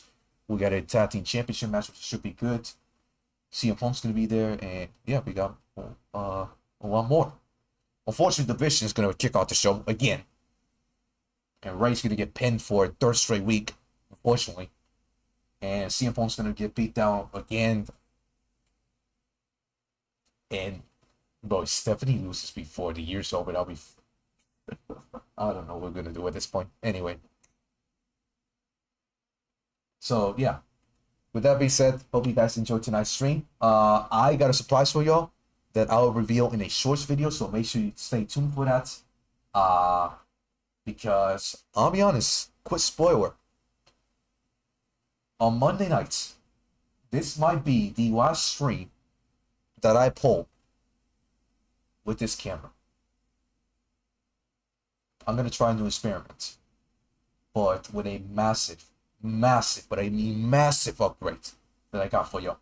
So stay tuned for that, because I'm going to show it to y'all. I think y'all know what it is, but... if I'm using a camera, or I should say, the webcam as my phone. You know, my phone as the webcam. And I think y'all know what it could be for my next upgrade. Massive upgrade. So it's actually my Christmas gift. And it was actually expensive. It was quite expensive. I spent quite some money on this purchase. So hopefully it's worth it. Anyways, I'll show it to y'all later before the year's over. And I'm gonna try to get like a recap of this year before the year's over. Hopefully trying to get it done maybe on Monday or Tuesday. And yeah, with that being said, guys, thank you so much for everything. Hope you guys enjoy tonight's stream. If you haven't already, hit that like button, hit that subscribe button, share the stream with your friends. And yeah, with that being said, guys, hope you guys enjoyed tonight's stream. This is Kris, aka Kris2, signing off for tonight. And I will see you guys for the final stream of 2025. Goodbye and good night. Bam. See you guys later. See you guys for the last stream of the year. Peace.